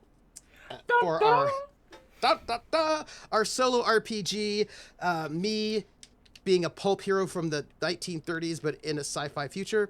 And then Saturday is a special thing going on. We have the first episode of Seasons of Death Spring, which is our Night's Black Agent one-to-one adventure with PB Plays Inside. So Pelgrane Press their first one-to-one was Cthulhu Confidential, which we're doing here. Their rad. second was Night's Black Agent, and I'm doing that as well.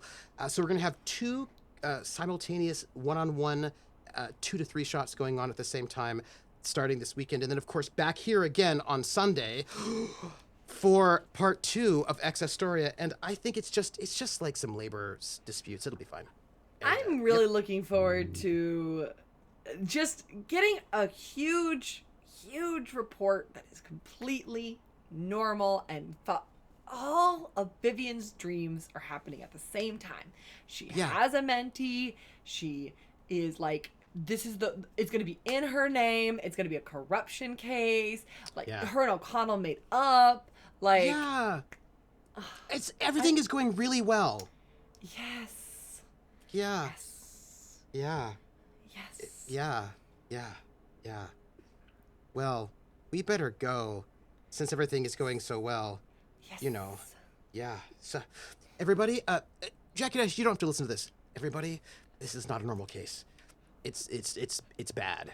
There are bad things happening in the city. Oh, I'm sorry. There are bad things happening underneath the city, and Mark Arnold's a problem. But it's fine. You know what? Don't worry about it. I'm just don't worry about it. It's fine. Everything's coming up, Vivian. Woo. And you know what? If she hadn't have spent the push, because in the game you get the info, but that doesn't mean you don't get the consequences. If she hadn't spent the push, she would have had visitors before she finished. I think there's still going to be consequences. Don't. Oh, there will. Don't even. It's just how those consequences play out will be different. You know what I mean? Yeah. I mean, you won't get arrested. So, we're going, everybody. At least not for this one. At least not for this one. Yeah. We'll find out what other tomfoolery Vivian gets up to next week. Or who else might pay the price for Vivian's actions. Anyway, have a great time, everybody.